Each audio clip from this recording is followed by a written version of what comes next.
Just to trust more, you just want you and know. If they trade me from just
And it doesn't matter where you are this evening. If you want to get the news, you want to get the update, just tune to Spoon. This is where we bring you up to speed with the happenings in the country, critical analysis on the trending national issues, making sure that you can get the information in real time. I'd like to welcome you to this edition of Spoon Talk. We are back live across the Spoon Network, Spoon FM 107.5. We're live on Fabric Radio 101.1. Thanks to the many of you joining us on the Voice of Liberia 104.1 and several other frequencies across the country. What is happening in My life? name is Nelson Colette. Spoon Talk is live across the Spoon Network, Spoon TV on Facebook, Fabric TV, and Super TV. What is happening in We're also live on YouTube. Now, YouTube handle is Spoon Talk Live. you just I want want to welcome all of you tonight.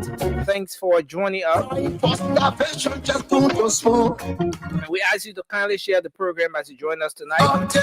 Doesn't matter where you're joining us from, just share the show across your different social media handles. Let me recognize a few of you joining us tonight. I see Justin Gay Kura. Thank you for joining us. Gloria Zoe Gibson. We appreciate you tonight for coming on. Eddie Kawa is here. Thank you for joining us. Billy Weir. We appreciate you for coming on tonight. Mike Bill Gibson. Thank you for being here tonight. Per Kimball, thanks as well. We appreciate you. We ask you to kindly share the show. Eric McGill is joining us tonight. Thank you for coming on. I see Daniel Tante is here tonight. Emmanuel Walcott is joining us. Didn't say where he's joining from. Thank you for coming on. Gregory TCS Bonal, thank you for joining us. Rastafari, Balu Sako, Diamond David, Justin Kura. The many of you coming on tonight, keep sharing the program as you join us. James Bono is here tonight. Thank you for joining us from Grand Cape Mount County. That's where you're joining from. John Holmes is here tonight as well, joining us via YouTube. Thank you for coming on. This is Spoon Talk.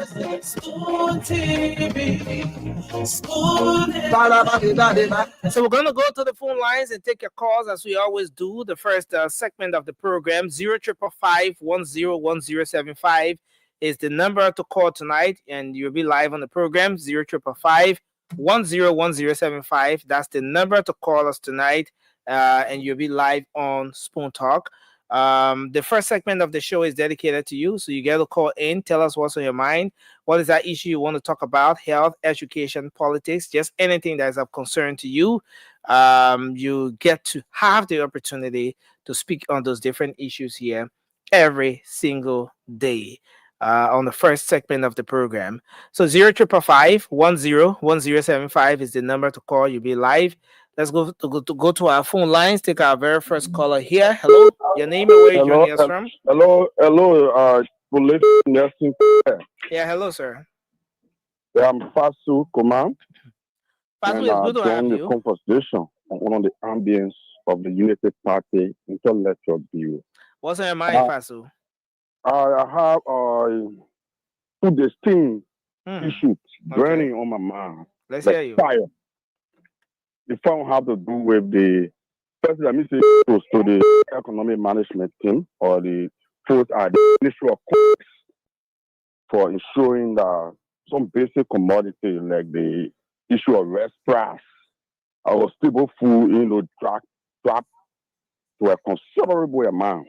I'm told the resin I been sold got bought on yesterday for 2,500. That's a milestone achievement on the those are managing the economy and the country. And the issue of the petroleum, I say kudos to the LPRC and the Ministry of Commerce for the level of coordination they carry on to ensure that the petroleum price drops and to also ensure the availability of petroleum products on the Liberian market. All right. But on the flip side, I think even though they did well, but other commodity prices that still remain high. Still buying no commodity at a high cost. So I want to call team communication force, Madeline Dagose, to focus or to pay attention to the issue of commodity prices. Business people, some self-seeking business people are stealing from the ordinary Liberian. They're making the ordinary Liberian buy basic commodity at a high cost. I want to call her. She on the inspectorate arm of the ministry to go up or to energize and start to go into the Thank you for your input. Let's hear you there. 0555-101075. Hello, your name and where you joining us from. Let's hear you. Hello. Yes, sir. You doing, man? I'm okay. It's good to have you on. Let's hear you. What's on your mind? Nothing. How you doing, man? I'm okay, sir. It's good to have you on the show. What's on your mind? I want to talk with the CEO, man. All right. So the CEO is not on yet. So you will just keep following, and once he comes on, maybe you can call. Yeah, my name is Ibrahim Johnson, calling from Broadville. Thank you. Oh, yeah, I need help from the CEO, man. All right. So the CEO is not on now, so you can call back later. Yeah. Okay. All right. 0555-101075. Hello, your name and where you calling from? Yeah, good evening. That's Nelson. This is Nelson. You're live on the show. Yeah, Nelson, this is the voice of Sabu Rasta. Nelson, how you doing? How you family? How everything, Nelson? Yeah, I'm good. It's good to have you on, Sabu. How are you, Chief? Yeah, Nelson. Nelson, I'm still holding on. You know, definitely. You're certainly hear from me tomorrow. Yeah. Okay, no problem, Nelson. I trust you. I know what. Well, let me say hi to my CEO. But Nelson, what's on my mind is about I want to close to Ganga Ko, Easy Party Chairman. Look, Mr. Party Chairman, you need to step on your game.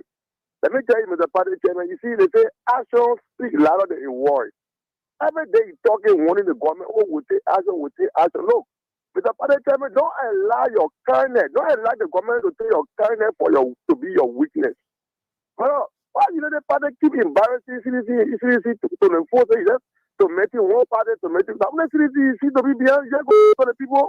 You keep the government today, you could not even post a party, you could not pay full rent. Today, you pay you see our country money, you see the party celebrating party.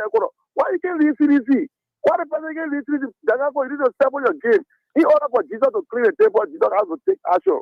So in order for us to get the devil out of Liberia, we got to take action. I'm speaking to you today, Mr. Janako. If you can bring the people also, Mr. Janako, I will recommend Mr. to President Weah whether you step aside because we are you don't expect a brother to be doing your work. Do your work. Your work Thank is you. your work. Why you not doing your work? I don't Thank you very much, my man. Keep on to tell your chairman one-on-one. But thank you, I appreciate you. Making to all, my man. Hello, your name and where you call from? Let's hear you. My even though you they call me out. Yeah, same to you. How are you? That thing my brother for long time, and I'm okay by the grace of the Madeko. Okay, let's hear you. What's on your mind? That thing you are speaking with Mohammed M. Khan Chion, and I am a member of the Unity Party. Okay. Bureau. Yeah, let's hear you. Number 16. All right. That thing, let me appreciate the Unity Party having for the fundraising on Saturday, and I think when people come out to say that the people they taking the country money, I don't know their talk that they coming from that they coming always. Okay, let me be very honest with you. Nothing. I think listening to people, even flashing, my favorite out there. Okay, so the citizen or the weird thing, they want to tell us that even the $500 USD, the former party chairman, Council of Funding, but Nabe Shemo, even gay as the owner contribution so that the money over there. You see it? So they want to tell us that even money that even same way from we said, I mean we were senator. Okay? So the money that this garden doing, they're not money that they're working for. All right. Thank you. I don't really know what sometimes when the guy coming off was on saying definitely we're not even get any credit to them because we definitely come on the platform to even react to them to that saying because they have no evidence on the platform to come up with that. Government trying to steal the money to their own order. It makes no sense. Thank you. Seriously, thank you. Thank you for your input. 0555101075. Hello, your name and where you call from? Thank you. My name is Paul N. Cooper. I call the street tech thing. Paul Cooper, what's on your mind? Thank you. What on my mind has to do with the CEO or the former CEO of the radio station I'm calling on. The way he presents his shows and things that he says about the Buakai administration. There's an asset for quoting Senator Waterson saying he would fight the Unity Party if I made a Unity Party and they would destroy the Unity Party. It's another asset when he's, that says he admitted, lie on. Hello? Hello? Okay, so let's see if we take another person. Hello? Your name and where you call from? Let's hear you. Hello? Seems we have an issue here with our line. Hello? How you doing, brother? Yeah, I'm okay. It's good to have you on. What's on your mind? Yeah, I'm Erickson B. Phillips calling from King Library, Love Library, and Bill Library. Two of it is my resident. Yeah, let's hear you. What's on your mind? Go ahead quickly. Yeah, my brother, I'm very happy today. The very important issue they're going to start in there. Because the Liberian people turn up. We're expecting for the place to be, if people suffering, but at least we're happy. We in the party people, then we see things. We know like government on their look at gas price not drop. Look at flower price. The very important issue flower. The price drop. Now the red price drop. The road is terrible. And our other brothers, on the other side, they have laughed. People there, they won't be talking about things. But we think like we love like and we'll pay like us. Thank you for the show, my brother. Okay, thank you. Thank you for joining us. CEO, welcome, sir. Yeah. Nasunkola, what's up? Yes, sir. I'm doing good. I'm doing Liberia, good. love Liberia, build Liberia. I like when you say that, though. That's it. That's it. You got a fresh haircut. What's going on? Yeah, I'm doing fine. I'm doing fine. I heard that we're on Super, on Fat Break, and on Voice of Liberia. and on spoon, like everything is running chwe. That true? We did. We had our routine maintenance. But the first major maintenance done since we enter the dry season, cleaning all the dust and making sure that we can reach a crop. Not there. So we went all over, all in the yeah. All in North Panton, all in Funde. We talk about all in Lawalazo, all in Bogolonjere, in Grand Bassa, River Sess, River G. That's I guarantee you can't even name the 15 county correct. I know it said. That's it. You know 15 county? No, but Jefferson Koji said that 17 county. No, he said 17 county or 17 continent. 17 continent, yeah, 17 continent. Tipo Piquet Dempsey is in the house. Blama Kamara is the name. Blama Kamara, yeah. We're watching you too. Eddie Sandiaco, Salary, Sapo is here. Listen, guys, we on fire today. I want to say to all of you, man, join us. Come on, let's have fun. Let's discuss the issue about Liberia. That me again, the people who thought that. That's it. The people who thought that. You ask questions before you get fair. You ask questions and get fair. Peter Topa is here. Austin Jacob. Regina is in the house. My friend and my brother Siafa Sharif. Sylvester Ballet is here. Everybody you get fair. You get fair. Yeah. Paul Wampo is here. Lucien Touré. Mr. Touré himself is in the house from Campley. Campley is in Nima, right? Nelson? Yeah, Campley is in Nima County. And that's the people who can call Pagua, Idi man. Josh Baba is here joining us from Grand Cape County. Sirin Bomi is here as well. Mohammed Bellet say hi, CEO. How you doing? Look at my sister from the other side. Greeting. Pierre Campbell is in the house. Oh, we're going to bring in Jackson Moore. Jackson Moore, what are you saying today, Jackson? He watching from Jacotown. Jacotown is in Ghana's way. Where Nelson, we don't have your attention. What are you doing on this phone, my man? You telling me that Lai is here, Lai Connor is here. Very Wallace is in the house. Adio Kamara, it's good to see you. Moses, what's your last name? Blackie. The Blackie man from Bon County. Prince Moye is having some difficult time in Bon County. I don't know why. They said, listen, Miguel, Musa Ability, and Jay Marvin Cole giving Prince Moye hard time in Bon County. But you tell Prince Moye will keep his seat 2020. Now, is he worrying about it? But you know what? Maybe if Pastor Mbanga say him running, you'll give it to my man Jeremiah Kuhn. And guys, let me say this: Jeremiah Kuhn is my man. You know, but I can beat on Jeremiah Kuhn too. Because for me, I got no friend. Boy, Ali say you probably ain't got no friend. I agree with you, boy, Ali. I got no one friend. No problem with that one. Today, you're my friend. Tomorrow, you're my enemy. I got no one friend. But Peter Toba is here. JMB. Peter Toba said JMB 12 years. JMB 12 years. Hey, somebody said JMB going for 29 years. Okay, that's fine. Slodwell, what's up, Slodwell? Edward Sali. Edward Sali is in the house. The name is Alfonso Walker. CEO watching from Douala. Hey, my man. Merci. That's a back road from Noir Panton getting into Douala. Noir Panton. You don't even know what Noir Panton is.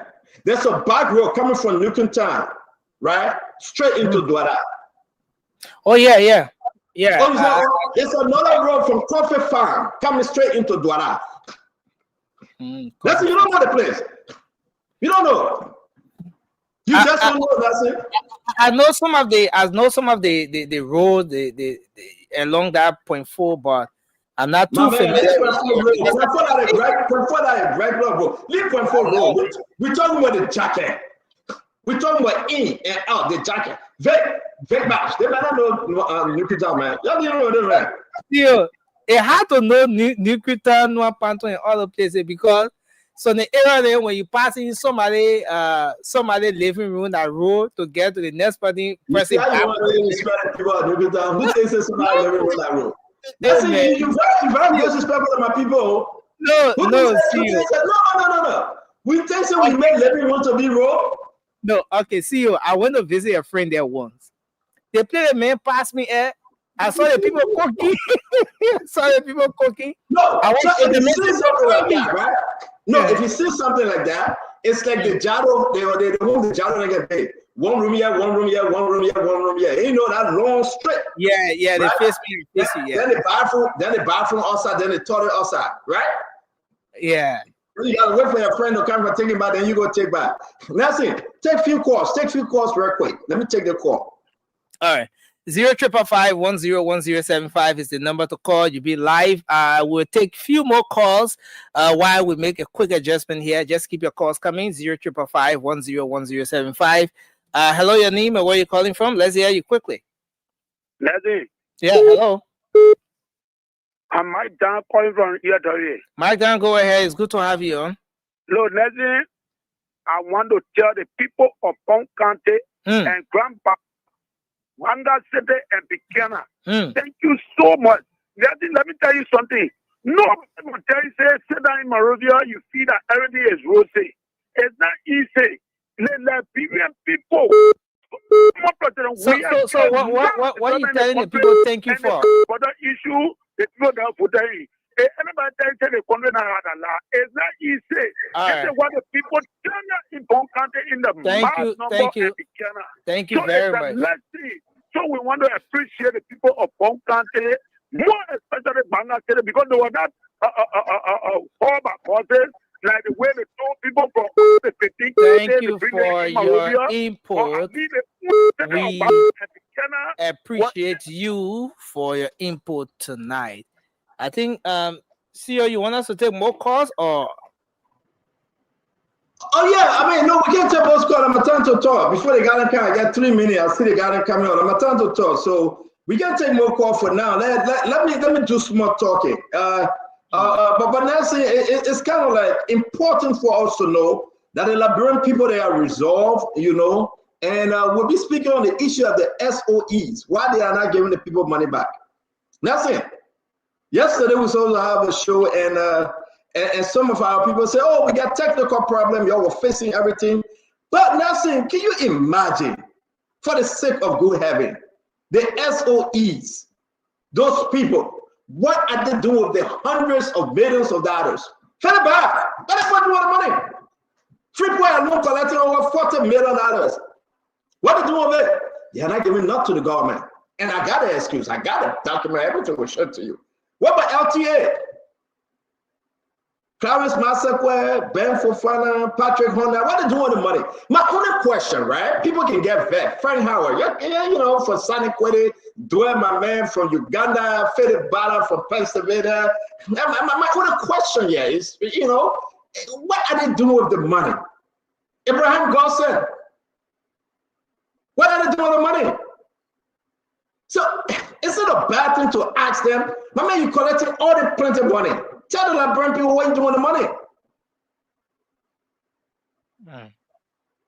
But listen, plenty of money. I mean, I'm looking at the report. My head hurting me. The bust up Papa units. Hey, bro. The man in the house. Bust up Papa unit. Hey, my man. I don't want to tell you a story. Let me leave that one. Joseph Francis Kolako Jr. And, you know, Melvin Small is here. J. Edwin M. Saki. J. Edwin M. Oh, they man almost got Edwin Snow in this show. J. Edwin Snow. They might say J. Edwin. Okay. Now leave the man alone. My man, follow us here. Tipo Speaker Dempsey is here. Jesse is here. Anthony William is here. Mohammed Soni. Washington. Where the Coast Guard base? Nelson, you don't know where the Coast Guard base is. No, I know Coast Guard base is they have the NAFA has a pier around there. You got to tell me about NAFA. You got to tell me about that. The only thing I'm talking to Coast Guard base, though. Like, what to tell about the Coast Guard base? Yeah, I went to do a courage there, so I know Coast Guard base. But that courage you want to do, and I love what Jeremiah Kuhn said. Jeremiah Kuhn said the people are suffering no job, right? That's when he made that statement, no job. Well, you know, Alex, Alex is here, Stepe, Dixon is here. People will get very with me, but I want to ask simple question. Look at the medical in there. Ali Bana. Ali Bana is here. Ali, that welcome you. Good that you joining us. But my only question is Macintosh Playi. Nancy, Don't delete anybody, don't block anybody. They can say what they want to say. Let everybody join and say their own. This is the people's program. They are free to talk. They will say their own. But let's ask a couple of these guys, Jerry Grisby. Let's ask them, Jerry, what are people doing with the Liberian people money? How can this guy, and for me, I let to talk my own, right? If you have this guy collecting over $40 million for Freeport, and then the man said, nobody might ask him what he's doing with the money. Let's see. We're going to have a great show today. I will tell you what to do with the money. I will tell you what to do with the money. And that's my job to say it, and that's why you guys asked me to come. I will tell you what to do with the money, because the money is not going in the government account. They don't get no explanation for you. Not one explanation as to say to you, this is what we do with the money. Now, so don't you want to know all the money they put collecting, what they do with it? You don't want to know? It might just be easy like that. I'm like, yeah, how you want it? But I want to say to you, the guys are getting ready. They are coming all in full swing. We discuss issue of national concern. We'll talk about Liberia like you have never heard before. My only thing I would say today, what they're doing with the people money, they got to give answer. They got to tell the Liberian people what they're doing with the money. Because nobody's stupid. In the past, people were stupid, Nelson. In the past, people would say, oh, just leave them alone, no problem.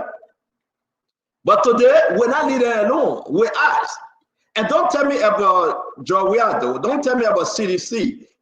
Because you are in power. Nelson. That's why we took CDC off. You said, and we said, 3 missing boys died. The Liberian people know. Listen, they died. Who killed them? Joseph Braga said, you're open that investigation. That's what I said, Chief. We can't open the investigation. That case closed. My friend and brother Gregory Como said the case closed. So how we open the investigation? They said that 3 missing boys died on the allegation the CDC killed them. The people, the family of the auditors that died, they are waiting for that investigation. They put and close out the case. We will talk about it. We have a position, Nelson. This is why we speak to the Liberian people. So I want to say to all of you, share the show. I will recognize you. Who's this? They call him Jerome D. Toto. How one man get 2 last names? Toto. What's that? Look at the name. Jerome D. Toto. Wait. That the man last name Toto. The man last name I middle name too. No, the man middle initial and D. So we gotta ask them, man, how his last name are Toto. I'm just asking question. If that his last name, I want to say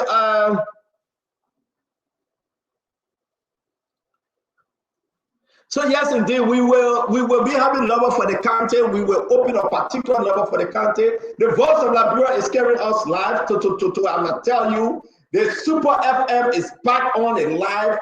Fabric is back on. We got Super, we got Fabric, and we got Spoon. Now, Nelson, can you tell us the frequency? I know Spoon at 107.5, right?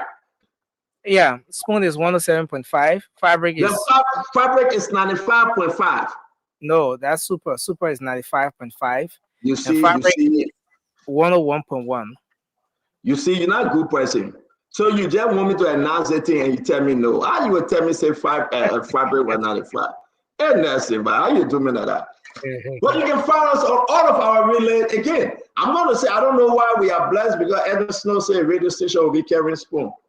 That's what Edwin Snow said. So everybody connecting to Spoon, and everybody want the people to hear the message. But my Liberian people, if this is wrong, let me know. All the money that these people are collecting, what are they doing with it? Don't you think you want to know? We're going to have Tem Wankado is coming on. Jacob Jada is here. Akaris Mose Gray is coming on. Our brother Brinford Russell will be joining us. We have our other ANC brother. His name is Dr. Emmanuel George is coming on. We have Ebola Mame who promised to be on the boat bench traveling. We still watching him to see where he traveling. Maybe he will end up in Liberia. And, we have Isaac Doe probably going to join us today. We're going to be having a full horse. Tama Aguilas is here. Paul Kennedy, all the good guys. Everybody coming on. I can't buy Bada from the Central Movement. Can't you say somebody by the name of Dukes who can join us? But I'm talking to the executive committee, right? Can you text me? He said, Stanton, sometime in my absence, can we have Nukes coming on? But listen, I got to take it to the executive committee. You know who all the part of the executive committee? No. Is it legal? Should I announce their name? Or for security reasons, I shouldn't, right? It's not really wrong, unless maybe you want to seek legal advice from the council before doing so. Yeah. Let me call Councilor Gould. I think I need to seek legal advice from Councilor Gould. Yeah, because I don't understand. I think the executive committee got to meet and discuss who come in now and who go. Because Spoon is bigger, right? We look at Kanyo. We can't get involved with Kanyo, but Kanyo want to bring somebody else to now. No, my man. We can't even manage Kanyo. How can we manage somebody else? And that's a fear. But again, the voice of Liberia in Monrovia, 104.1 in McGibby, 89.7 in Lofa, 96.7 in Grand Bassa, 95.7, and in Buncombe, 90.7 FM. They are all carrying Spoon Live. Ladies and gentlemen, the people in trouble. That's it. The people in trouble. And everybody on, share the show. Anthony, we go, share the show. They call the man, I joke about Critical Kabak. Share the show. Critical Kabak says CMC 2029. That's your own. Prince Bill. I hear that Musa Benete is coming to the state, and he should be here maybe next week. I'm getting information on Musa Hassan Benete, the CMC political leader, is coming to the state. So these are some good things happening for CMC.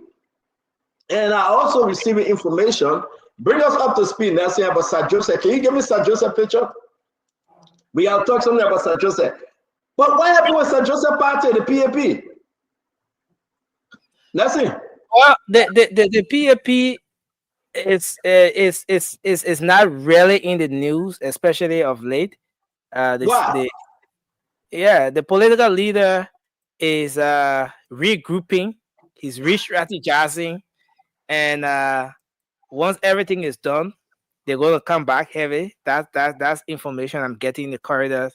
I've bumped into some officials of the party just in the corridors of the legislature. So I'm very sure that in the soonest possible time, PAP will be in the news. And see you. Another thing is that the senators now up Capitol Hill, they don't just refer to Honorable Sir Joseph as senator or honorable. No, they always refer to him as political leader. So.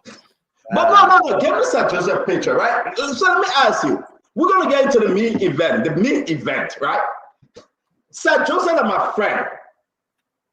Sir Joseph said he got a party, PAP. But Sir Joseph didn't attend the Unity Party homegoing or homecoming program. Yeah. Was he invited? Well, I'm not really sure. I'm not sure. I can really. No, but we gotta ask Sir Joseph. Sir Joseph PAP, like my brother Anthony Gay saying, ANC for Life 2029. That's fine. That's his choice. But my friend Sir Joseph, and my brother Sir Joseph, the PAP political leader, is it dead upon arrival?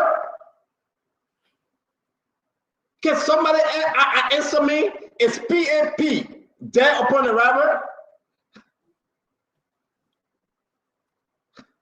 I need an answer, Nelson. Nelson, I need an answer. You're not helping me, Nelson.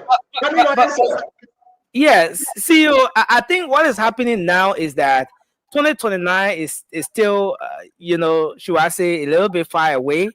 And elections are very costly. So as per my observation, I think the PAP is being strategic as to how they go about with spending and all of that, giving everything that is required to run a political party.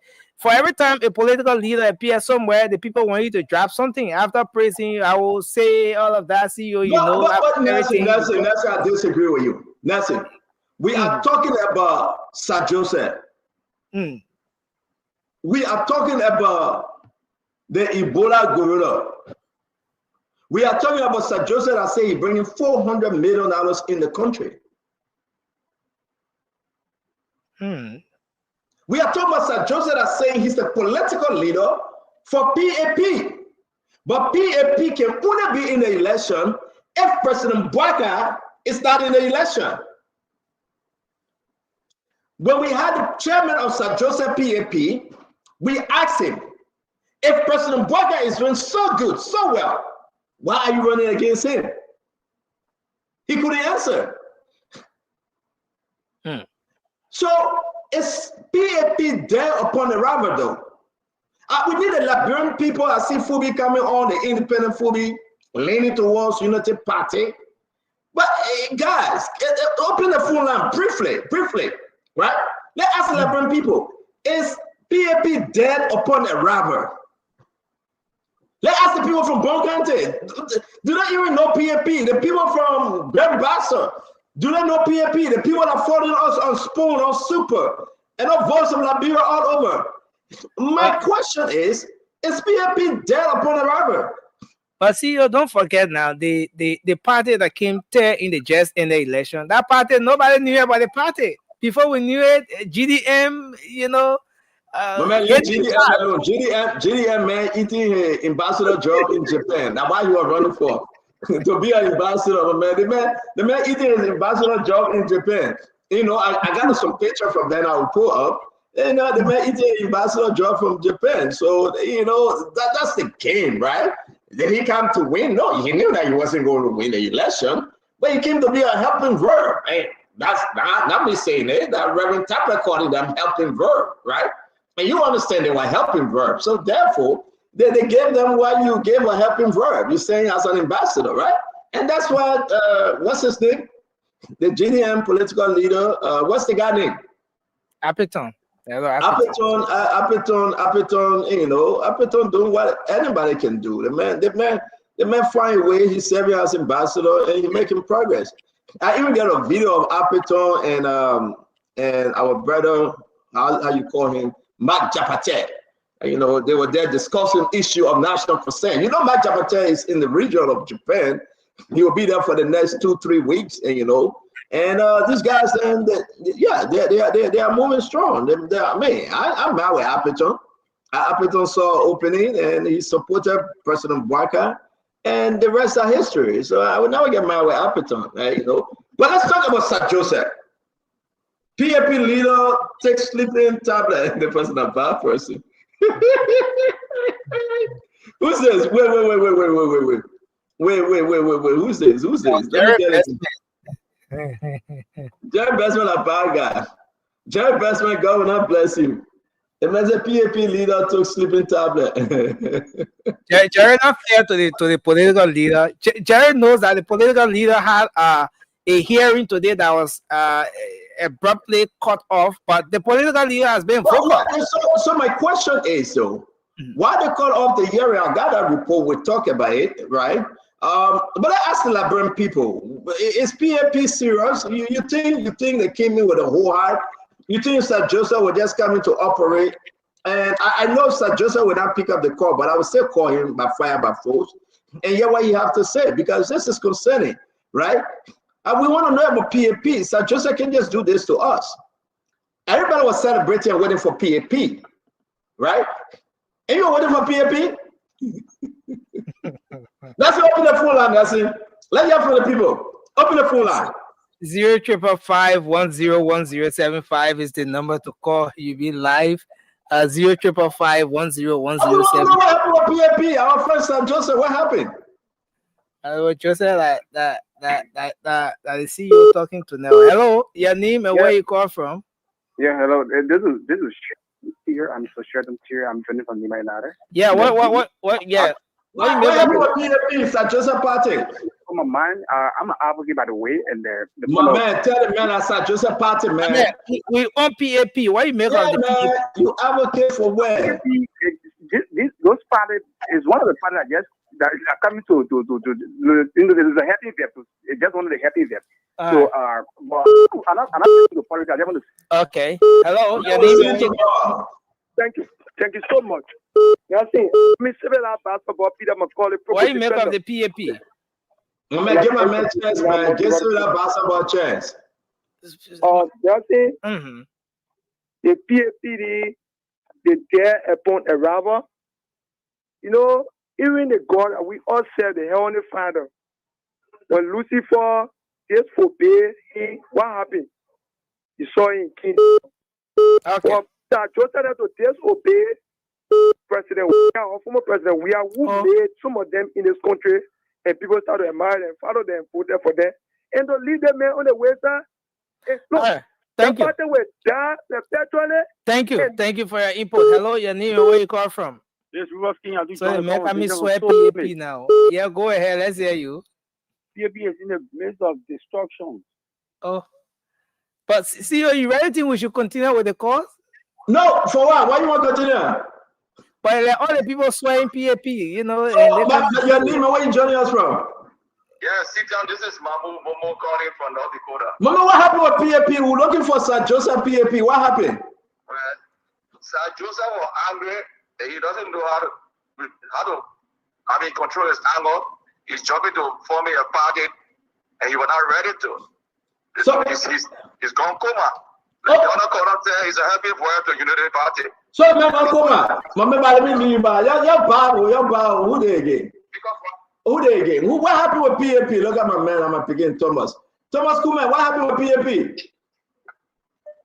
So PAP is regrouping, and very soon you're gonna get the information of PNP moving on strongly. Oh wait, Thomas, you surprised me. Are you supporting PNP? No, I'm giving an overview of the party. But wait, Thomas, Thomas, the people inside here, how they will regroup? They didn't even start anything yet. No, so that process, like what Nelson said earlier on. Politics, a brother party, and money. So gradually you'll get there. Okay. You cannot lie to the public today. People will owe you, but because every time you tell the lie, you cannot come and say something, you do something different. But Thomas, the people said, Sir Joseph said, if President Barker will be running again, then he will not run. What say you with the PAP's strategy? So if JB will be running again, then that look for solidarity because he wants to pledge his support to his uncle. But until then, we are not too sure. PAP is the question. Thomas, thank you very much. Let's take another call. Your name and where you joining us from? I mean, you can talk into the phone, brother. Please do. Okay. Hello? Hello? Yeah, what you say about PAP?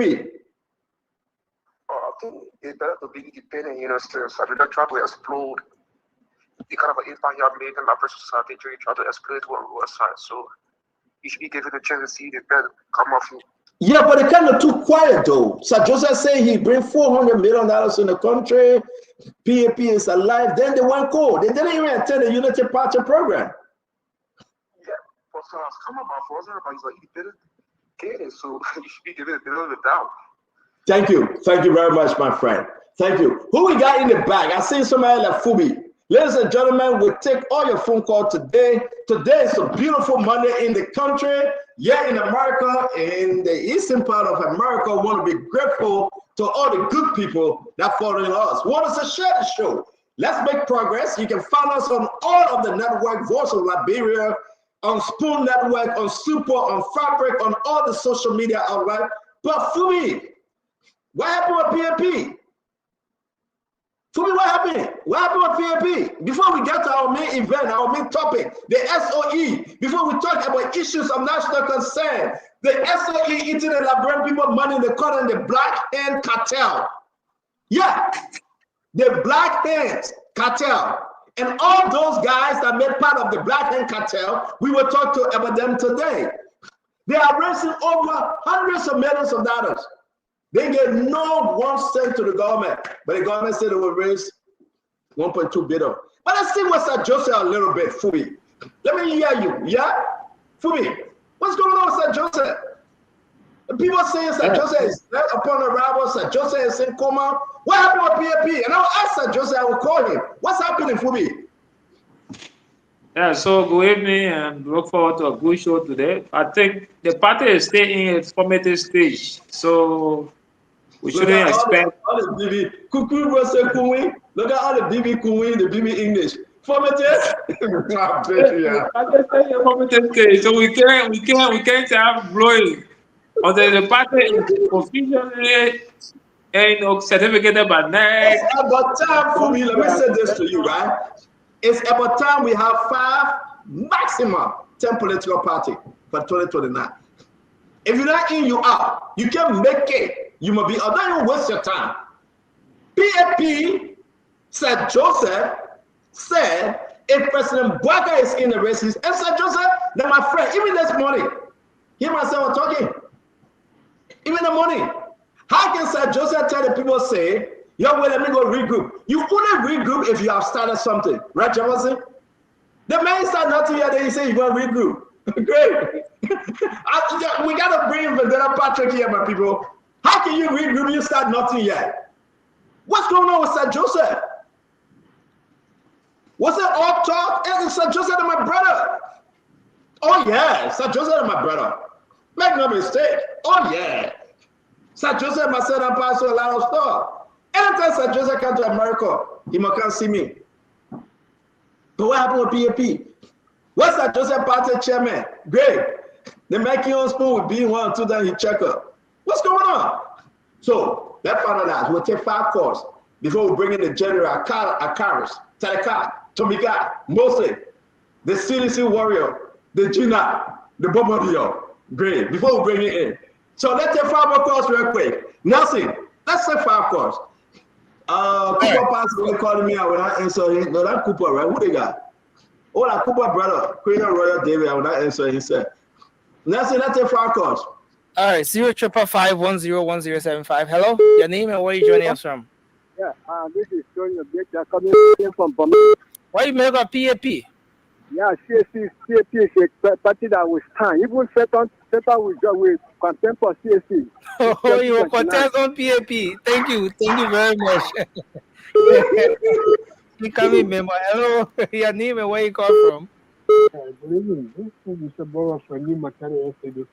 Yeah, go ahead quickly. Into the phone, bro. Why you make up? I want to speak to one school. All right. So we're talking about Sir Joseph Party. We're talking about Sir Joseph Party, but leave me alone small. Thank you, man. My name is from Community. All right, let's hear you. Yeah, I really want to talk about this. So we. Yeah, you when listening up. Thank you. But okay, that's the point. Leave her off. Take my number and text me. Yeah. This is the show. We can't do anything. Get up my number. Yeah, let she text me on my name. All right. Okay. So CEO say we should get his number to you, right? Because the show is. My number. Let's she call her name right now. Get on my number. Let me know because get my number. Who the woman want to help today? Who the woman are coming right now? Don't put them right, great, yeah, man. Who the woman go? Okay, so get your number quickly. Get your number. Try and get your number. 0881. Yes, 081. Let me get my number to the woman. 18 13 44. See you. All right. Okay. All right, no problem. Are you controlling it? No problem. You know what speed you want. Take 5 more calls. Take 5 more calls. All right, this person. Hello, your name and where you come from? Let's hear you. This is William P. from the County. Yeah, go ahead quickly. Why you make a PAP? To be District 2. Yeah, why you make a PAP? The party you're talking about, that party, Joseph putting that party together. that Joseph is not up for confusion. Oh. But CNC jumping from tree to tree, going real they offer confusion. You don't want to tell the money using. We talk about CNC, but man, tell the man for them to say PAP. That man get on. Thank you very much for your input. I think there's a final caller. Hello. Hello. Yeah, what do you make of PAP? I'm Dr. S. Bobo, and I call from Jacob, the proprietor of the Bishop Economy and the national vice chair for operation of PAP. Oh, a PAP leader here. Go ahead. The PAP leader? Yeah, national vice chairman. For operation. But man, let respect the man, right? Let's do this. You to we're not hearing the man. Okay. Ali Joseph. And let me say thank you to you guys, but we tell you that Psalm 2029, Sahari Joseph will be the next president. Thank you. Ladies and gentlemen, boys and girls, we're good to have you all in our studio. Share the show. It's going to be a wonderful program today. We want to appreciate you. Let me take this man as you were rasping all night. His name is Queen Royal David. Remember what you say? You're not coming 400 times. What happened? CEO, how are you? How are you doing? How are you today? Amen. God good. God manage all of us by a super. Thank God by. Okay. This is Kringa Royal David, and I think you said it all about the Sir Joseph Party. You know, when it comes to our Allah, the Unity Party Allah is Sir Joseph. So you will not see any active political move right now from the Sir Joseph Party. And as he said, so everything remains constant, and the fee is open. I think at the end of the day, and Sir Joseph Party will be part of the Unity Party Alliance. That's all I have to say. So you've been calling my phone over 10 times to tell me the thing. Yeah. You know how you can do your friendship. So over 10 times you call me to tell me the thing. All you gotta say. Why you ain't invited man to the? Why you guys didn't invite Sir Joseph to the program? I think he has some national engagement. So where? I think into that. But where was the national engagement? You think or you won't make a statement that you don't know about? Because we can tell you what Sir Joseph was. National engagement. But you know Sir Joseph is a very busy person. Leave my phone alone, man. You're good talking to you. Yeah, that's my friend from the Unity Party, Quinga Royal David, a supporter of the Regent speaker that was drunk dancing on the stage. I want to say to all of you, it's been a great day from my end. It is a great day. I want to send a shout out to everybody watching the show. This is the program. We welcome the independent man, Chief Fubi Herons. We welcome CDC Akaris Gray, CDC Jefferson Chesson, Vendetta Patrick, the Real Group. This is the Real Group CEO. When you say Sir Joseph going to regroup, I'm concerned because how can you regroup if you have not even established a party fully? We're going to say we'll be discussing the SOE today, a lot of misinformation, lies, and things about what this guy is doing with the country money. We're discussing.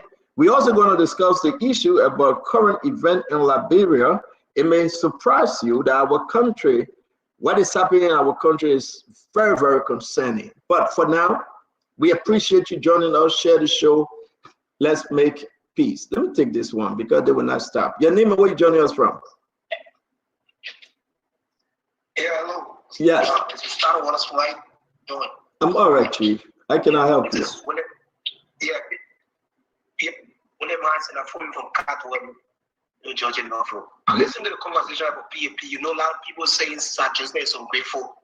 But when it comes to politics, it's not church house. Everyone else should understand that. And Sir Joseph would make a great man because the name Sir Joseph in Liberia is a household name. So the PAP is just start people who are willing to join the PAP and Sir Joseph have a brighter future that nobody in Liberia can.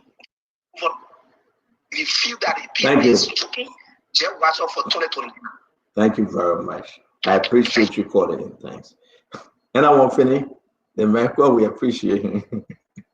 Chelsea, Anthony, the guy now going to tell the man you're going to call the whole time. My brother Vendetta Patrick got the strongest internet right now in the country. I can say to all of you, this brother, it will be hard to kick him off the show.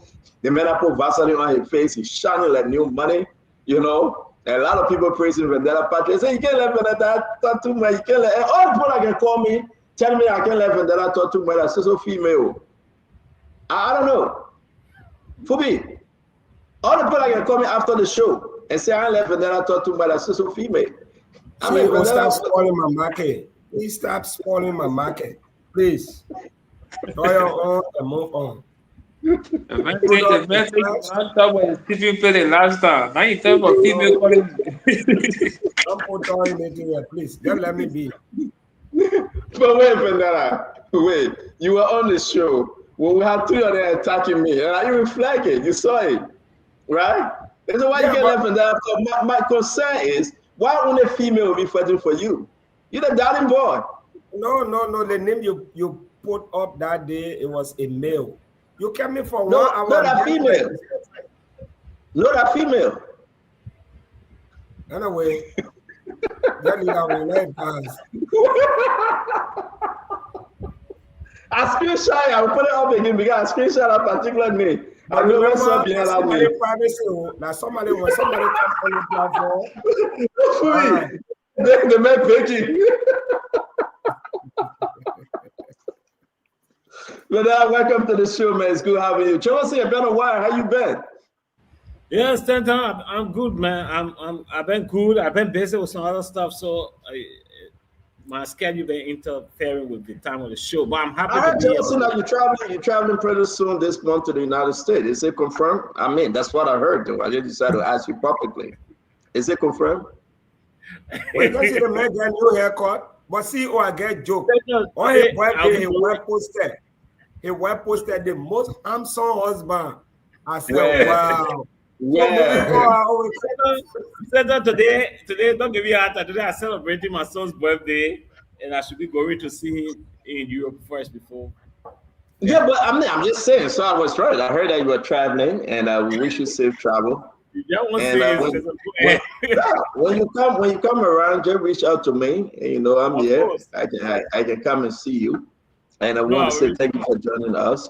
My brother, CDC Akaris, welcome to the show, bro. How you doing? I'm cool, man. Okay, just relaxing, enjoying the fun, you know, as usual. So I'm cool, just cool. Okay, it's good to have you on. Asking, what are you in the barrack or what? Or front line?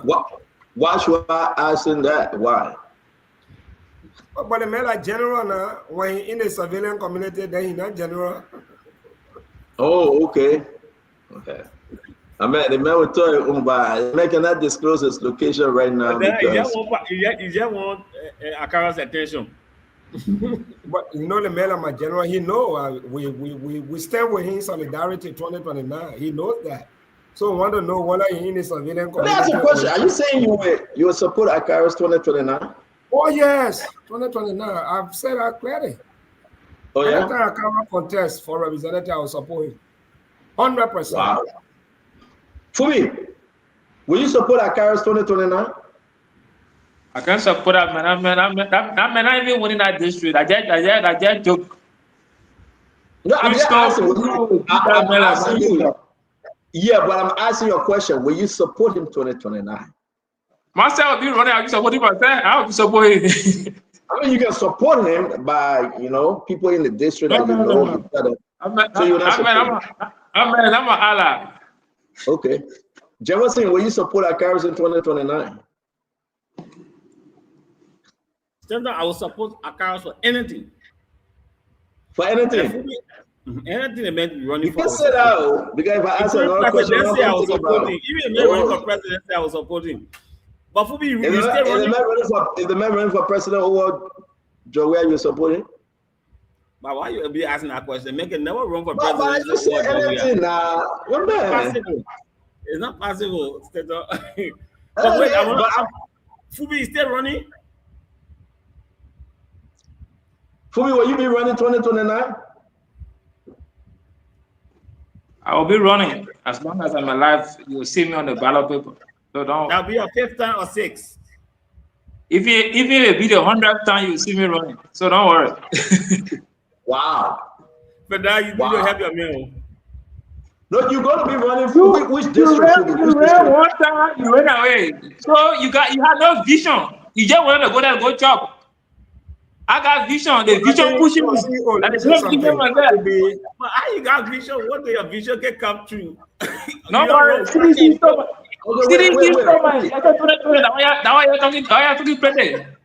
right, Fubi, so let's get something straight now. That was small. Akara, what you say? Vendetta, what are you saying? Well, I was just saying, I say Fubi is a legislative material.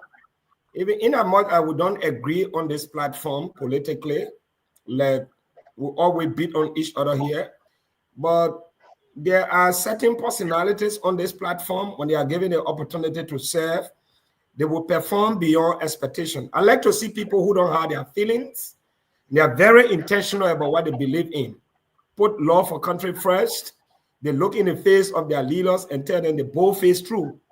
It is said that open rebuke is better than secret praises. So I mean, I love these gentlemen in the midst of our political differences. But when it comes to legislative processes, I mean, Fubi is a formidable candidate, and I hope the people of District Number 9 can look in our direction. But he's good. I will not say there and say Fubi is not a legislative material. No way. I will not. Okay. Same was great. Okay. That's good. That's good to know. That's good to know that you guys, people are here, saying that they will support who they want to support. That's part of politics. It is what it is. And I would say to all of you, though, indeed, I would support folks that I think will help change the narrative in the country. Whether you friend or you enemy, whether I know you, I don't know you, if I believe that you're taking the country backward, I will not support you. That's me. Whether you're on the show, you're not on the show, I will not support you if I see that you means you're useless to the Liberian people. If you're going into election, and this is the fact, just for yourself, that you will not do nothing for the Liberian people, and I know it, and I investigate, I will not support you. But you can be even on moment, you go in that election to do something for the Liberian people, I will support you.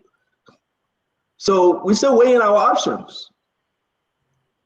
I mean, if we enter January Fubi, we'll be having about 3 years. If you take away the election year, you'll be having 2 years left for Joseph Yima Boakai. Am I correct? Because Joseph Boakai cannot operate in election year. That will be, everything will be because of election, which is the year 2029. We are about to enter 2026. Then you get 2 more years to go. What can the president do in 2 years? So, ladies and gentlemen, let's start the show. May God bless you and God keep you. Let's have a great conversation. What will President Boakai do in 2 years? The first 2 years gone. And fitting. People talk about Christmas and New Year break. Today is December 8th. You get nothing this December. Nothing. Everything somebody will tell you that's Spain. Now, what are they saying? Let's wait for next year. Next year is very, very important to the President Boakai government. What are the things on the agenda for next year? Whether you're in Liberia or you're outside of Liberia, ask yourself the question. Next year is very, very important. People say yellow machine coming next year. People say the Saloon got again the 364 million project. It will be for next year. People say MCC money will come in next year, the MCC compact. People saying they will build 100 schools next year. A lot of promises that we heard before. What will be your expectation next year? What are some of the downsides? And after next year, December 8th, we will be sitting on the show at Carrie's Grave and saying, let's go for 2027. Will this government dodge the hope of the Liberian people? Take politics out of this thing. As we get into the program tonight, we got a lot of stuff at stake. What would be the fight on corruption? Have President Boakai forgotten They fought on corruption. What would be your message as an opposition or imposition? Who have the country at heart? I saw Front Page Africa agreeing the ministers and the directors then here and there. Do they care to be graded? What have they done? Who are evaluating them? For that, you know, go for assessment, go for in-service, ask the question. Since you had a position for 2 years, what have you done? What have you given back? How you ran your company, your entity, your ministry? And these are the things we're talking about. So what would be that next year message? Will the people be happy with Yellow Machine and when we erase the problem? Things are high in the country. Things are very hard. How many All Blacks the president will be giving away next year? And what will be our return investment on those All Black? Can you ask yourself, how much money Mo Ali collected for 2024 and 2025 in the water and sewer bill? Can you ask yourself? What did he do with the money? How much money the government giving back to him? Can you ask yourself, LTA, how much have they collected? And how much have they given back to the government? Can you ask yourself, Freeport, how much have they collected? And how much are they giving back to the government? What about Nokal? And let's talk about these major SOEs. What is happening to our country? That one person will collect hundreds of millions of dollars and you will not see nothing going back to the country. So what are they doing? What are they doing, my people? And this is why we come here every day to discuss issue of national concern. Don't get mad, be glad. Our country deserves better. So what are they doing with the money? What will be President Bouakar's message of hope? The president said, give me some more time, give me some more time. That's more time, that 1 week, that 1 year. Then somebody said, something let it be on the government. Who in the country holding the government feet to the fire? We got to help President Bouakar to beat on the government. The president, is he in control? Yeah, you can cause you get tired. I used to cause it. But as you said, is President Bouakar in control? The president said, let's open the investigation. And 1 more minute I will close, Gray, and you will come in. Let's open the investigation on the 3 missing boards. Gregory Comer said, we close it. The president told Oswald Tuah, he was right there, let's open it. Oswald Tuah told the president, Mr. President, we can't open it. We close it. Who's in charge? Why did the president say we must open it and Gregory Comer close it and Oswald Tuah said we can't open it? So all the propaganda that CDC and Jawea killed the 3 missing boys, was it true then? Did Gregory Comer just dismiss it and say it wasn't true? They died of natural death. What the family saying?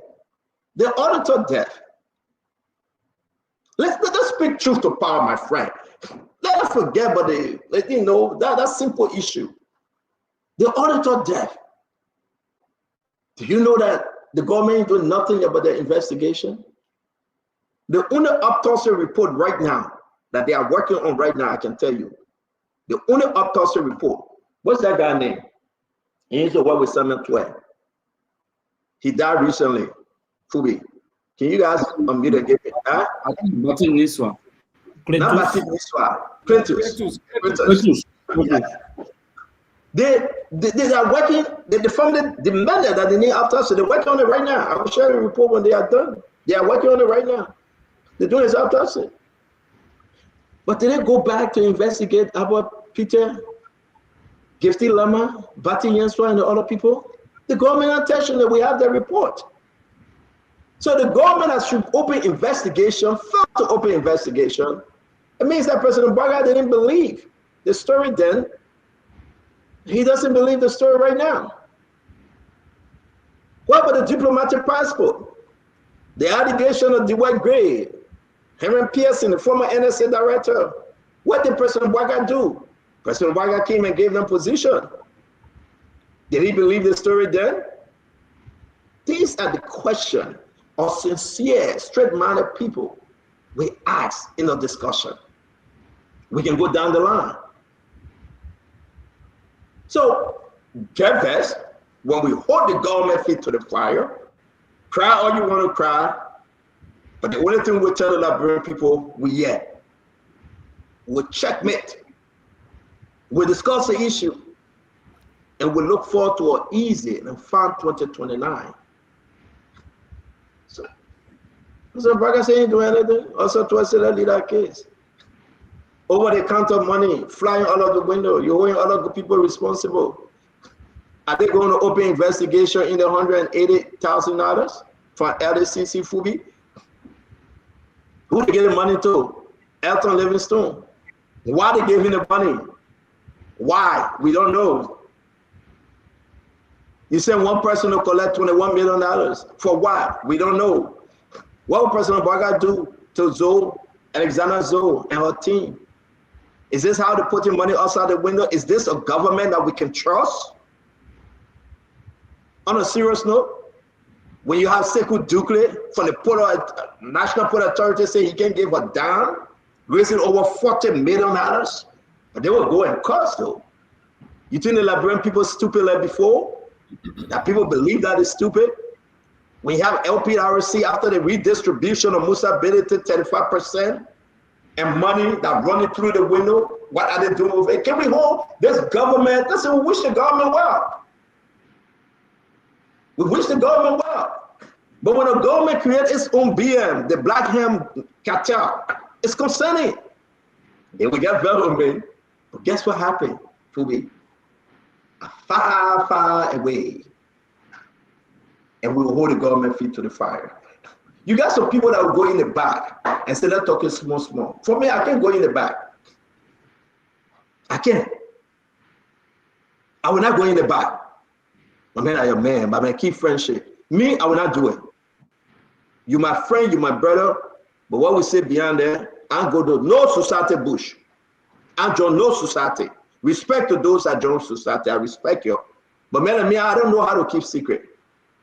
My mother put me in trouble, say, and I tell my wife about some of the stuff I did, and Fadela saved me the other day. But I can. I just can. The Liberian people deserve better. We beat on CDC government. We remove CDC government. Then we came back and we are doing worse. Then the people say, don't talk it. CEO, you can call the papa in the bar, you can call the person in the bar. Without in the bar to vote for Joseph Braga for? For me. When we were doing everything, I was in a bar thing to talk secret to. Can somebody tell me that in a bar we voted for President Braga? No. That in a bar we supported Braga? No. The government owe it to the Liberian people. And I want to appreciate all of you. Thank you for joining us. Let's get into the conversation. Fubi, what brought you in today, my friend? Let's hear you. Yeah, so like I said earlier, good evening to everybody, and I look forward to a good show. And I follow the conversation over the weekend. And I think a lot of people kept running with the whole issue of the United Party is supposed to raise money to build school, build bridges, and blah, blah, blah. And I said, look, we got to learn to differentiate government from political parties. The people, we pay our taxes into government account. We don't pay our taxes into political parties account.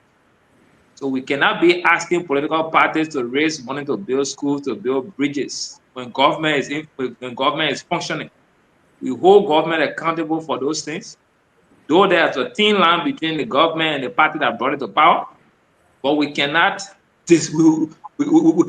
we cannot blend the two and say they are one and hold them accountable. No, the party has a function.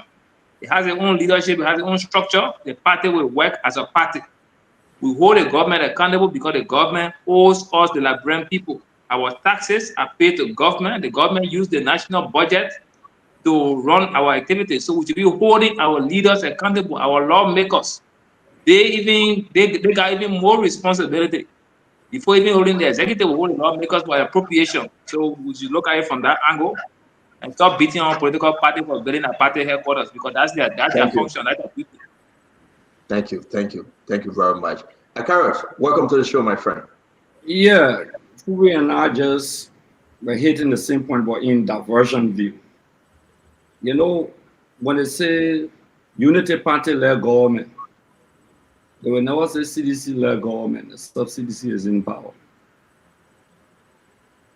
The party leads the government. The party standard bearer is the president of the country. The vice standard bearer of the party is the president. Vice president, I mean. Interestingly, they have the speaker, they have the pro tem, they have everything. The party chairman is appointed in the government.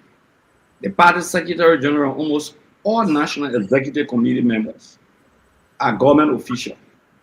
They have not been able to differentiate or distinguish the party from the government. So this party is the government.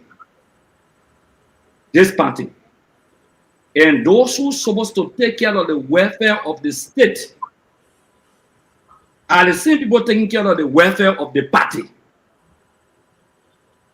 So it becomes difficult to disentangle the existence of the political party from the government itself. So once those who are in the vanguard or the forefront of the governance process of the country are not taking care of the country but taking care of the political party more than the country, then you question the authority of the party and the government. It's like the personalities are entitled to the issues and the issues are entitled to the personalities, so you discuss the personalities and the issue generally in political studies. That's what we do. So we cannot disentangle this party. It will be disingenuous when the Secretary General runs and is the head of an SOE, when the chairman is the head of, is the board chairman of another SOE, where they get way to the economy of the country. No debate. Ready for the debate tonight. Thank you very much. We're gonna mix this thing up. Jefferson, that put gap between you and Gray. Then bring in Fendetta Patrick. VP. Well, it's good to be back, and to the great people of Mikey B, we bring you greetings, and I'm happy that Voice of Liberia is relaying the ardent followers of the Spoon Talk. CEO, yesterday I was in Mikey B holding some consultations. One of the things that is in the minds of many Magibians is the issue of the CH Rennie Hospital. When our hospital got out of fire in 2020, there was an intervention from the government.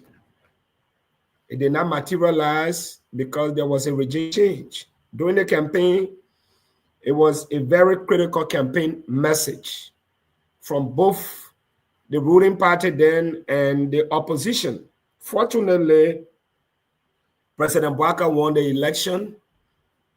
The hospital needs to be constructed. Timeline is flying. And I'm emphasizing this is in the best interest of this government. Mikey B has been a home of the Unity Party. Statistically, they have won Mikey B consistently. In 2017, the people got angry because they felt that promises made to them were not fulfilled. So they rejected one of their sons and they rejected the Unity Party, allowing the CDC to win Mikey B. The construction of the hospital is imperative at this time, very important. Our people are being transported to Monrovia where they don't have families. We need our hospital to be constructed. We are asking the president, we are asking the Minister of Health, we are asking relevant stakeholders that Mikey B cannot be considered a dumping site. We want that hospital to be constructed without good health care. I don't think people like us will be sitting here. JFK is always congested. So we're asking the government to listen to the cries of the people of Mikey B. You made a promise, let our hospital be constructed so that we can have a better opportunity for our children to get good treatment. Thank you. Let me ask you a question, VP. When are you going? Can we do a live view of the hospital as it is now. Can you make yourself available? You go with Nelson, one of the reporters. Let's go live. The people want to see. You know, you talk about this, it's been like 3 weeks straight. They want to see. Hey, can you find a way we get to that hospital and see this condition, this current condition? If Nelson agrees, Wednesday we can go there. We'll have to make some arrangement. We will go there. Yeah, I'm yeah. willing. You got Nelson number. Call me later, Richie. Let's see the current condition, because it's very important for us to do so. Thank you very much, Vanilla. You always speak about that hospital. It's concerning. And listen, the people of Magibie, our people, the people outside of Magibie, our people, but that hospital has served a lot of millions of people within our area. And I mean, and you are right. We hope we can go there and bring it live. Jefferson Chesson. Let's hear you, my friend. Thank you so much. And Fandela is right. The hospital is dilapidated. I was there last Monday, and I saw the hospital is dilapidated. But then the Unity Party government and the officials can raise money. You raise about 1.3 million in less than 1 month. I mean, the party can raise money to build that hospital. I think they owe it to the people of Magibie that supported the Unity Party over the time. They actually don't want to do it because the agenda is about themselves and not the people. So you don't expect the Unity Party to pay attention to C.H. Rennie Hospital. They will never do that. They are focused on themselves and their pockets. That's what they're doing right now. You can find $10 million to build a retirement home for Joseph Boakai in Lofa County. You cannot rebuild the C.H. Rennie Hospital. Why are you doing that? It tells you that the government has no focus on its own people. They are focused on themselves. And this is terrible for the Unity Party. This is why you see 2029, they are all jittering about 2029. Because they know they've done nothing for the country and they don't have the capacity. So the main hospital topic, that's what on your mind? No, I just want to pass on that. So yeah, and Stanton, I just want to pass on that. Yeah, I mean, but it's a critical issue too to discuss. But yes, I just want to pass on that. But like Amber Gray stated, the Unity Party showed to Liberian people that the officials, all of whom are in the government and heading entities, state-owned enterprises, they were able to raise $1.3 million just at the homecoming fundraising. It tells you how and why procurement processes at every government entity are going badly, why corruption is high in the Unity Party government. It tells you why the people are suffering. It tells you why with $1.2 billion budget, they cannot increase the salary of civil servants. It tells you why they are not able to maintain the universities in our country. It tells you why there are no drugs in the hospital. It tells you why there are no beds in the hospital. 2 baby mothers are lying on the same bed at JFK.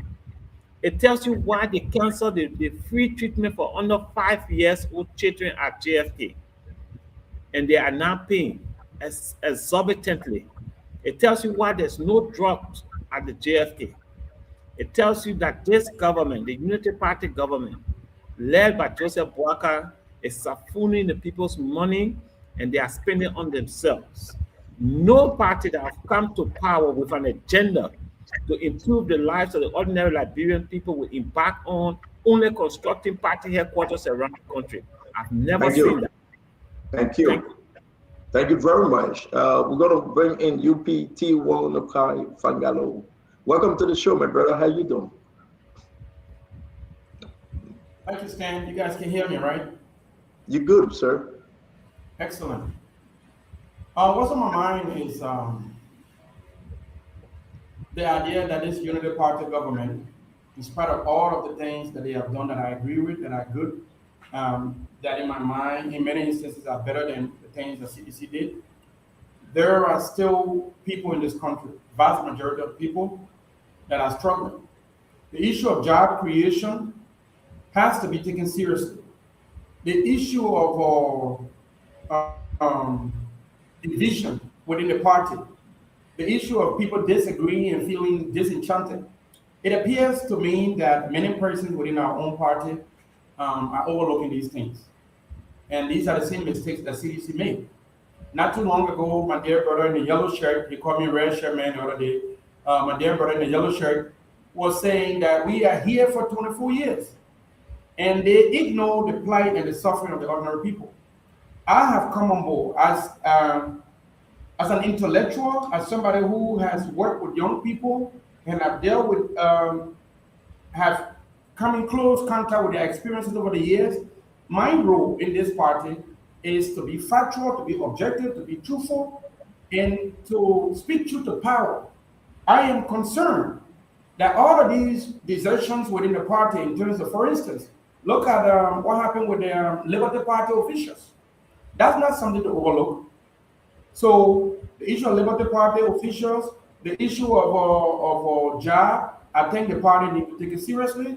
We are in a prime position. Today, if there was election, the Unity Party will win. But we are still 3 to 4 years away from election. And if we continue on the current trajectory, it's not good. So I think we need to do better. Tonight, the debate, we'll talk about the budget in depth, and we'll talk about, Stan. I don't like the type of independent you are. I like the independent that Fubi is, because, he speaks to the issue factually, in my opinion, Stan. You put independent, but I don't know whether you're a CDC guy or not. So let's go into the debate tonight. Thank you very much. I didn't even hear you. 1, 2. I didn't hear the man. 1, 2, let's hear you. Welcome to the show. Thank you, CEO. It's a great privilege to be back. What's on my mind? I think one of the most important things on my mind tonight is the grading from Front Page Africa. It brings a very interesting picture.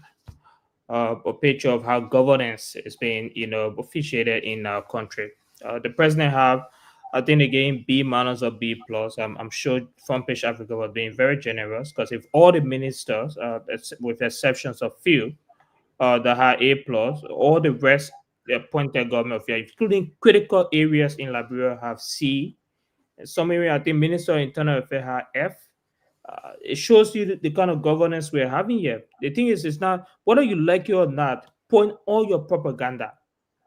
This country is heading in the wrong direction. And the fact that people are building some sort of presumptive narrative to the president that he's doing well, that Liberians love him, is erroneous. It's horrible and it's terrible. If you take a time in Liberia today, Stanton, you realize that Liberians are suffering. There are extreme challenges. And sometimes the panelists want to be able to paint a picture that Liberia is heading on the right footing, but that's not the case. The case is it's terrible. Governance is extremely terrible in that country, and Front Page Africa delivered a verdict today. You may not look like Front Page Africa, but they provided comprehensive analysis of each official, where they did well, where they were in error, including the vice president who I see today. So these are the kind of conversations, for me today, I came purposely tonight on Spoon to talk about Front Page Africa verdict.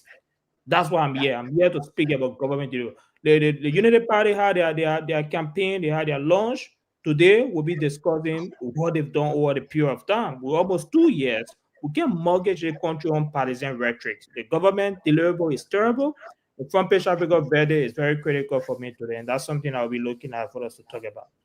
Thank you very much. Thank you to all of you. Again, this is what we do here on Spoon. We appreciate you. May God bless you. May God keep you. And may God bless our country. We're having some serious problems. Like I said to you, you got to understand that if you listen to us by way of the radio, we just want to remind you, yes, indeed, we have a relay, Spoon 107.5, Super 95.1 is on, Fabric 101.1, and all of the voices of Liberia, Voice of Liberia in all of the county. I will read to you right now. All of those frequency.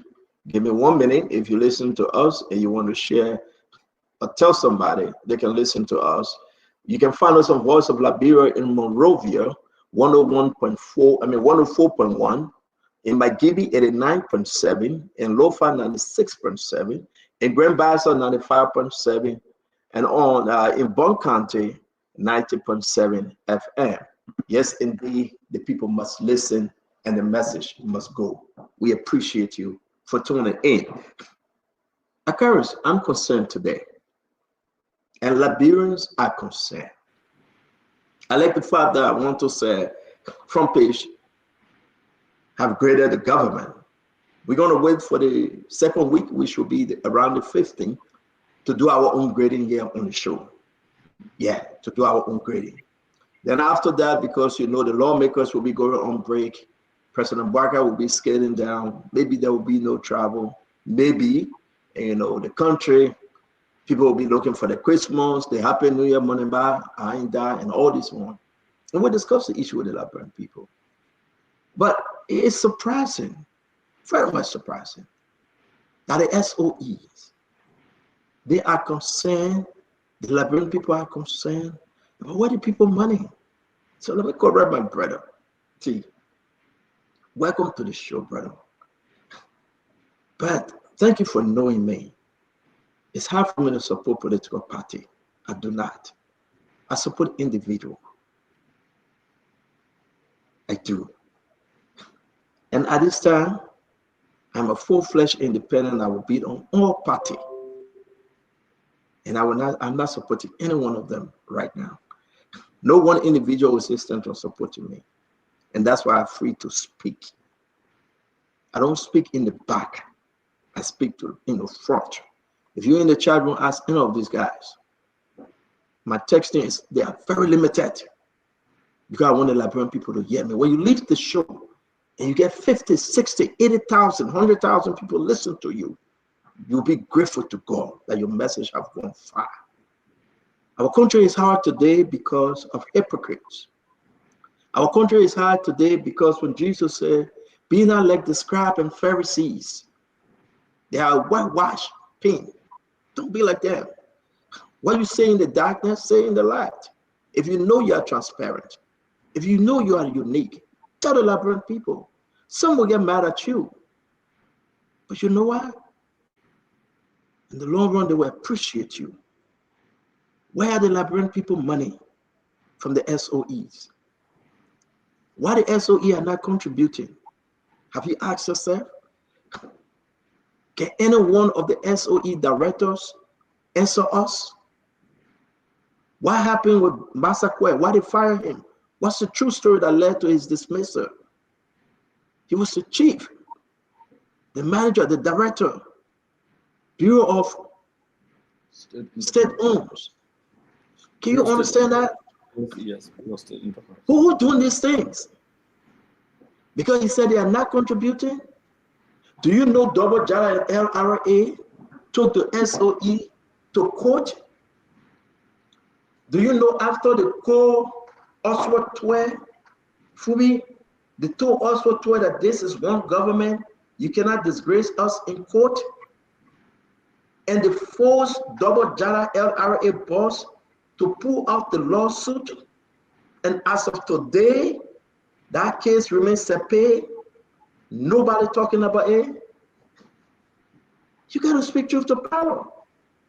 You were holding them responsible for us to raise $1.2 billion. We need the contribution from LPRC, from Labrador Water and Sewer, from LTA, from NAFA, from Freeport, and he named them all. Maritime, everywhere. Sekou said he can't contribute. Let's start with Sekou Dukle. I'm not going to be personal with Sekou, he's my friend. Yeah. But let's talk about the national issue. Have you asked yourself why Sekou not contributing? Anybody yet? Let's take it from another. Fubi, have you asked yourself? Some will be making the announcement. Why Sekou not contributing to the government coffer? I mean, this is what we do on Spoon. When last did he contribute? Excuse me. When last? Since 2024, $2 million on a dividend. 25 to 25, nothing. We're going to 2026. Promises is made, but the people saying the message he will not contribute. Why he's not contributing if you are raising over $40 million? Fubi, let me hear you before we bring in CDC Gray. Have you questioned? Don't you think the Liberian people need to know why? We'll take it step by step. Why Sekou is not contributing, and he's raising over $40 million for me? Yeah, like I said it last time. Look, the lawmakers should also learn to hold these guys accountable. And when they go to present their budget and defend their budget line, they should also hold them accountable. Because there are certain entities that I believe that they must contribute to the budget. You know, there are some of the SOE that I think that shouldn't contribute for now until they build and improve their capacity level and see what LEC, because the challenges they're going through, I now expect them to contribute. But for LPRC, NPA, you know, the Maritime, the NAFA, all these entities, they should review their processes and they should be able to contribute fully as per the agreed budget. If for some reason they didn't meet their revenue projection and they fall short, they should also, in the percentage to which they reach, they should also be able to contribute. You know, there should be no excuse for them saying and already refusing to contribute. That should not be a question, or that should not be a discussion. And Fubi will hear that. I gotta push you guys to the Fubi. You know the terrain. Jacob, it's good to see you. Can you mute a little bit, Jacob? I beg you, can you just mute yourself? We'll get to you, my brother Jacob Jala. Fubi, we hear you. You've been pushing. You say you will run again 2029. But have you inquired? Have you asked? Have you asked anybody in the government? Maritime contributed. We'll get to Maritime. We'll get to Nitolai. But have you asked anyone in the government? Why Sekou? Let's take it step by step now. I'm not getting into Sekou personal stuff. I'm not getting into his many businesses again in Liberia, right? But let's talk about this contribution. You are raising over $40 million. The Liberian people want to know. FUB, have you asked anybody why Sekou is not contributing? I've not asked, but the last comment I think I heard from him or saw from some posts, he was saying that there were some huge expenses that they had to take care of, and because of that, they were not going to contribute. And I think that should not be, it's not something that should be a choice, that he should decide whether to contribute or not to contribute. You know, that's something that is not something that should be left at his discretion. You know, there are certain things that you don't have discretionary authority to decide, to say that I will choose to do this, I will choose not to do this. Let's ask Fubi question. I beg you, if you get a question for Fubi, let's ask him. I'm not going to do all the question talking today. Fubi guy is 2 hours. We will know. When we get a vendetta puncher, anybody will do the same thing. Are you telling us that Sekou have taken upon himself to say I contribute to anything?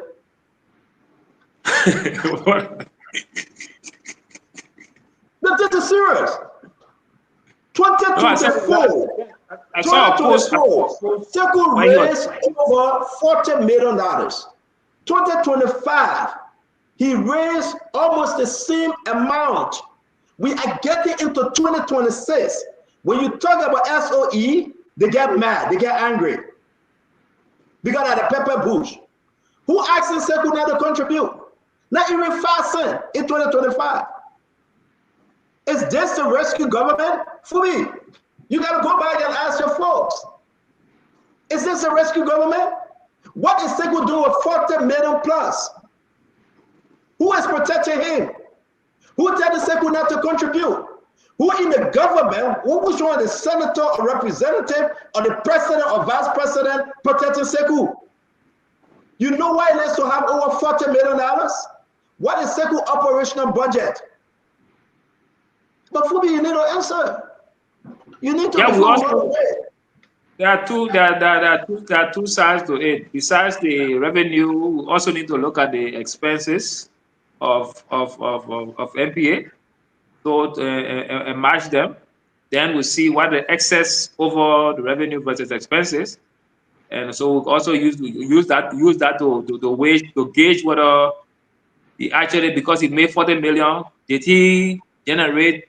Did he spend maybe the same 40 million for which you say you're going to be zero? Well, you're going to be for me, are discouraging also. No. That's revenue versus expenses. No, I understand, and that's why I said, let know how much he generated. Let know his operational cost. How many? And you go in cycle. Let know operational, and then change. What did he do with that change? Which account he put it in? For me, so start giving me operational costs, revenue, and expenditure. We know that Senko sold to pay people, but how much came in? How much did you use? What was great? That bad question? No, it's not a bad question. And GSC can audit that and also give us the feedback. But it's not a bad question. Let's bring Greg, what say you? Our conversation will be on the basis of the law. The first thing, no SOE are captured in the budget to contribute to the budget. No SOE head has the authority to say we can contribute to the budget. It's a flagrant violation of the budget law. Section 4L of the budget law is very clear. This is what it says. We got to look at the law before we put all the guys on execution tonight. Political execution, democratic execution. You don't need to add laws to it, but you know that's how I talk. So how do we place them on our authority tonight? We have to look at the law first. That the basis. When you use those words, and you use that good face will start blacking us. Yeah. So that's the conversation. How we bring them on our authority. The first thing here is that Section 4L of the Budget Law 2025. Oh, you get it that good. It says the revenue authority shall, it didn't say me, have viewing and garnishing rights to all internal revenue generating accounts of revenue generating entities to include all SOEs. So it's not a choice.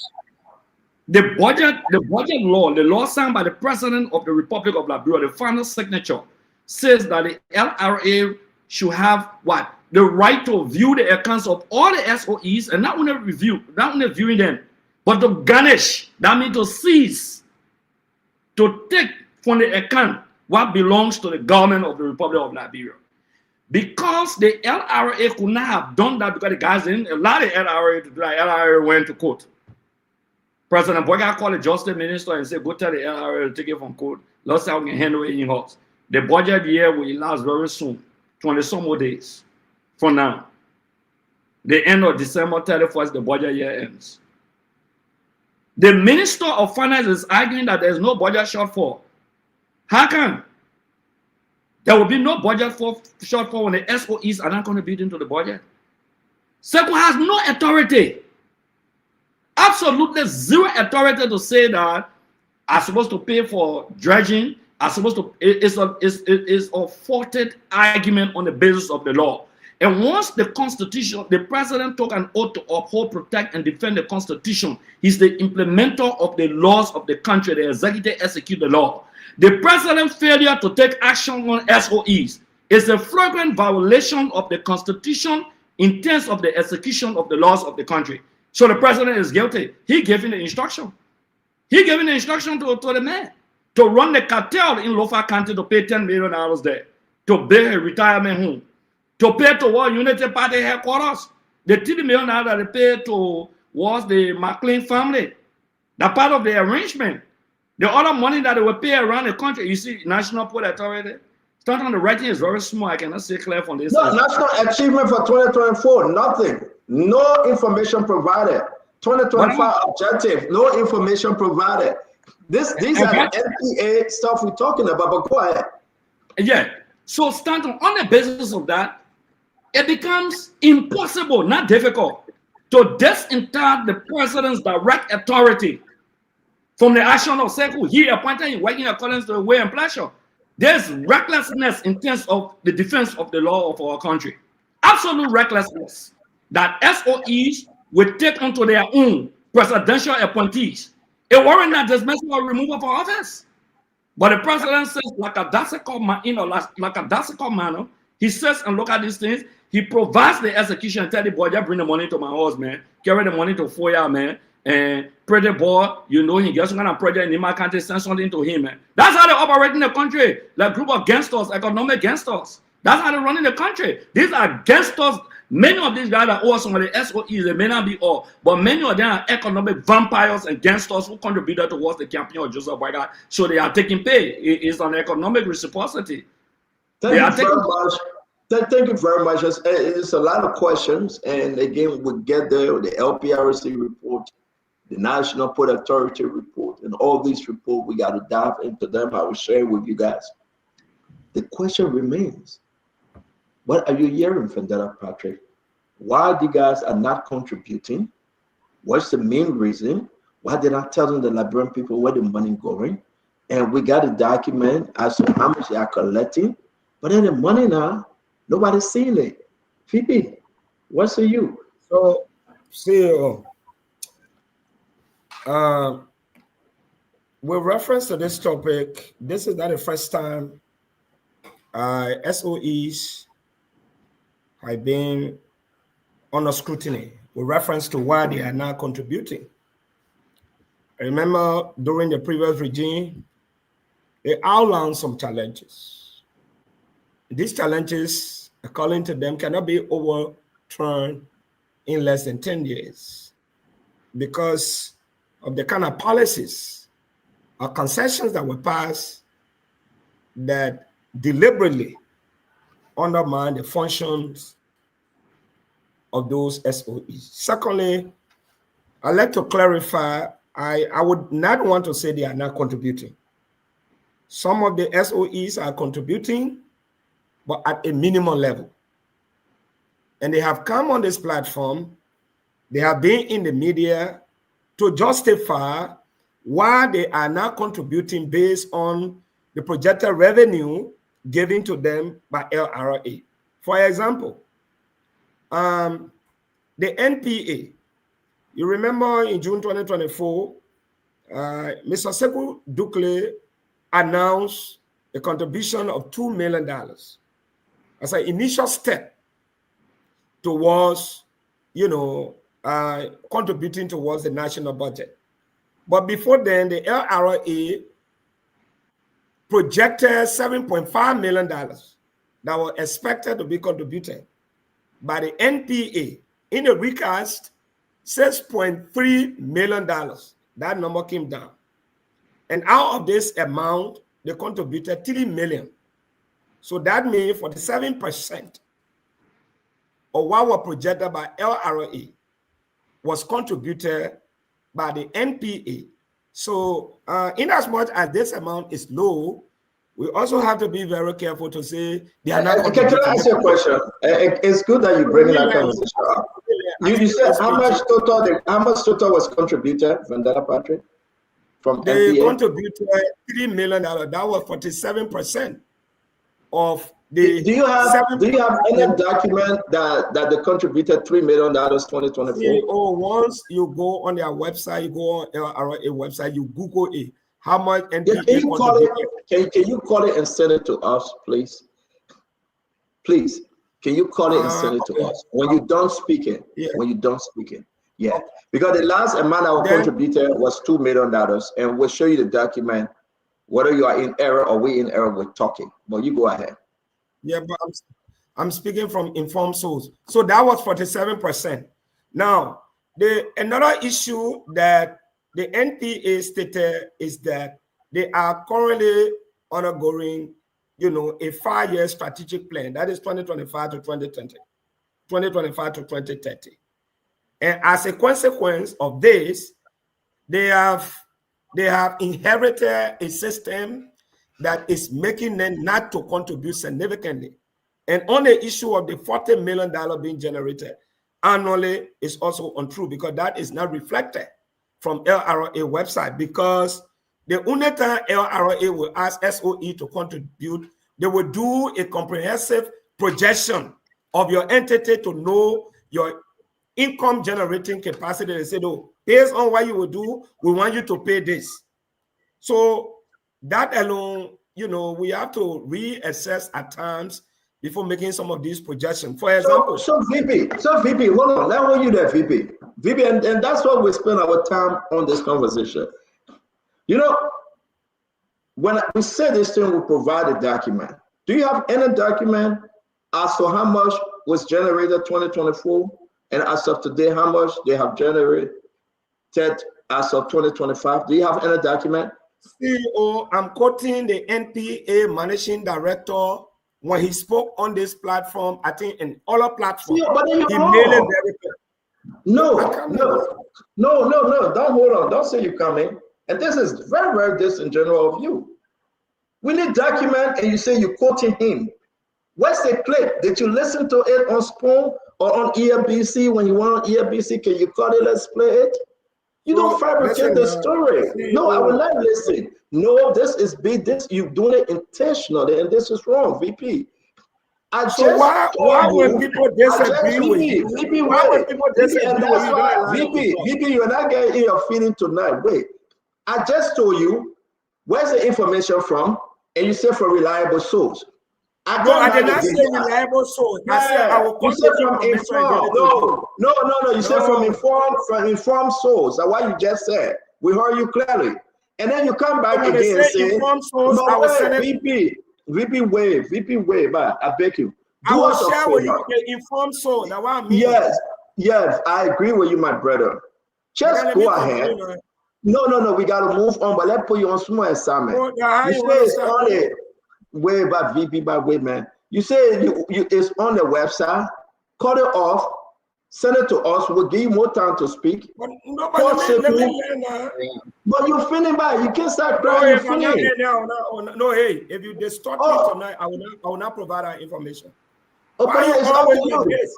When people disagree, you and my son are arguing about it's up to you. It's up to you. You want to go, you can go. You always argue when people disagree. I called to bring you on. I called you on to bring Jefferson, Jefferson, Jesse. Oh, VP, that money is the man lie. Yeah, the man lies, so you if you quoting the man, great. We started this thing. We know this thing. VP lied, right? VP lying to the court. He is lying. That is wrong. He cannot showcase because the Liberian people got to know the truth. Let's say who send the report as to how much was generated 2024. How much Sekou spent. And I'd like Fubi want the information he's searching. Sekou, my friend, brother. I can't let what Sekou post on social media. We used to this thing. I would beat it, I would call you, will answer, you will call me, will lie. But the Liberian people come first, Jefferson. What VP Makaya and lie with Buffett lie and say the man contributed $3 million. As of 2024, Sekou himself, this is what was contributed 2024, $2 million. Yeah. Since then, Sekou promised to send more money, he didn't. Yeah. The document that I had, when I said the guys are raising up to $40 million, VP said I'm not true. So how much they raising the man can tell us? You think we have to play for? $2 million. Let's tell you, man. Like, my man, listen, I just saw this thing. I can show the Liberian people the document, and we can discuss this thing all night. But nobody will come in and can distort the fact and can lie. Hey, no way. Jefferson, the Liberian people deserve better. Let's hear you. Thank you, Stanton, and thank you, Stanton, for the work you do. You are a true patriot, and that is why the Unity Party people don't like to hear you talking. Stanton, if between 2019 to 2023, the people of the MPA contributed about 9.5 million to our budget. About 9.5 million. Since 2024, the MPA contributed at 4 million. They've never contributed a cent to the national budget since then. And in the 2026 budget, again, MPA is not contributing anything to the national budget. It is only fitting and proper. It is only fair that the government come out to tell the Liberian people why the National Port Authority that used to be the gateway to our economy is not contributing a cent to the national budget. How do you expect schools to be taken care of? How do you expect chairs to be in public schools when students are sitting on the floor in public schools? How do you expect drugs to be in hospitals? This is why you see people go to hospital and they are turned away, they die because there's no drug in the hospital, no money to cater to the citizens. How do you expect the University of Liberia to be taken care of when MPA is not contributing a cent? The gateway to our national economy is not contributing a cent to the national budget. How do you expect to raise the $1.2 billion? How? So look, unless Joseph Boakai stop milking the MPA himself directly, MPA cannot contribute to the budget. They cannot. They can raise the 40 million, yes, but that 40 million goes directly to Joseph Boakai and his ally and the son of the president. These are the people that are actually milking the National Port Authority, and they serve our country. These are the people that stated they came to rescue. How can you come to rescue, then you rescue the port only for your person, for your family? This is unfair to the Liberian people.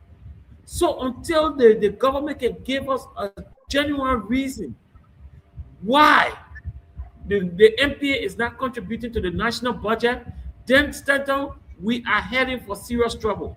But it's not a bad question, Jefferson. And before we bring the rest of the guy in, I'd like to ask this thing, and I thank God for the Liberian people that are hearing us. I want them to comment, to ask your leaders, to ask your managing directors and the deputy directors and the commissioners and the minister question, why are you not contributing to the budget? What are you doing with the money? You can get a zigzag story that was stupid. What are you doing with the money? You know what? If you are doing the people's job, and you say, yeah, we get money, jealousy. Yeah. And we're putting the money in this place for expansion. Yeah. You get what? Chelsea, hold on 1 minute. Hold on 1 minute. 1 minute is sweet. Let's take a listen to the deputy commissioner from LRA. Yes, Tom, you need to do it. Of the committee, I must highlight a critical challenge. Our state-owned enterprise continue to fall short of their revenue contribution commitment. Their persistent failure to meet their obligation remain a major constraint to our collective fiscal goal. If the SOEs were contributing as required, we will be much closer to achieving the domestic revenue target by the end of this month. It is therefore important that we initiate a constructive national conversation on how SOEs can be compared and supported to fulfill their statutory and fiscal responsibility. Strengthening SOE compliance is not just the LRA concern, it is a national. That's the deputy commissioner for LRA. That's Gabriel Montgomery. Yeah. That's Stanton speaking. If you have a justice minister that will cajole and say, let's take the thing behind the horse, we shouldn't go and sue each other. When the LRA people are concerned, how can we raise $1.2 billion when the guys are cannot contribute? Don't tell me about CDC. Don't tell me about the First United Party. Let's talk about the United Party. Let's talk about the United Party because it's important for us to know that we came to rescue. Is this the part of the rescue government that Freeport will not contribute? LPRC will be in problem. LTA, for God's sake, on a Claris Massacre, we have a problem. Where the money going? But Stanton, yeah, in 2019, 2020, the MPA contributed 2.5 million. Believe I will tell you, let's talk about that one. I'm not bringing that conversation up. You know, I'm begging, so, I mean, right? Because the fact remains that those are reason the people voted CDC out. I'm not going back to relitigate the reason why the people gave United Party the government. Let's talk about the fierce urgency of now. Why this guy, to be frank, they're only going to be that $2 million. It's clear. And he even lying. To be frank, yeah. How you call him? Sekou Dougle just call me. He just call me. The man just call me. I tell the man want to talk on the show, he can come, but he can't talk Jade. I just told him. I said, you will not talk to me one-on-one. That's not how I do my business. You want to talk on the show, Fubi? You can't talk. Don't call me behind Jade. I just told him. And I say, they're my brother. The man of my brother. The man of my brother. Sekou Dougle, no. You don't know Sekou Dougle and myself relationship. But this is Liberia grade. To be frank with you, Sekou is a good young man in different capacity. But if he failed to contribute, Sekou can be prosecuted tomorrow under another government. Oh, definitely the law. Yeah. It's not a joke. I don't care how you use the money to any other to breach the law. I'm not getting Sekou personal behavior. Okay? I'm not getting personal business, and none of my business. But let's talk about the country. Let Sekou tell the Liberian people, this is what Sekou said. Sekou said he have approximately 2,100 individuals employed at NPA. That's what Sekou said. 2,100. I told Sekou, you can even have 5,000 to 6,000. I got no problem with it. But tell us how much your operation budget is. Right, Greg? Exactly. He will not say he wrestles and he dances. Exactly. Yes. Tell the Liberian people before we bring in T1 Okai, how much you generating, how much is your operation, how about the banners? Now, my people, they borrow all the money. This is what we're doing with it. But you can't be the judge, the jury, and the executioner at the same time. This is the Liberian people money. And that I Sekou, I know him. We talk. Don't bring that Lala story to us. I beg you, my brother. I'm still talking to the man. But let me bring in T1 Okai. My brother T, let's hear you. Hey, Stan, thank you. For me, I think that Jefferson was trying to make a very excellent point, and then you cut him off. And that point was to be able to discuss what is going on with SOEs presently. You have to be able to look at it from a historical context in terms of what problems they have now that they could make an argument and say, hey, because such and such and such problem exists, we have not been able to contribute to our fullest capacity. And then that's what will throw you back a year or two. And when you go back 2-3 years, you are right within the CDC era. And within that time, you will see that 2022, 2023, all of the SOEs on the CDC regime in 2022 and 2023, they contributed a combined total of 1.3%. And Greg, you can't challenge that. So don't come and say, oh, yes, they don't thank you. Let's not talk about CDC era.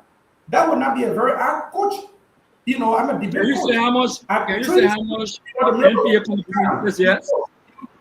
No. You're not do that tonight. What I'm saying is, you have to be able to make intellectual argument. You have to be able to look at the issue holistically. You have to be able to compare and contrast, to be able to know where you are, where progress is being made, and all progress is not being made. Another thing Fubi said earlier that I want to go back to is that let us see GSC report. 2023, 2022, 2021, I don't see anywhere on the internet or national performance report by the CDC-led government. I have a performance report. No, I'm going to go to you up, T. Yeah. Listen to me. We're not talking about CDC on the show. We remove CDC. Let's talk about Unity Party. Okay. The reason why we got to talk about Unity Party, you join Unity Party because you believe in them. They are the rescue government. They said they rescue the people from CDC. And don't tell me about CDC. I will bring all of you guys back to Unity Party. How much Sekou generated 2024? How much he generated generating in 2025? How much he spent and what's the change? What's the balance? Talk to me about it. Call Sekou. Don't tell me about CDC. What I will tell you is this: all of these different SOEs, from the Freeport to Mo Ali and everybody else, in my view, and I've been very objective about that, they have not performed well. There's so much in my opening argument. You heard me. I said we cannot remove CDC for one thing and then continue to repeat their error. That is what I said from the beginning. That is what I said day before yesterday, and that continues to be my argument. $2 million, which Douglas just said that they contributed in 2024, it's not enough. I was the president of the Liberia Shipyard Business Association in Northeast USA, cutting from Ohio, going all the way down to Minnesota. This year, we have planned to ship up to 500 containers. I was a victim of the process that's going on in Freeport myself.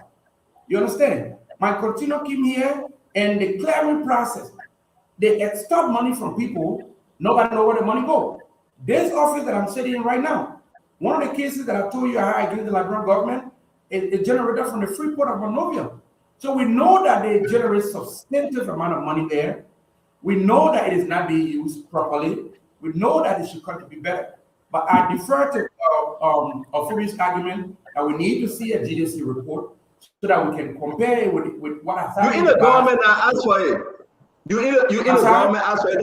Don't go to GSC. Just call Sekou. No. Call Sekou and ask for the first report from him. Call Sekou. To be fair, don't sell to GSC. Pick up Sekou phone and call him. Maybe Sekou want to give it to you tonight. But give us a Sekou want to give me what? Sekou want to give me what? Sekou know that you want to give me Sunday?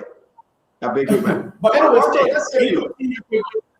one more point here quickly. What I want to say, the point that I stand on is, I don't want it to reflect, I don't want my message to be reflected or in any misconception. That is, my view, whether the PRC, whether the Water and Sewer, whether the Freeport of Monrovia, and all of these agencies that are owned by state, I feel that they can do better to contribute to the budget, and you just play the clip. LRA bosses are complaining. They went to court. I'm not going to sit on the show here and say, oh, they're doing better now than they did before. All I'm saying is, for us to be able to make an intellectual, factual argument, let us wait at least for one round of report from the GSC. We can all call for audit. Fair game. And then we can look at it and say, we're not going to wait. Thank you very much. You can wait because you're supporting Unity Party. Will not wait because we are not support. For me, I'm not supporting any party. So we're going to hold them that they should answer now. You can wait. The waiting game you guys put to the Liberian people, killing the Liberian people. Your new message now, let's wait. Let's wait for what? President Boaga asking for more time. For what? And you come here and say, we must wait. For what? You think Liberia on waiting game? We are not on waiting game. We ain't even touch LTA and the other one yet. We want it on Sekou. Let's hear you. Let's hear you on the Sekou crowd. Listen, when you listen to the LRA issue, it scares you. This is not rescue. When Sekou Dougle come up to say we are generating just from Freeport alone, not the Port of Buchanan, not the Harper Port, not the Greenville Port. They're collecting so much more money there. But just for Freeport alone, can you imagine? And you are refusing to tell the Liberian people the truth? What to come on, man? What kind of rescue government is this? They can cry and cost me and say anything at the best. I don't care. They post, they cry, they cost me. My brother, it will not help you. You don't waste your time. I'm my own CA. What to? I'm here, I'm CA. Because you know what? The Liberian people on my mind. I'm focused when it comes to the Liberian people. So let's discuss the issue. Sekou cannot be raising money every year and use the place as a cash cow. No check and balance. Who checking on Sekou? What is Sekou argument? What President Boaga saying about Sekou raising all that money? The president in the know? What Jeremiah Cruz saying? Is Jeremiah Cruz in the know? What the lawmakers are saying? Let's hear you, Wanto. Let's hear you. This is embarrassment. It is, I don't see why anyone should get angry on this conversation. It's a realistic conversation. And like you played a video, this is now a conversation only by Spoon. There's a lot coming from Liberia Revenue Authority, and this is all state-owned enterprise. Stanton is terrible. I looked through the budget currently. In 2024, the dividend outturn between state-owned enterprise is 5.5 million. The dividend budget is 14.74 million. So primarily, I don't know if that was a mistake, or the state-owned enterprise did not provide any explanation on how they will be able to contribute to the budget in the current draft budget of revenue. So it's very interesting to be able to note that as well. So you got almost 45 million coming that should have been coming from state-owned enterprise, and you have less than that coming from state-owned enterprises. The other thing that's also very important to note in the budget is that there is zero reported contribution from not just the National Port Authority in the current, maybe it might be, again, I'm giving the best opportunity. I'm looking directly into the budget, the 2026 draft budget. So all the state-owned enterprise, including NPA, provided no document on dividend in the budget. The other aspect also is that the operational budget scaled to around 45 million in expenditure. So these are very genuine conversations to have. I don't see anyone should be angry. Again, these are draft budget. Maybe there was a mistake in how they reported to the Ministry of Finance, and it's still on a draft, and maybe they might be able to provide information on why this is so. But what is very interesting to note is that without state-owned enterprise contributing to the budget, you have exceptional challenges on funding the budget, because the current Revenue Authority also highlighted that part of it will come from state-owned enterprise. So if state-owned enterprise is not contributing, you ultimately you cannot fund the budget. A 1.2 million budget is estimated draft assumptive budget. A greater part of that budget comes directly from revenue. There was a report from the Revenue Authority, and I think both the Revenue Authority and the Liberal Legislature, that shows that there was budget shortfall in almost close to $22 million last year alone. If I'm not mistaken, the figure is around 20 to 22 million. So for me, I would never get angry with this kind of conversation. And like you said, Stanton, you're very open to have Sekou to share. Maybe obviously if you want to explain why this is so, it will be great to give you an opportunity. But these are driven documents that you find in budget allotment, and we should be able to ask tough questions. Why is it that the 2026 draft budget is reporting that no state-owned enterprise documented revenue projection? Why is it every state-owned enterprise completely left out revenue projection? And you know how much budget all of these state-owned enterprises have within a budget? They got a lot of budget. 3 state-owned enterprise, NPA is the third highest within the 3 state-owned enterprise budget allotment in the current budget. So again, these are facts, and and again, I'm thinking that we can have a very profound conversation. I would say Stanton is nice. Give Sekou the opportunity. Maybe he can explain specifically why this is so. I don't know by precedent, primarily why this entire process is like this. But I think this is something that is rare and is concerning, and we should be able to have a conversations around it. People in the back texting me and making me laugh like hell. Yo, please stop texting me. I'll be discussing. When you discuss the issue for me, you guys are distracted. I think they do it intentionally, right? Because I want to fire. Yeah, I really want to fire. They say, you know what? We just say in text, then you slow down. Because you know what? Let them work on our brother of Wilfred Russell. Then we'll go to LPRC. We'll leave Sekou for a bit. After this round, then we'll go to LPRC, right? We're going to do our closing round on the court. Then we'll flip to LPRC and do our closing round. We'll go to LTA. Guys, we have to document. This is not a smell campaign, right? This is about Liberia. It is concerning for us to just play this game. People say, oh, maybe the president ain't know. But who told us not to proceed? When they sue when LRA sue these SOEs. Russell, it's good to see you with your turtleneck, my man. I didn't know you can wear turtleneck like that, but it's good to see you. Let's keep it going. I will try to wear my own turtleneck too with the cross you got loaded at Pastor Raymond, the Reverend from Lutheran Church, the Pastor Cross. I hope he didn't take his cross from him. But let's hear you. I'm feeling blessed today. Just came from First Sunday yesterday. So I'd like to say hi to all of my fellow panelists and listeners and viewers out there. Look, Stanton, this conversation is interesting, but not only is it interesting, but it's important.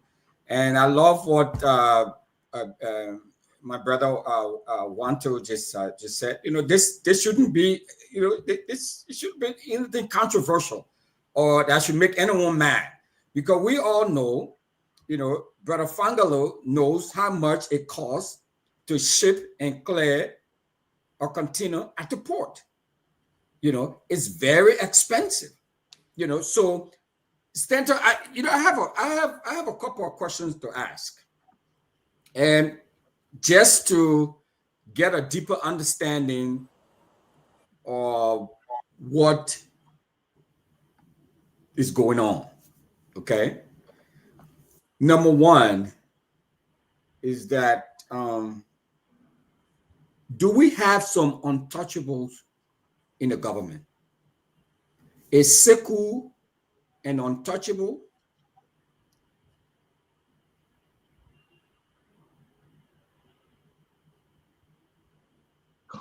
You want us to answer?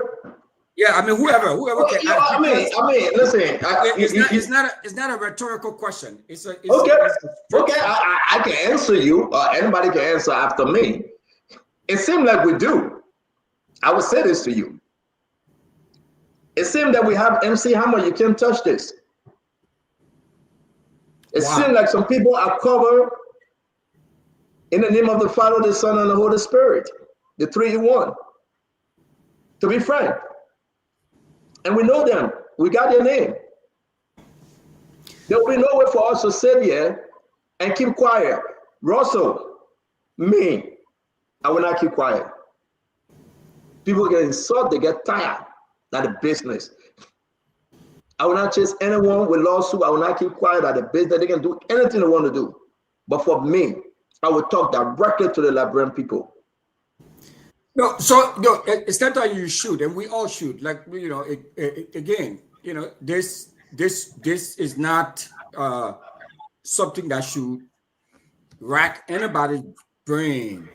If you have an entity like NPA, okay, that is generating a huge amount of revenue.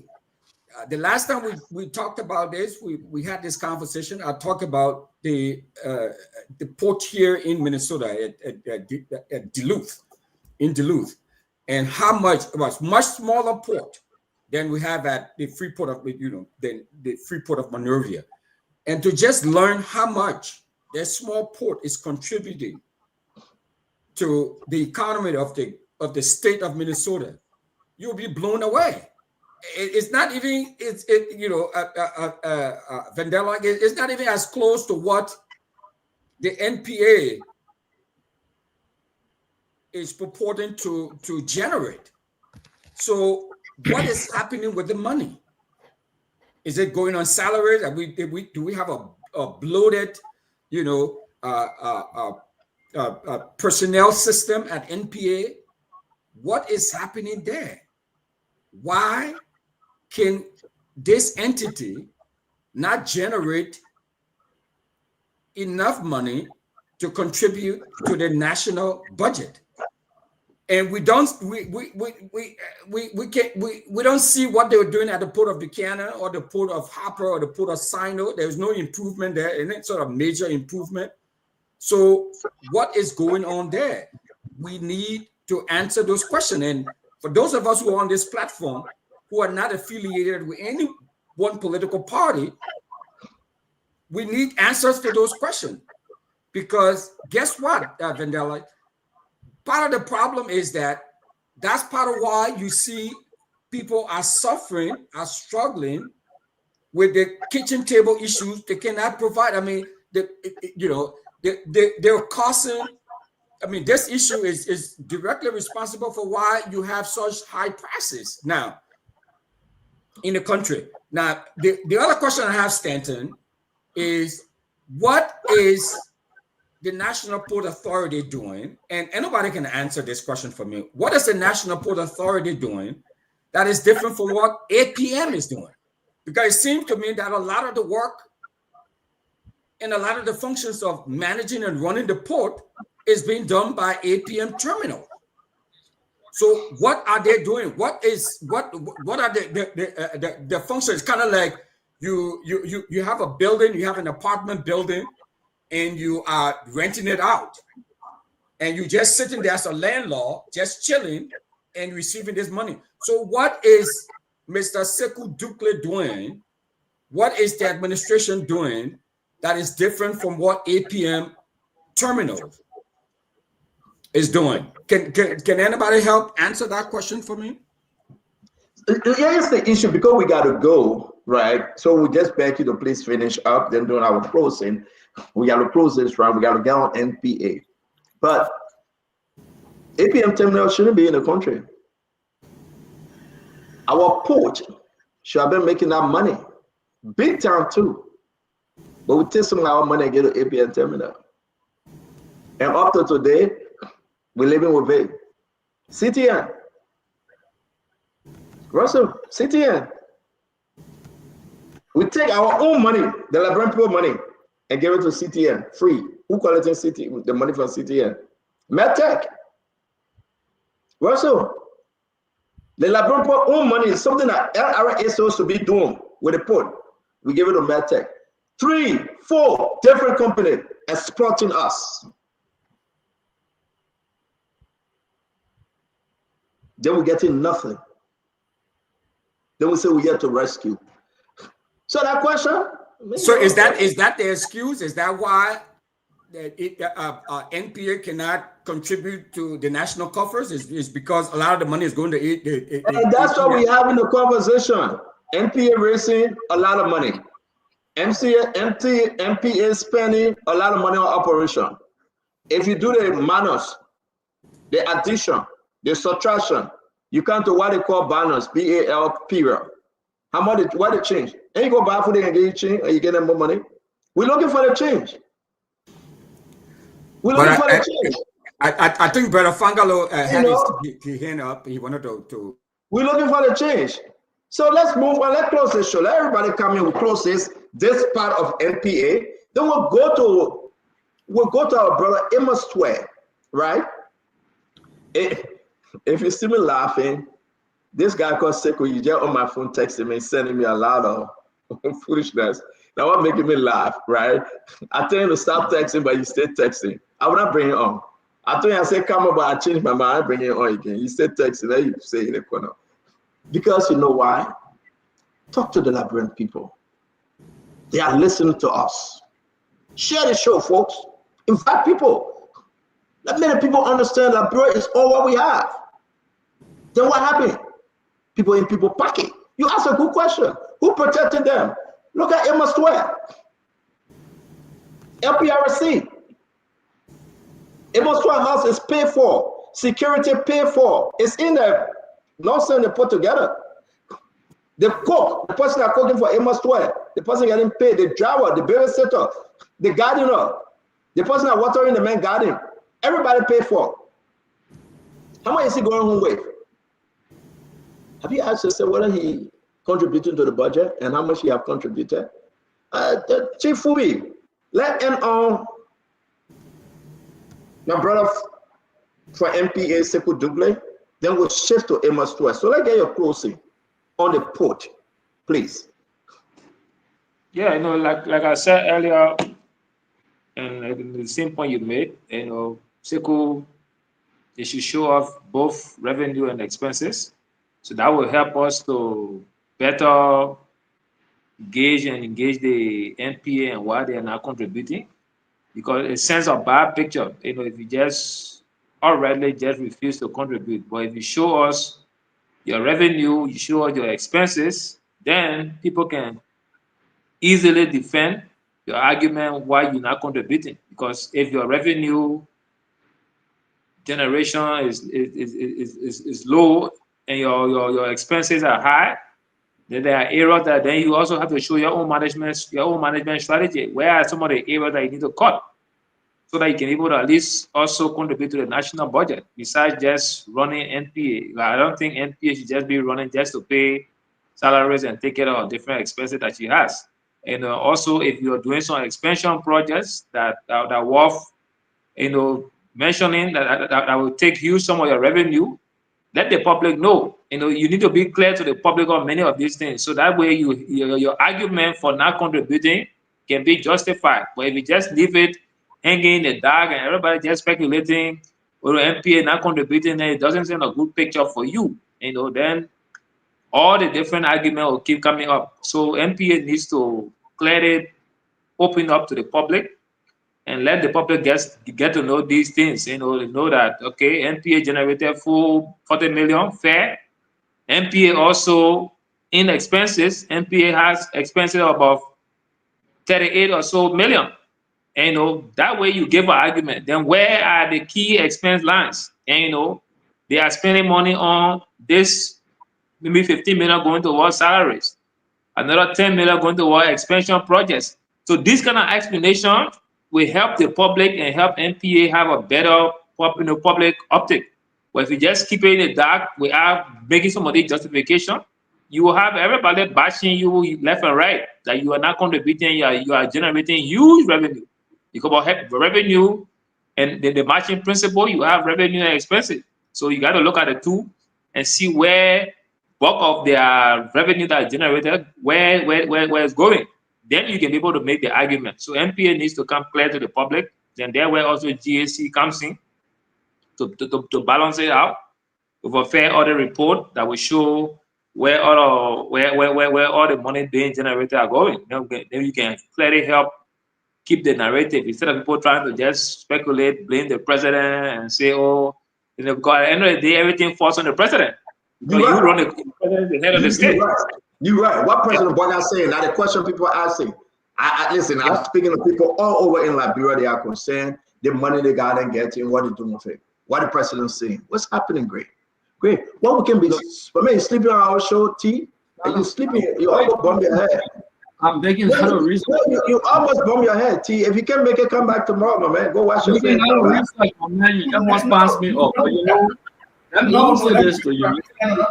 You just want to pass me up. I made a lot of research on the show. Let's do this quick. The law is the law. I don't care what you say about it. You can go heaven, you come down. There is a law. There is a budget law. 2024 has a budget law. 2025 has a budget law. The budget law provides for the LRA to collect that money, to garnish NPA account and all other SOEs or internal revenue generating entities. That's the law. He has no choice.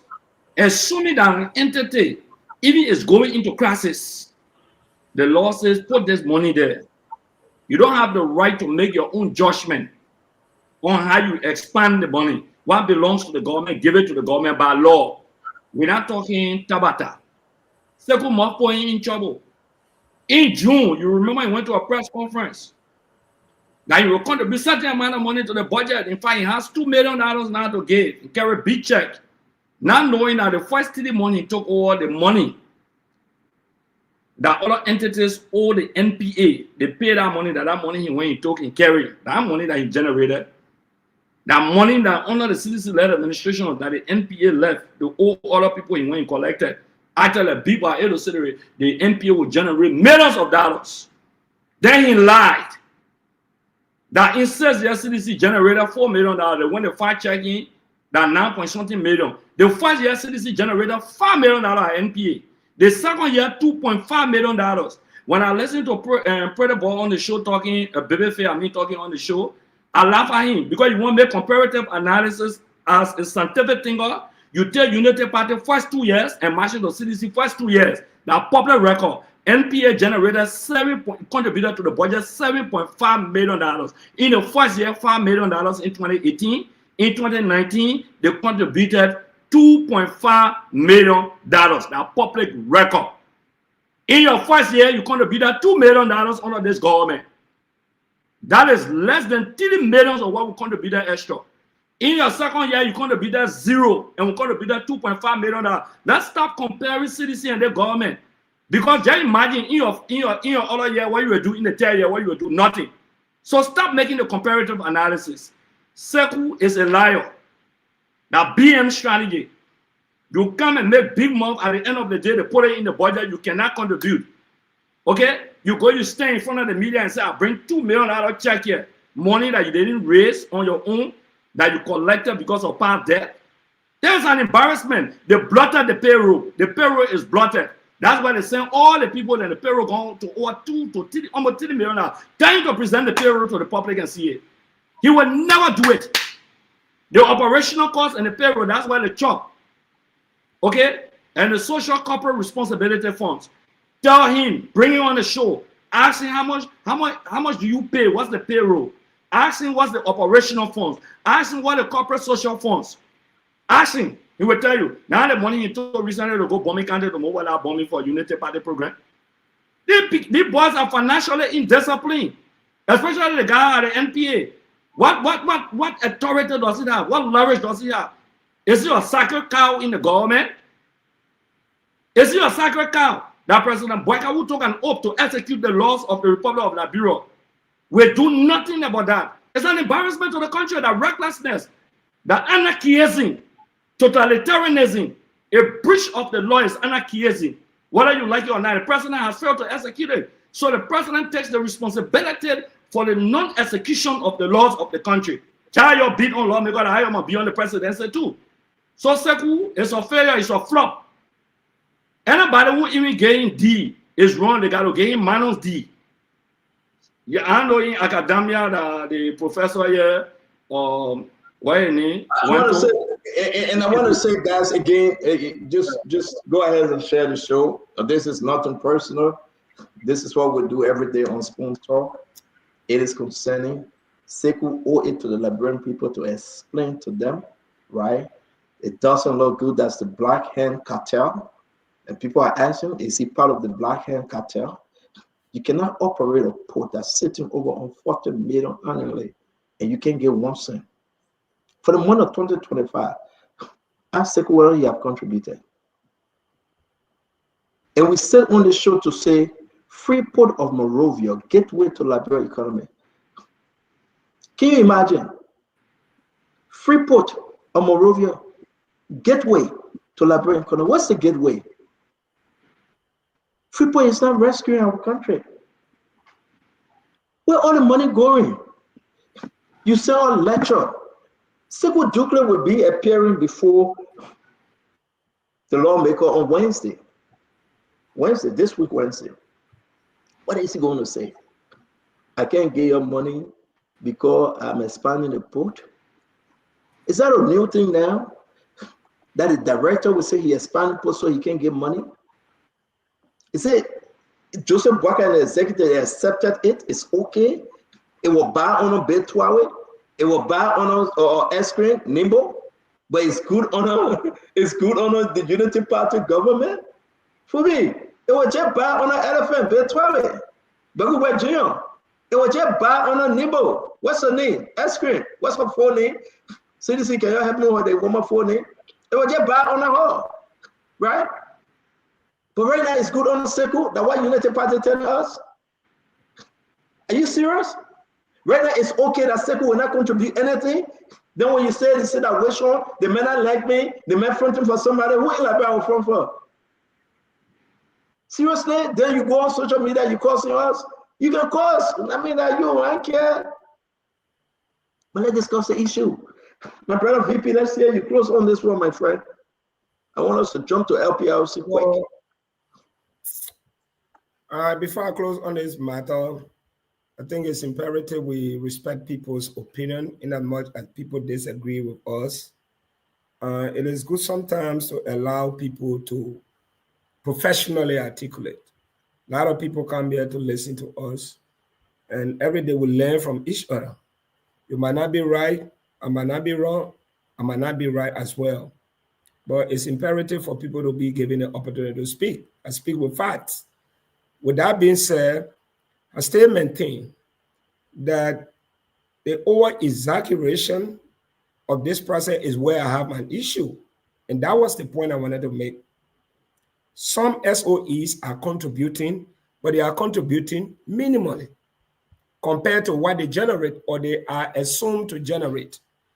If LRA says you're supposed to contribute $7.5 million and you contribute $3 million or $2 million or $2.5 million, you have not contributed significantly. And that is a problem. But to categorically say they have not contributed, over the past 2 years, That was the issue I wanted to raise. 2026, NPA did not commit, or contribute anything. It's a fact. And I think sometimes when people make some statement, you don't know what is ahead, so just like clashing, you know, that was not right. They did not contribute. And what was their issue? They said they had a payroll of, annually they spend like $18 million on payroll. You know, they have a lot of people on NPA payroll. They met it there. And this is something that we have not touched. You know, APM terminals. I just listened to your CEO that the port manager is going to meet the legislature on Wednesday to say what thing. These were the same people that gave the revenue hub where Liberia is supposed to generate revenue. Somebody mentioned and said, well, the same where APM doing, NPA could do it. APM terminal generates $200 million annually. Medtech. What kind of work Medtech is doing that Liberian people can't do it? They generate $75 million annually. Who gave them the authority? The same people at the national legislature. The same people. If they decide today that we are going to cancel APM terminal and Medtech, we will find qualified Liberians to do the work. I can guarantee you, no, NPA will be contributing maybe around $300 million to the budget. But you gave that authority to foreign investments. Then you see groups of people coming here and beating, they're not contributing. APM terminal is generating $200 million. What kind of sophisticated brain that they have in APM terminal that Liberia can do it? Medtech, they've been here for a long period of time. $75 million they generate. How much are they remitting to government budget? So sometimes, let us not look at where we fall down, but where we stumble our toes. Our major problems in this country is the national legislature. Unfortunately, I see some people tapping with small fingers. When these people go, these people who saw our right to generate money, they are in the legislature. But guess what? 2029, they will be in line to send a rebate to maintain Medtech, to maintain APM terminal. That is the problem. It could generate more than $200 million. In fact, this is what they're reporting. So we don't have a population of 5 million people. We cannot have the best experts to perform the same function like APM terminal and Medtech. Then we come here, we want to blame people. CEO, again, I'd like to close on this. The problem is not from the NPA. The problem is from the national legislature, because when the revenue is supposed to come, they gave that authority to a foreign company to milk the resources of this country, and we sit down here, we cry all day. This is where I get frustrated at times. Thank you. Thank you. Thank you, Akaris. Thanks. Let us bring in Chessie. Chessie? Thank you, CEO. So you see, Federa, this SOEs or state-owned enterprises contributing to the budget, to our national budget, it's a law. They should do it, and only the national legislature can waive that. Only the national legislature can say, okay, due to what's happening in the port. No, they can really have to review it. Yes, so only the legislature can do that. So even if the port has 1 million employees, they are under obligation to contribute to the national budget. If they can't, for any reason, they should give the legislature that reason, and the legislature can grant them the waiver for that budget year. But for the National Port Authority to refuse blatantly to contribute to the national budget, and the president cannot do nothing about it and cannot say anything about it, it says a lot. I can tell you, that Joseph Boakai is fully aware the National Port Authority is the one sponsoring the construction of that $10 million building in Foya, the retirement home for Joseph Boakai. And to do this, it makes Boakai the most reckless and incompetent president in our country ever. This needs to stop because that's the people's money. That money should be used in our health sector, in our educational sector, ensures that chairs are in the schools, in our public schools. The University of Liberia is fully taken care of, renovated, and maintained properly. The hospitals receive drugs, and they are fully equipped to cater to the needs of the Liberian people, not to spend the money on you personally, you and your son. It's wrong, and it needs to stop. Thank you, Stanton, for raising this issue. It's a national issue, and it must claim the attention of everybody. Thank you, Stanton. No, thank you very much. We're going to bring in T1OK. T1OK Fangalo. Thank you, my friend. Let's hear you. You know, Stan, you fact check sometimes. And when you fact check Mandela, I expect you to fact check Gray. When Gray said that the statement from the media statement from the National Port Director concerning about $3 million that was generated, that was money that was owed to the port from activities during the CDC time that was paid by. And then he started parading the money, and then it was not money generated. Gray can't keep interrupting me. You know, so you missed yeah, Gray, let you finish. Let just allow him to finish. Go ahead. When we try to lay out the premise for comparative analysis, when we try to lay out the premise to say, hey, to know what our SOEs are doing good now, you must know what they've been doing before, so that you can have a clearer projection going into the future and how, and to determine whether they are meeting their responsibilities. We're told, oh no, don't do comparison. The comparison is from time back. But he came on the show and talked about, oh, the money that we generated that was not paid to us, it was paid. So these kind of unnecessary speculation. For instance, my brother Jefferson just said that $10 million used from the port to build home in Foya. Liberian people are listening. They are being educated from this show. And these types of baseless claims that's not supported by any type of evidence, it's not necessary. Now, quickly here, I want to say that I personally frown at the director of the National Port and several other heads of SOEs because during the past, I wrote in Front Page Africa and other media outlets that what was going on was wrong. All of these problems started mostly in 2012 when DFM was the lawmaker. They had overseeing responsibilities. They should have put a lot of things into play. They did not do it. Oversight, don't say oversight. You want to be lawmaker. Let him man finish. What is going on? But you can mute the man, Stan. No, man, just go ahead. Just go ahead. I don't know what you just speaking on. The port and other state-owned enterprises not being able to contribute significantly to the national budget, it is absolutely wrong. It was wrong before, it is wrong now, and people like Duplay in government are making it very difficult for people who want to support them, for people who want to defend them. The Phobia, myself, and from Data Patrick and other people, they make it difficult for us. And because I'm factual and objective, I will say these things. They have to do better, and we look forward to a GSC report. We'll monitor that hearing on Wednesday to see what he really has to say.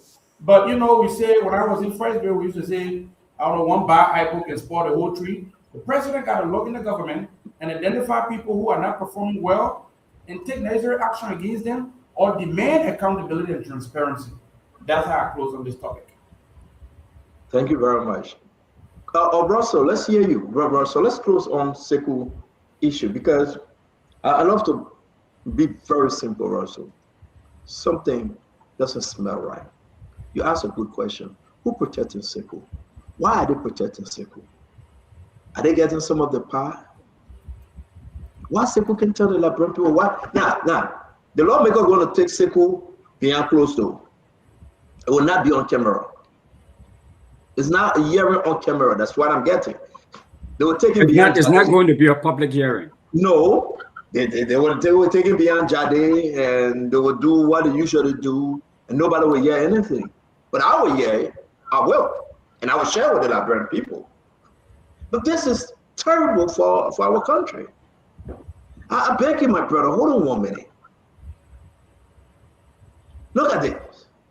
LPRC 2026. National Port Authority. Look. NAFA. Let's just imagine, look at it. Look at it for yourself. Let me zoom in for you to see better. What is happening to our country? Who eating the money? Can I please tell me that graph here? That stuff. I will. I'll put it in the chat room. Who eating the money? These are fair questions. I don't care if the people insult the Marcos and the Parcos. That's okay. But the Liberian people want to know who eating the Liberian people money. You're collecting all the money. You can't give out a straight story. You tell her that you get 2,100 employees. Who tell you to increase the employee? Even if you do, but how much you paying them? What's your operational cost? And how much bonus you getting? Where's the leftover change? Where is it going? You remember Seputo almost 25,000 and give it to Kinjo people on corporate social? Remember we discussed it on the show? Seputo money and give it to youth and school when they were traveling on corporate social. So anybody that ever on corporate social get them money, no check and balance. But let's hear you, Russell. This is disturbing. And I also like to say, I will be sharing the graph with you guys. LPRC, Liberia Refinery, Petroleum Refinery Corporation. This is so disturbing. This is what was submitted to the lawmakers. And I want you to just dive into it. And I want you to read it. I want you to see the amount of money our brother Amos Stewart collecting. Then you ask yourself a question. Again, look at the statement. Narrative of product in movement in all terminals, January to October 2025. Then if we say that this is troubling for Joseph Yeman Boakai, and he boasts and they are pocketing the money, people want to question. What is coming back to Liberia? To the people. Who authorizing them? Who empowering them? And then Liberia people ain't know about this money. The Black Hand Cartel. Talk to me. We're discussing today. They will get back. We'll go to LTA. LTA, put your hand on your ear. It bad off. Clarence Massacre have turned to be a millionaire overnight.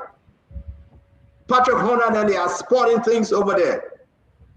LTA, the amount of money they're generating. Only God won't know how you will rescue Liberia. Because the government cannot rescue Liberia.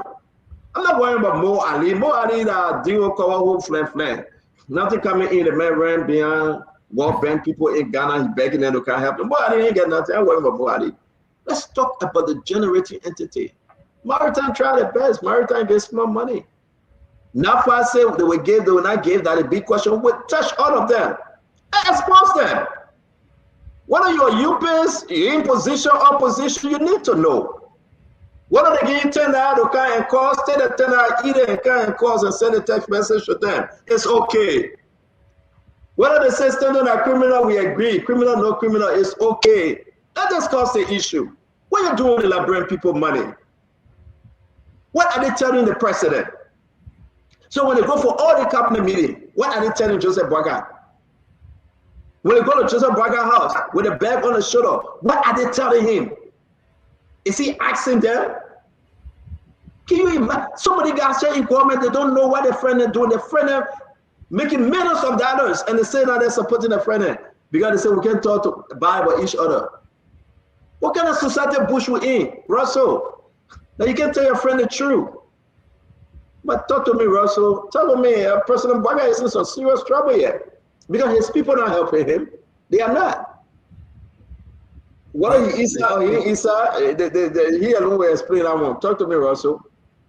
If President Boakai is in serious trouble, as you are saying, you can imagine what is happening to the people, to Njimama and Papi and all of the folks out there, the little people.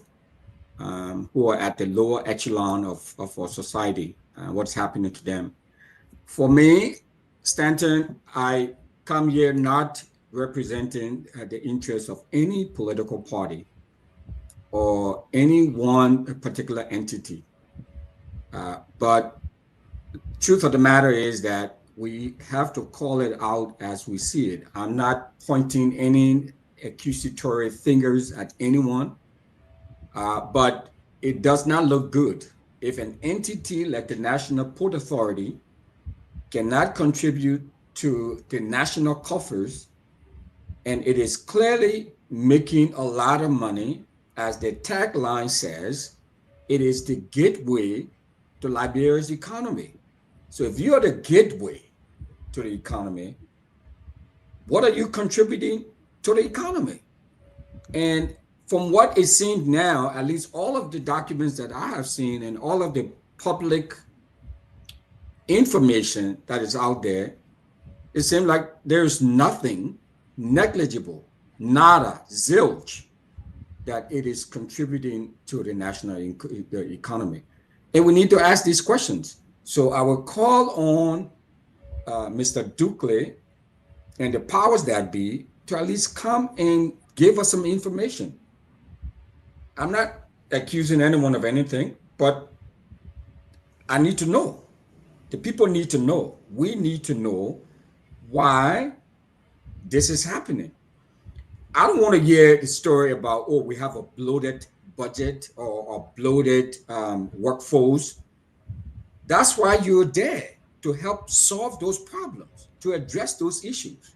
If you're spending the money on revitalizing the port of Buchanan or the port in Harper or Sino, then come out and let us know. Share the information with us. There should be no one that should be protected. There should be no untouchable in the government. You work for us, you work for the people. If the people are asking questions, if the people are concerned about what is happening to their money, because we all know how expensive it is. And if you made a decision, so I'm not going to put there were a lot of blame to go around. But now we're talking about the National Port Authority. We're not talking about the contribution of the legislature or the president or whoever else. The president put Sekou Dukley there because he felt that Sekou Dukley had the competency to address those issues there. Whether those are issues that were brought over from the CDC, okay, I'm not doubting that, but that's why you were put there. It's been 2 years now to address the issue. You have the skill set, the competency. That's what we were told, that you address this thing. So don't come and tell me that we have a bloated, workforce at the port, or is the fault of the Congress that you gave this to the contract to APM terminals. I don't want to hear all of that. That's why you were hired for the job, because you're coming there with some innovative solutions to address all of these problems that we talked about, all of these problems that were there, that were handed down, quote unquote, apparently, allegedly, by the CDC. Now you have it. So address the problem. Tell us how you are spending the money, and the money that you are generating from the port. Why are you not contributing to the national budget? That's all I need to know. That's all the people need to know. The people in Fishtown, River G, that's what they need to know. Thank you, Stanton. And I want to say to you, thank you very much. And the Liberian people will know. I mean, that's the reason why the People Trust the Spoon Network and you and I on this show, every one of you, to bring the discussion to them. Who is talking about SOE money? Want to? Who in the country talking about SOE contribution? Who? Want to? I'm asking you. We own the Voice of Liberia. We own Super FM. It's just Super FM. We are on Spoon FM 107.5. We are on Fabric 101.1 and all of the Voice of Liberia Relays Network. Who on right now in Liberia, right now, talking about SOE contribution? Who? It's just Spoon, and there's a lot of regulation. Who asking the question why Sekou is not contributing? I mean, who care to ask as to why these people say they're eating the Liberian people money? And then they're doing scare tactics and saying you got no friend. My brother, I don't need friendship. I do not. I will not be your friend. We can talk. That's okay, Wanto. You don't call me. I don't call you. You come into my house. I come into your house. We meet husband talk. We talk our own. We go sit down. Who's talking right now for the Liberian people? The old man in the interior. Hearing this kind of information. Look at this. LPRC 2025. Amos Square. $5 million. How much he contributed? Less than $1 million. $799,000. NPA 2025. They promised to get $5.8 million. As of today, that's zero. Where the money gone? NAFA, Sarah Segway, promised to pay $2 million. But when you running going Wanto, as of today, zero. We're going the man went for confirmation. He said he will pay $2 million. He went for confirmation and committed himself. They said they would do it. Yeah. Can you imagine who talking about this issue in Liberia today? When they go to the job, they can't make it. How dare us to say I didn't even know this information, Stanton. I didn't know this at all. But because we did a national thing, we're talking. The Liberian people are concerned. I mean, what you guys are saying? Look at this thing. Look at this. You guys are careless. Can you imagine? The Liberian people need to see 2025. Let's forget about 2024. This is the 2025. Let's just take the top two. Amos Square and Francisco Ducle. Add them together. $10.8 million. Is that the $10.8 million I want for you? Is that the $10.8 million grade I want for you? $10.8 million. Look, Stanton, you're making me laugh, you know. No. Instead of passing you, they put your taxi me. The government is not yet to rescue. Rescue time feel with the government. And you can call it and go pour my knee again. I used to it. I'm from North Panton. Born behind empty Gallon Bay. Went to Jimmy Jolocon. Went to Newton Town and get rough. Went to White evening school. Teacher not coming to class. But we make it somehow. 1995, April 10, we graduated. And God bless them all we came on this side.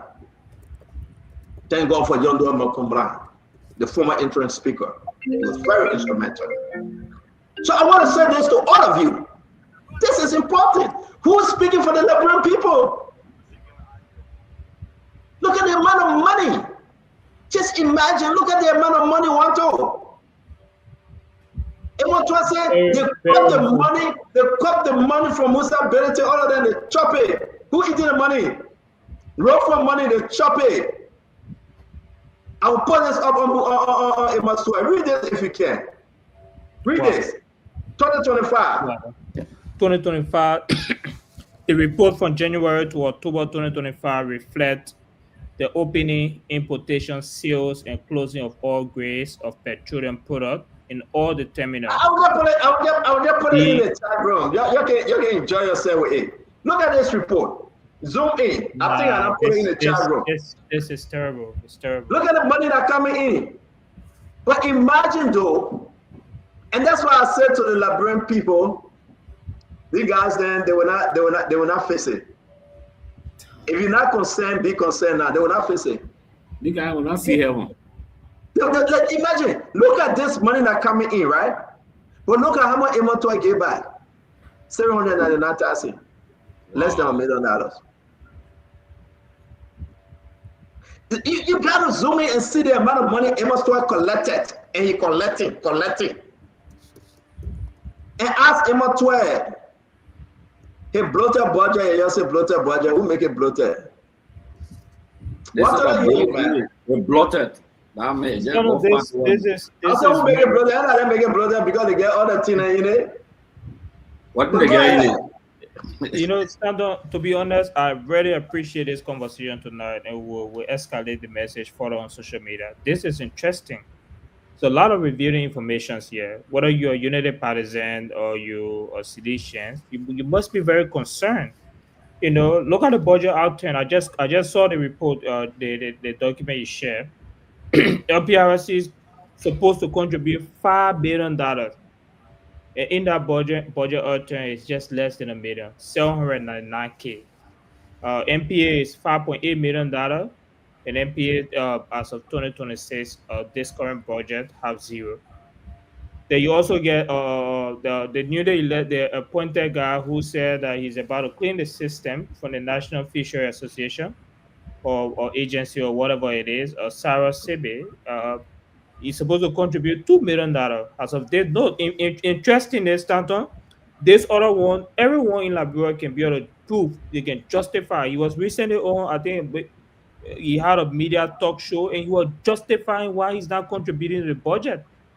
This is where we are currently, you know, and is very, very, very much unfortunate. And I really appreciate this conversation.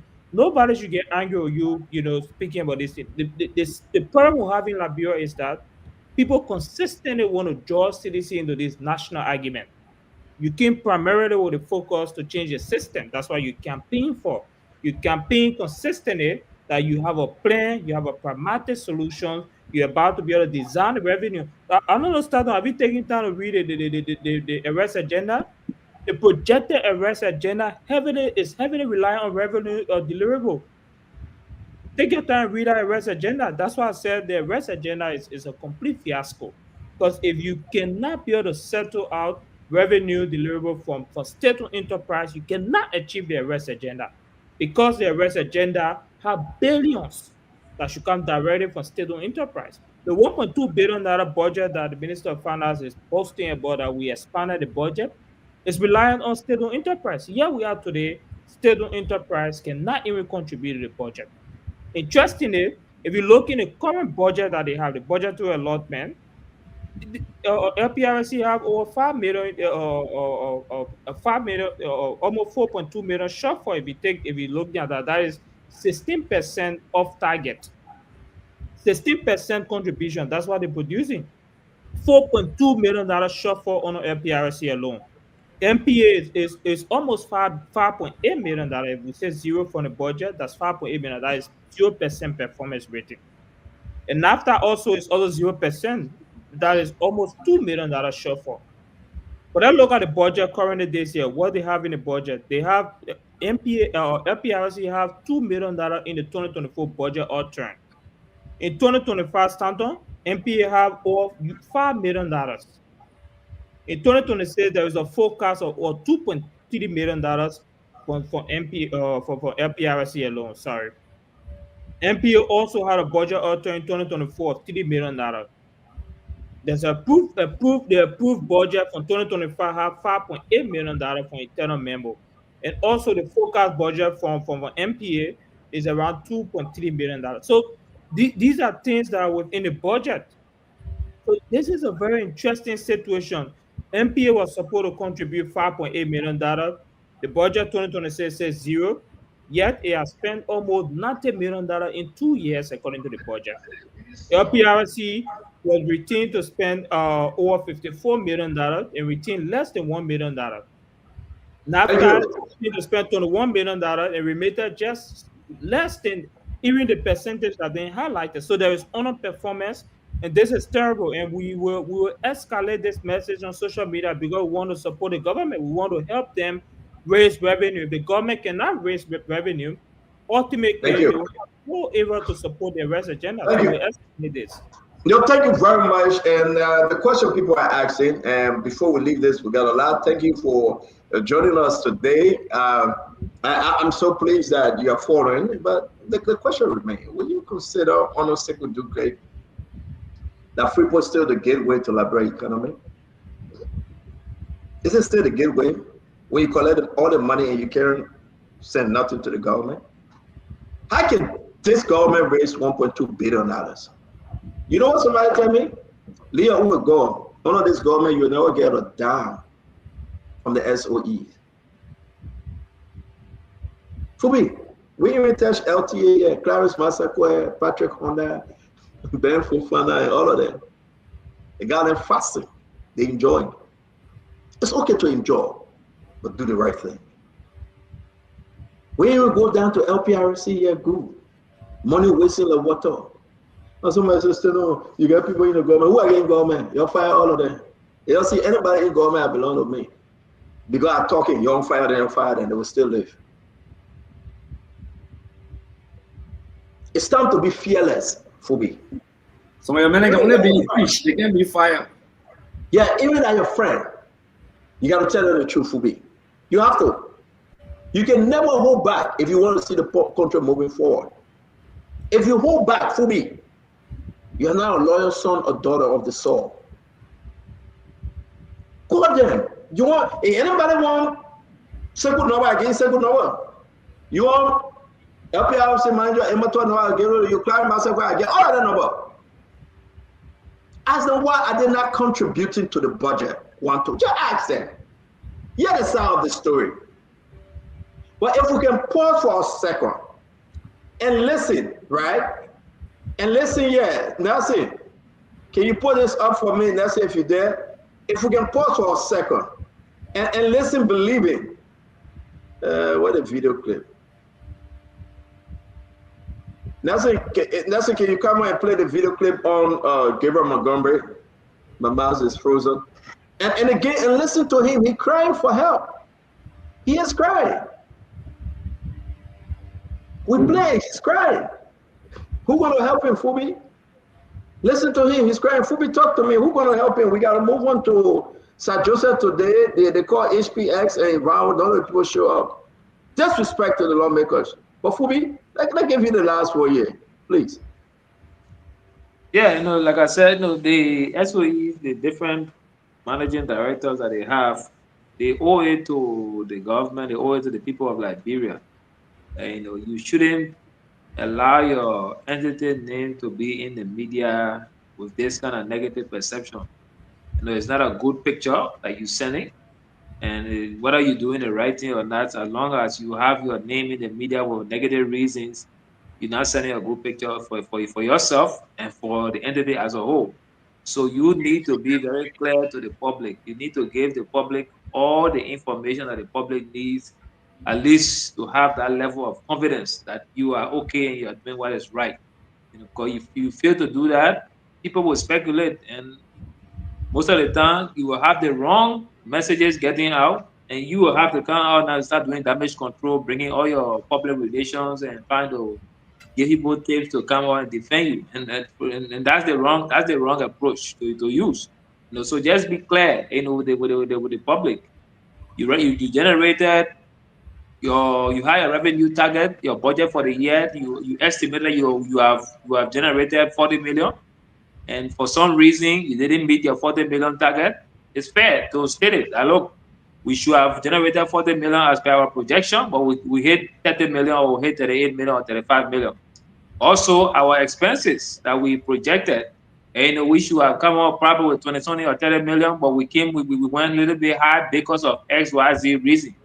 Once the public has this level of confidence, with a fair play from your angle, you allow people to at least relax and not push your name with all the negative perception. But anything short of that, you will keep running around trying to defend yourself, trying to make yourself look good. And at the end of the day, the public, the negative PR is already out there. You're not going to do anything to change it easily, because once you try to even come out or say anything, the public already bought the first wrong information, and they're going to run with that. That's where that GSC also needs to come in to clear some of these things so that the public also has a second layer of confidence. Look, this is it. We also, like Gray was saying about the issue of the law, you got to garnish the amount. If the entity does not generate the revenue needed, that garnishing law or stuff, you can't enforce it. At a certain point, you can't enforce anything, regardless of how you want to look at it. But if they generated the revenue and the revenue is there, and they refuse to remit it, then 100% you can enforce your garnishing, stop. But if the revenue is not there, where you going to garnish? So we can make all the argument. Once the revenue is not there, you can say, government they can write and say, look, yeah, what do you have for this guy remitted to government? But you check zero balance, where you going to generate? You can't garnish anything. So we got to also try to balance it out. And we know that the law says to do this, but at some point, if the revenue was not generated, there's nothing you can do to enforce it. You cannot enforce the revenue and say, look, the man generated 25 million, the expenses went up to the same 25 or even 26, but you could only meet 26. How are you going to force the man to pay the extra revenue that he didn't generate? The law cannot go that way to do anything. And so we got to also learn to put the right information up. What the law says, yes, you are under obligation to do it, but also when if you didn't generate the revenue, the law cannot force you to pay what you didn't generate. So we need to be also clear to that. Thank you. Yes, before we bring Greg in, Greg, I beg you, before we bring it in, let me play it one more time. People are asking for this. This is the Deputy Commissioner for LRA. Listen, you can say anything you want to say. It's very important for us to understand. The Liberian people are not stupid. These guys are not reporting for a reason. Can you tell us when we finish watching the TV on the wall and focus on the show, why these guys are not contributing? Because they are not. Who's telling them not to contribute? That's the question. Who's telling them not to contribute? And when I leave the story, Mika not saying anything. Double General thought he tired, Greg. They threatened to fire him. Do you know that Masakwe from the Bureau of State Enterprise, they fire him because he was talking too much? So now the man open your mouth to talk, they fire the man. Is there something like cartel that operating on Joseph Yima Bwaka that you can touch them? So where the money going? Listen. Honorable Chair and member of the committee, I must highlight a critical challenge. Our state-owned enterprise continue to fall short of their revenue contribution commitment. Their persistent failure to meet their obligation remain a major constraint to our collective fiscal goal. If the SOEs were contributing as required, we will be much closer to achieving the domestic revenue target by the end of this month. It is therefore important that we initiate a constructive national conversation on how SOEs can be compared and supported to fulfill their statutory and fiscal responsibility.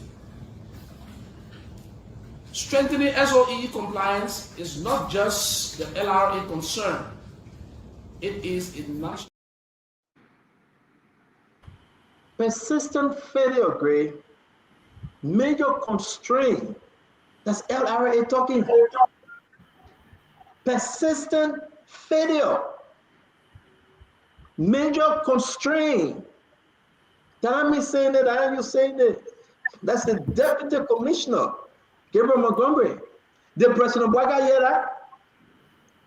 Yes, so sure. Talk to me. Look, he says something very important. He said he has admitted that they will not reach out, they will not reach up, to the total domestic revenue collection. That means a budget shortfall. He admitted. He said they should have by this month be reaching that. But he said because many of the SOEs have failed to contribute, therefore they cannot meet up with the domestic revenue collection. That one is not me saying it, a government official saying it, the deputy for LRA. And I will end on this round, will end on NPA. And the reason why we end on NPA, because Fubi seems to be playing hanky-panky. The people generated all that money. All. They couldn't pay the money to LRA. Not that they didn't collect money. They collected a lot of money. Single more big. He made big show. Spoke how he will contribute more in $4 million. Nothing, all kind of tabata. You see, sometimes when you don't have the job, you yet talk. That being a novice, that being incompetence, Incompetent, I mean that being inexperienced. You are a novice. You just said, oh, you have not even assessed the challenges. And you just begin to talk. You didn't being government and outside government are two different things. So such an incompetent character presides over the quote-unquote gateway to the economy of the country. And insists on the social network and insult everybody. Total rudeness. Ejaculate from her mouth. No respect.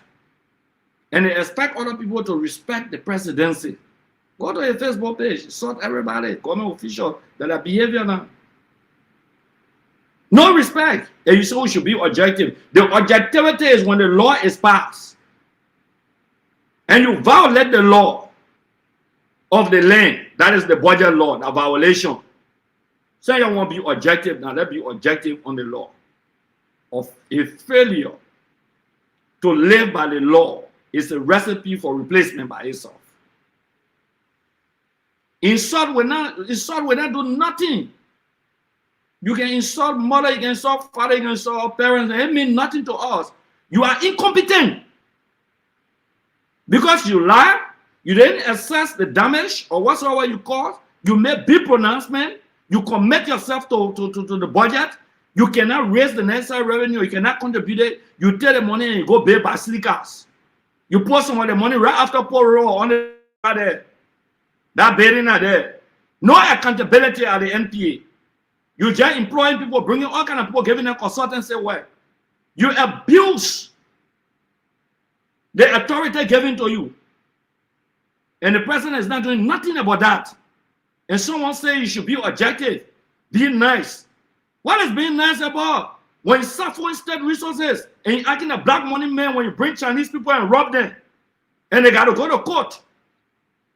You are conflicted. You're running the poll like a gangster. You and your deputies in confusion.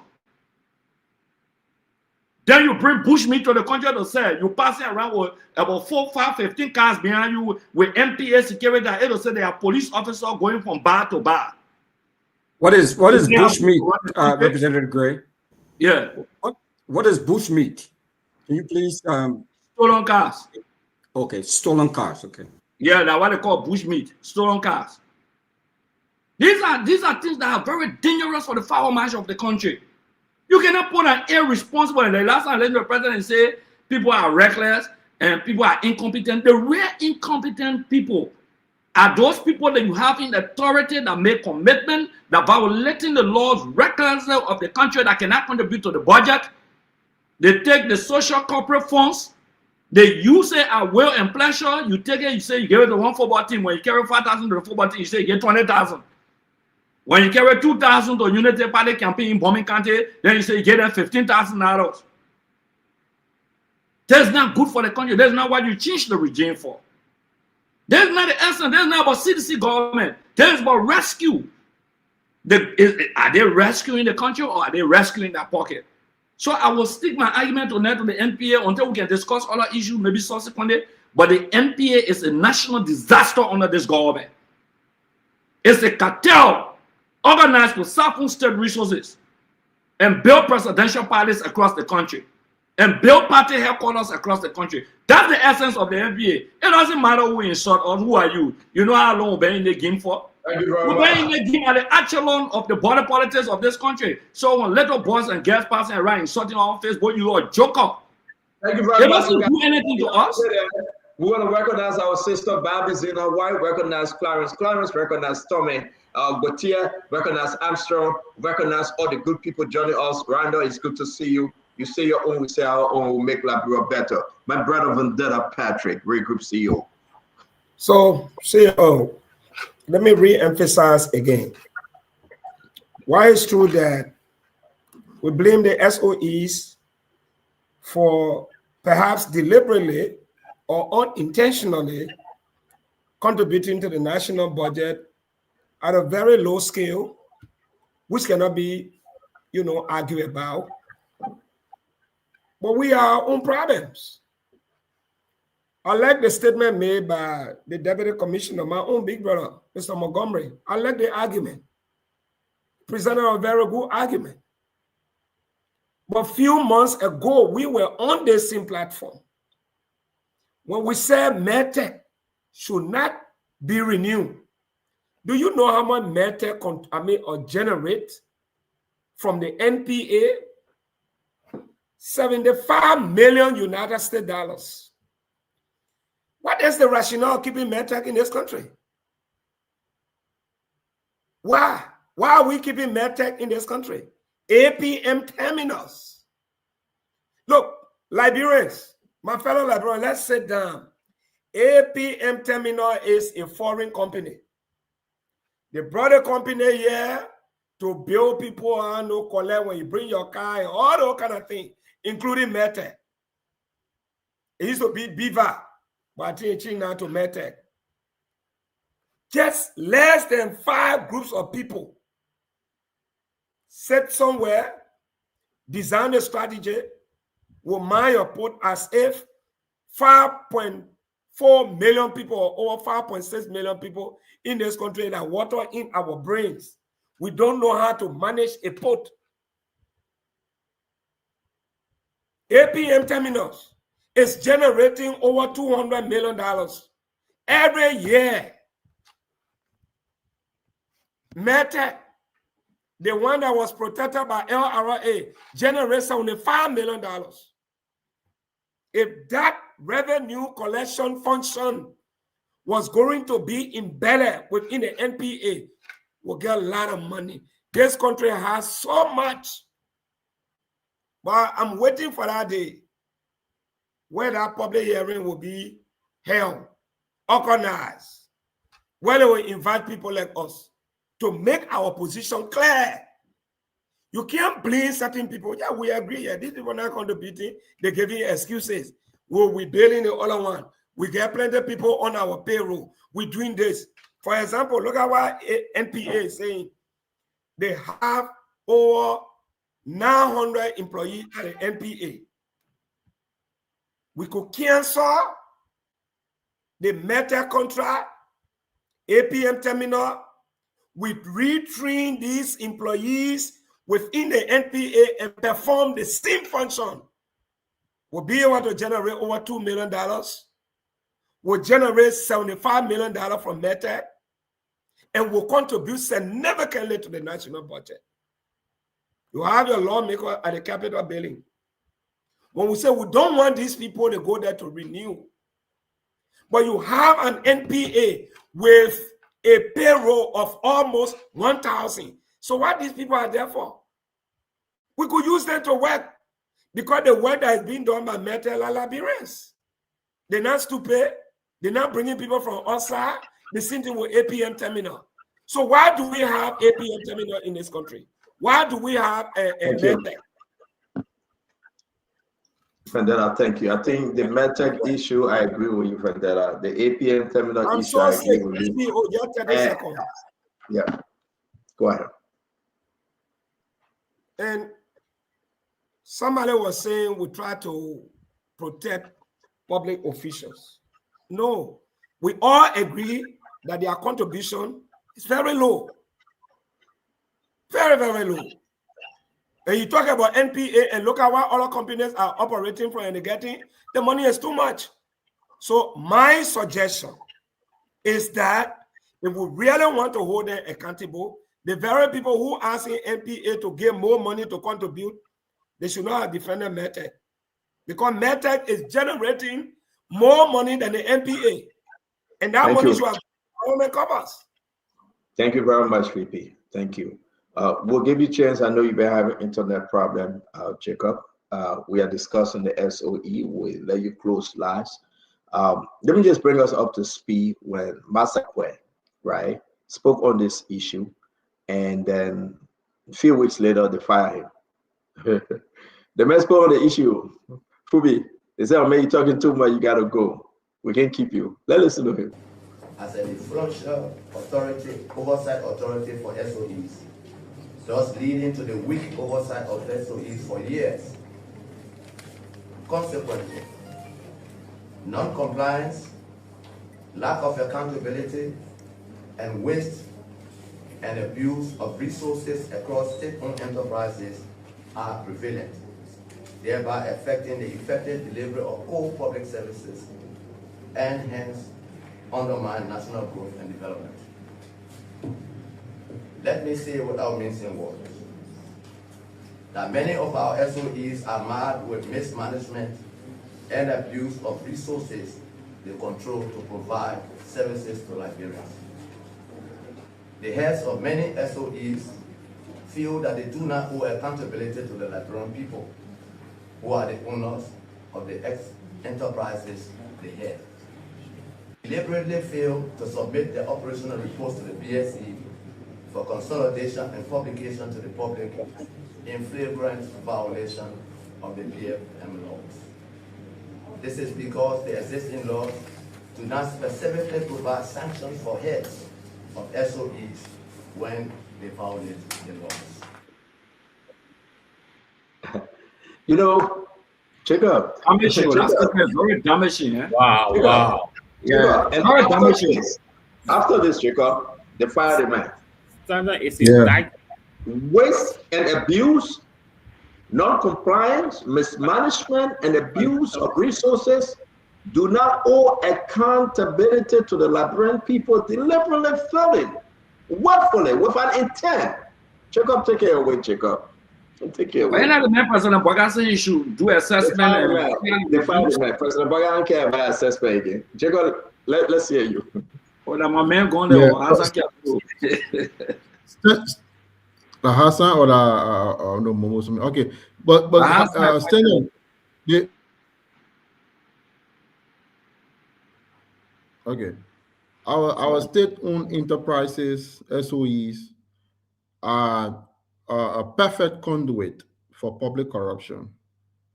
It's obvious for lack of transparency and abuse of public resources. It's obvious. And most of the guys who sit over these SOEs are monarchs, kings unto themselves. And they do everything to dodge public accountability and public scrutiny and transparency in these institutions.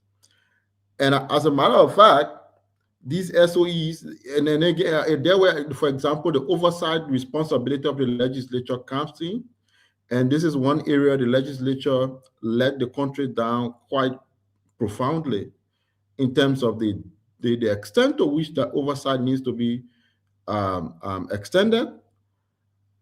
And even more so, I also want to pin some of the blame, or a greater degree of the blame, on the presidency, because obviously, the executive mansion, has absolute authority. The president of the Republic of Liberia, in this case, President Joseph Nima Boakai, has absolute authority to ensure that these public institutions, these SOEs, are transparent, that they report, that people that they make available, public manner, their financials, and that they allow the public to see clearly what's transpiring within these public entities.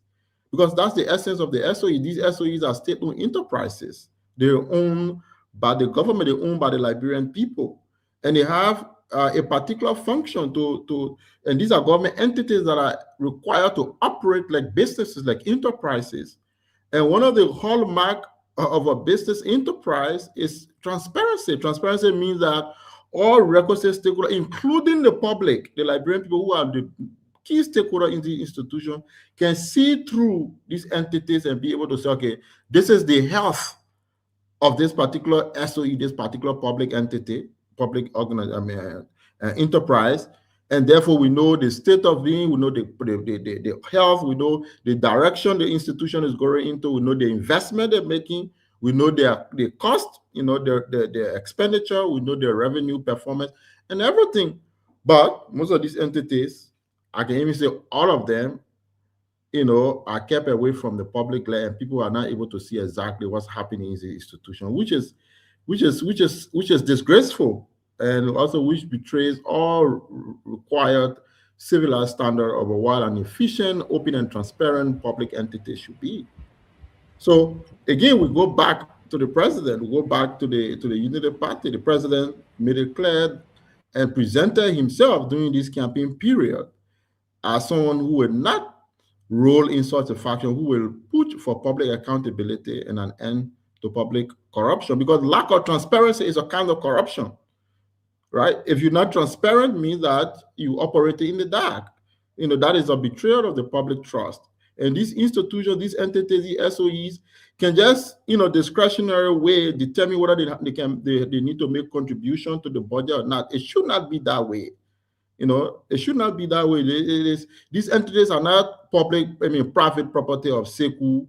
It's not his farm. It's not his public farm. It's not the LPRC. It's not the private property of Mr. Amos Tuwe. These entities are owned by the Republic, and therefore they cannot run them as a private farm, as a private property.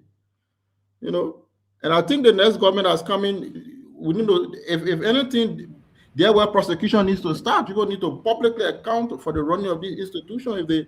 If they're running them in the dark like this, without public knowledge and public information on how these institutions run, I should just be able to go to the NBA website, click there, and see their financials. The public should know that. So that's the issue we have here. You listen to the video played from the guy from LRA. Also, you can moderate when this tunnel comes by. The guy from LRA. The guy was practically crying, saying to the Liberian people that because all the state-owned enterprises under Joseph Boakai are not contributing to the budget, therefore, whatever they've planned to do for the Liberian people in this 2025, they will not be able to do it. They will not collect the money to be able to do it. That means the drugs that should be in the hospital will not be there. That means the support to the schools will not be there. They will not raise it because the state-owned enterprises are raising the money and eating it themselves. That means all the development that they should have done for 2025, they will not be able to do it because all the state-owned enterprises are not contributing to the budget, and so they will not raise the money they wanted to raise to do any development in the country. The guys that are heading the state-owned enterprises are raising the money and eating it. Those were the exact thing the guy from LRA was telling us in simple terms. And the president, Joseph Boakai, has nothing to do about it. He sits and watch it happen right on his watch. Thank you. I'm sorry, guys. So we will be ending the show, and want to say come back. We'll talk about Mo Ali, Labrador and Sewer Corporation. We're going to talk about the LTA, Clarence Massacre, the former representative from Lofa, Ben Fofana, the former representative. What's going on? The boss are back. I think we're going to talk about Maritime. But if you look at the thing, I think Nito Lai from Maritime, I think he's doing well a little bit. He's contributing, right? We're going to talk about NAFA. NAFA said they will contribute, they will not contribute. But guys, here's the story. And thank God for the Liberian people. Check out. The people are anxiously waiting for 2029. They are anxiously waiting for 2029. This is not politics. Yeah. All of you guys get money. Check out. Yeah. And you ask yourself, and one thing you look at whose instruction that the guys are not contributing. Whose instruction?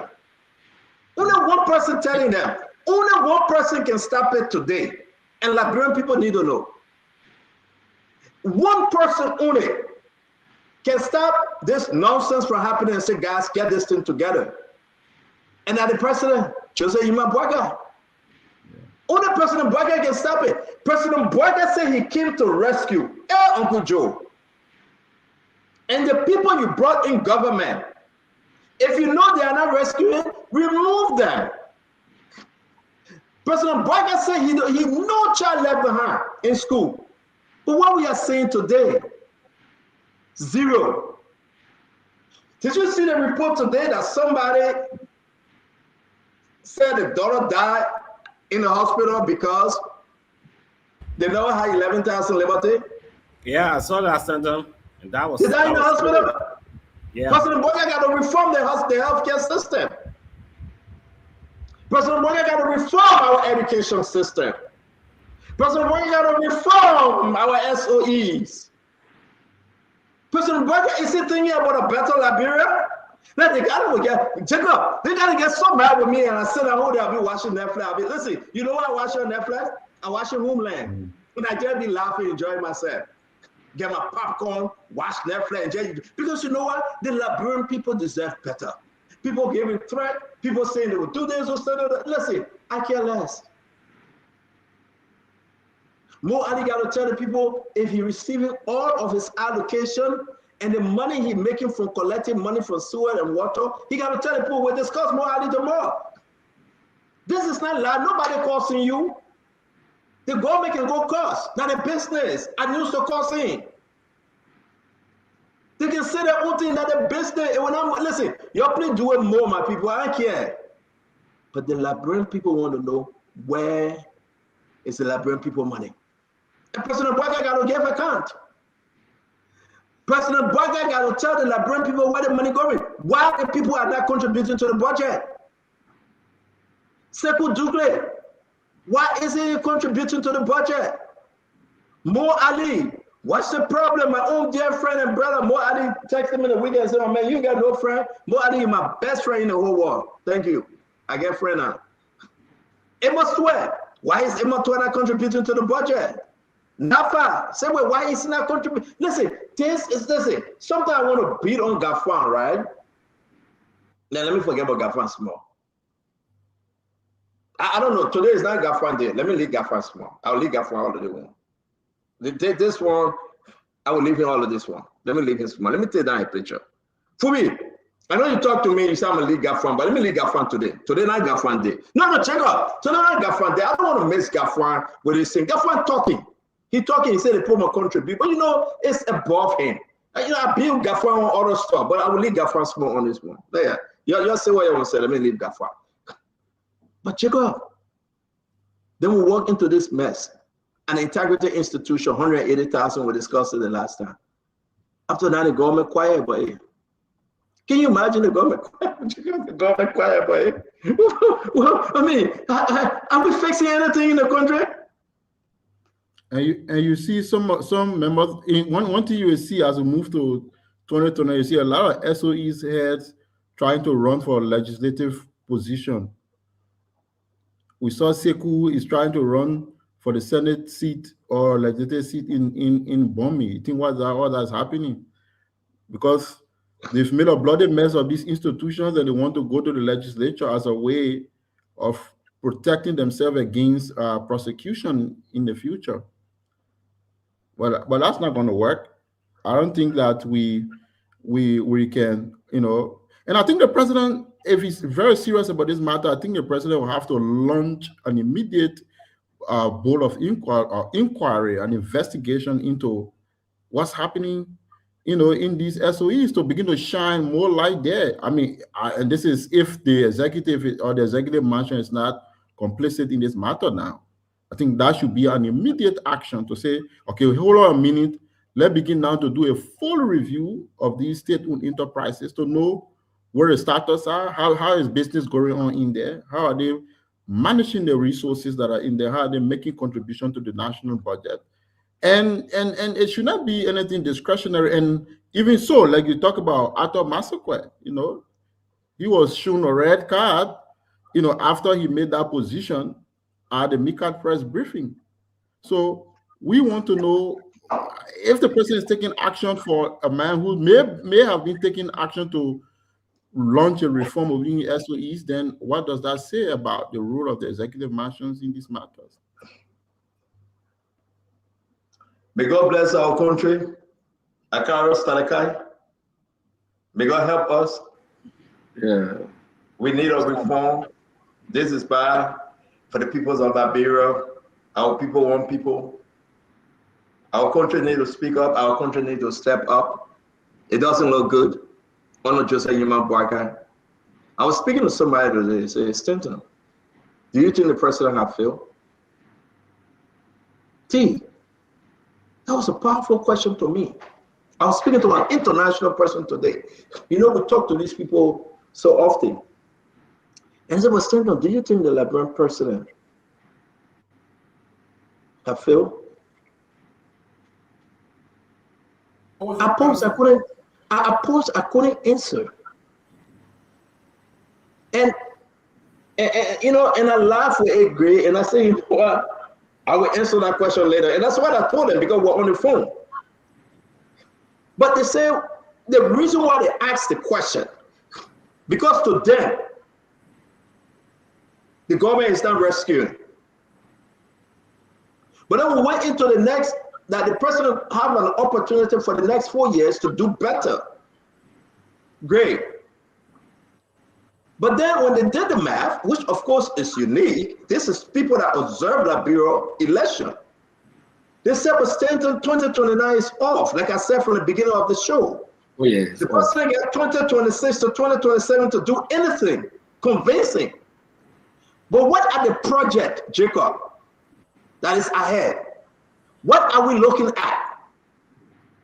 If 2026, these SOE are not contributing,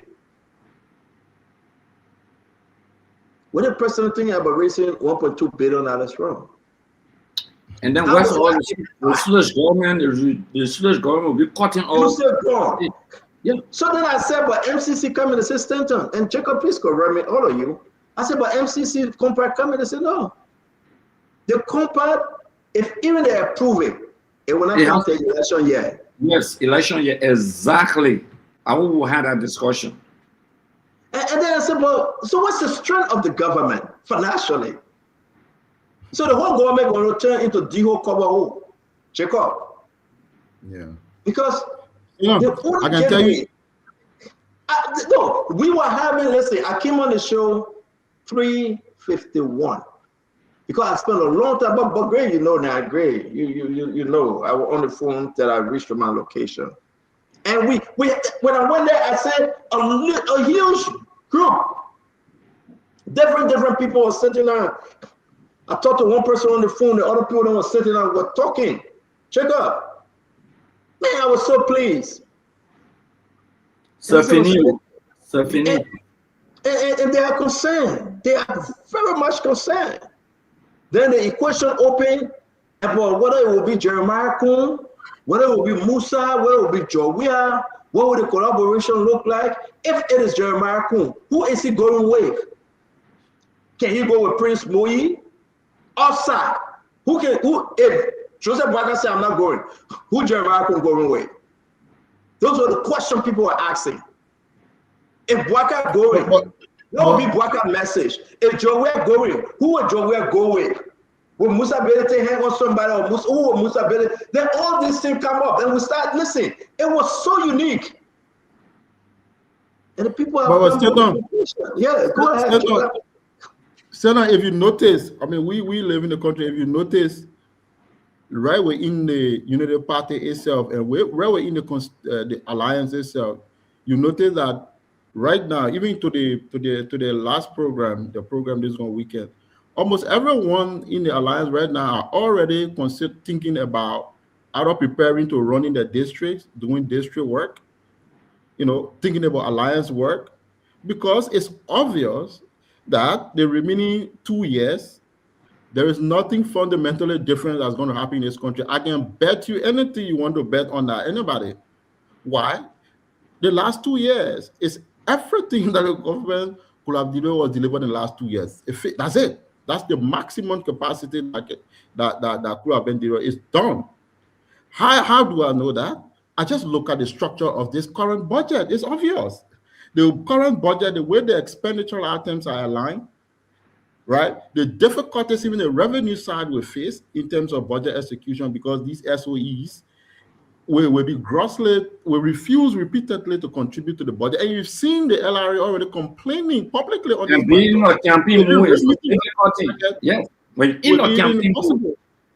Yeah. So you can see that many people have, even within the Rescue Alliance, are already smelling the coffee. I can tell you, you see Sekou there, they thinking about bombing Kante. You want to hear of bombing Kante. It's what you're thinking about. You're thinking about going to run for a Senate seat. Right within the Liberty Party. The Liberty Party now are trying to break away from the United Party to begin to re-establish themselves as a they want to re-establish a political institution. Yeah. They're very clear about that and deliberate about that. Yes. So everybody knows now right, it's over, it's all done here. Everything that happened here is going to be repetitive. If you look at the budget is very, very fat. Just running the bureaucracy, you know, $350 million wage bill, another $150 million goods and services. That's $500 million already. Even if you add all of the funding that have been hidden year and day, so now the SOE are gone before we go to T1 way. The SOE gone, right? The other place they're looking at now is the money sector, those concessions. That's where the government looking to generate some money. And the poor saying is, wow, I was on today, one of them I spoke to, they said, center on the strength of the mining sector will boost our economy. I said, where?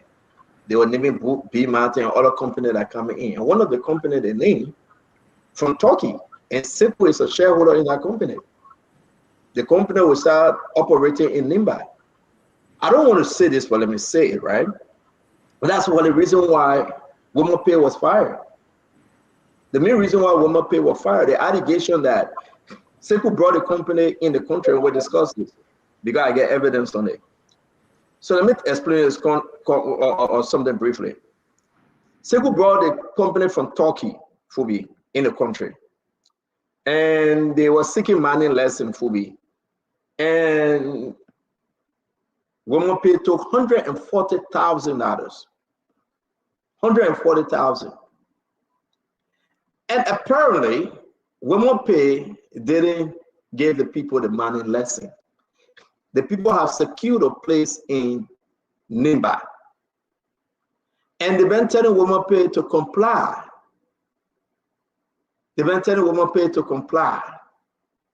And WomaPay didn't give them the money lesson. So therefore, the allegation to Joseph Yeman Boakai, WomaPay ate the $140,000.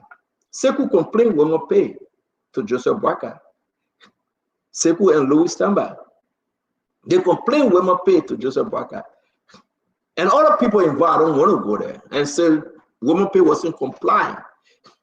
But is it true that WomaPay actually ate $140,000 from them? And this is what I do here on the show. When I received the information, I approached WomaPay and I asked him, Jacob, I said, WomaPay, what do you know about this company? And I asked him, did you eat $140,000 from any one of the investors that come in? I asked him. And WomaPay gave me a reply. It will shock the people, it will shock you guys to know. Let me tell you something. The whole country has turned to be a corrupt, gangster-raising country, operation. And I'm saying to you that you don't know what I have and what I hear and what I go about. I beg you, Gray. I will explain the story, Gray. Take it from there. Let me take him down, so I beg you.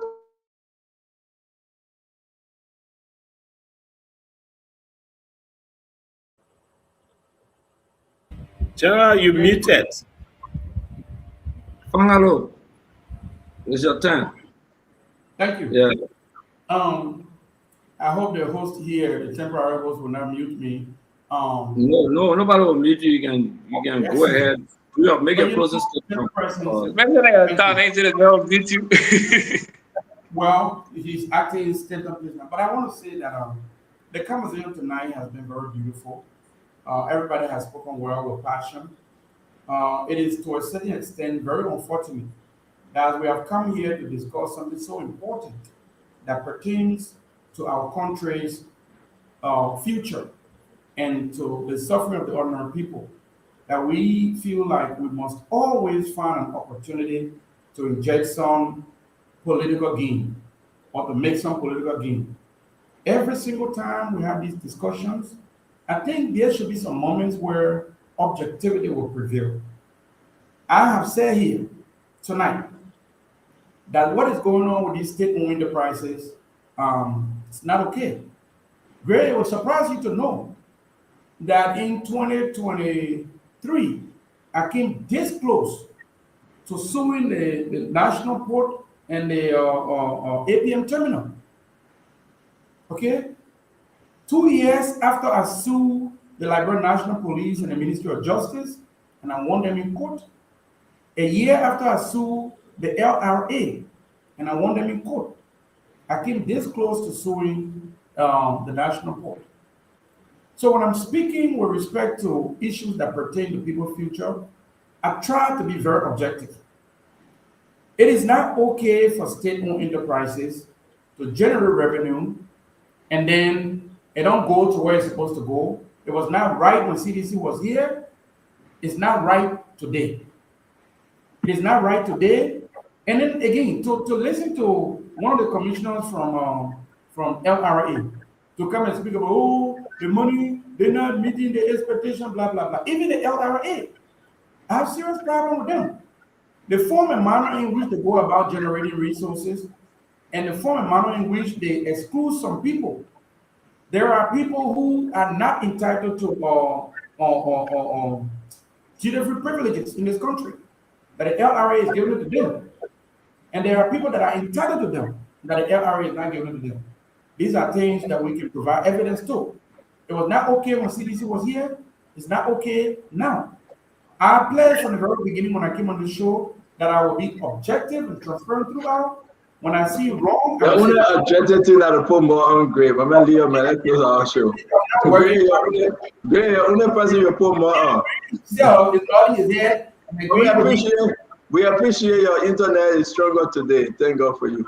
Yeah, even Graham said not even agreeing that it is okay that we got to close. Let me say this: the name of the name of the company that I was talking about, right? And because we got to close and go, the more we want you to join us. The company is Northwestern.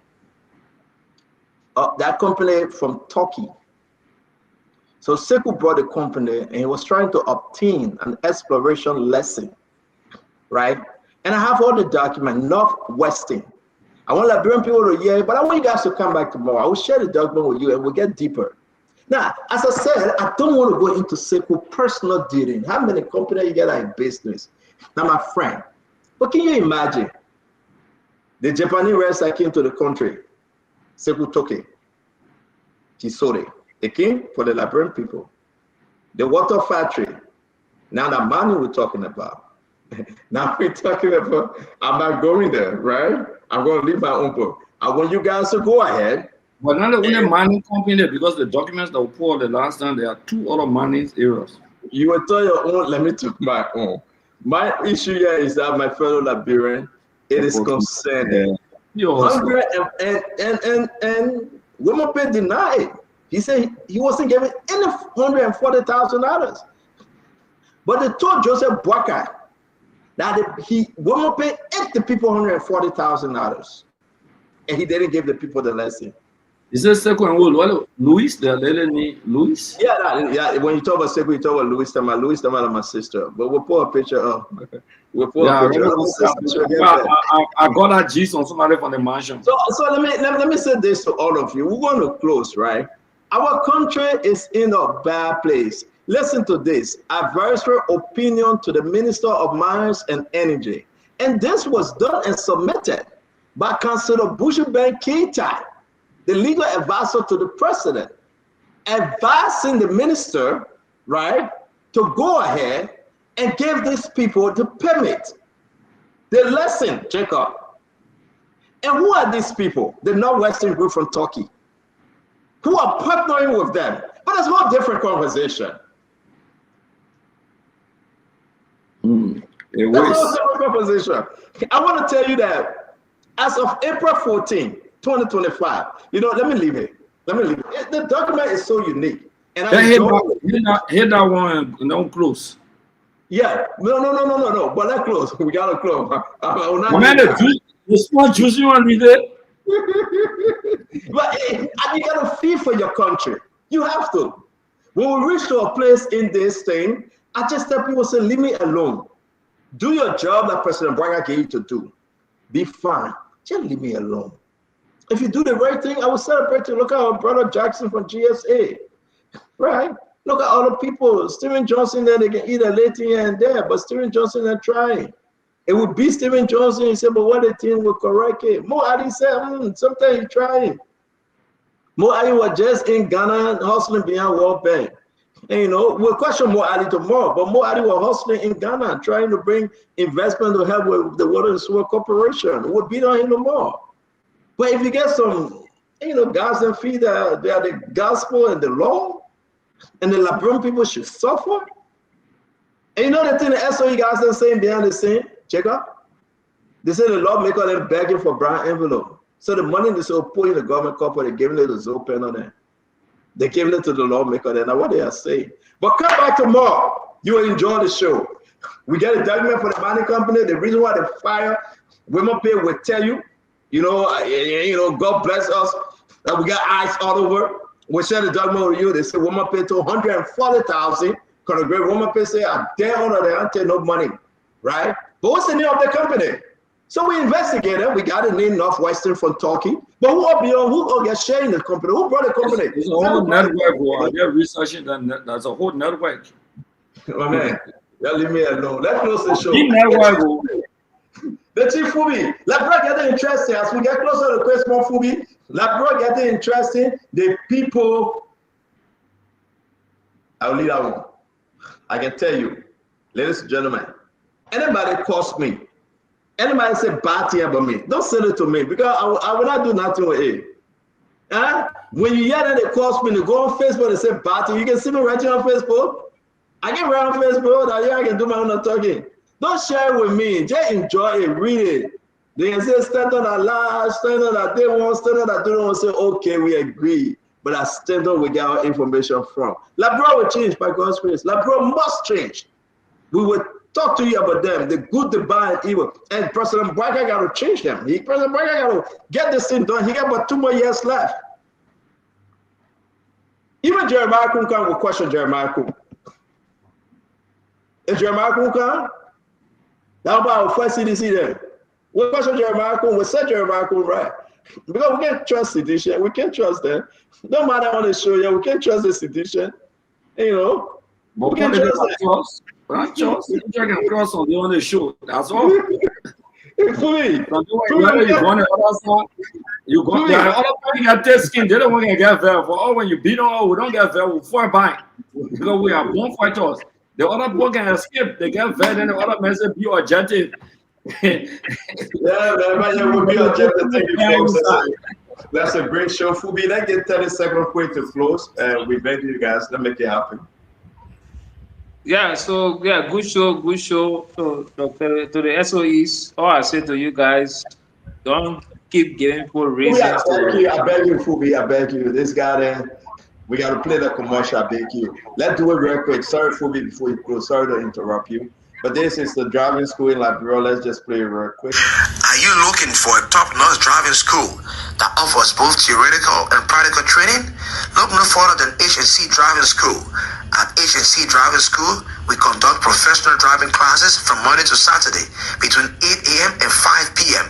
Our program runs for 3 days a week with 1 hour session over 7 weeks. The first 2 weeks focus on theory, where you will learn about car parts, road signs, and safety regulations. The remaining 5 weeks will transform you into a skilled driver through hands-on practical training. Our registration fee is $3,000 Liberian dollars, with tuition set at $275 United States dollars. Payments can be made in 2 installments. 60%, $165 United States dollars is due before admission, and the remaining 40%, $110 United States dollars is payable after completing the first 1 week of practical training. Upon completing a 7-week course, you will receive a driver's license, a certificate, and a letter of recommendation at no additional cost.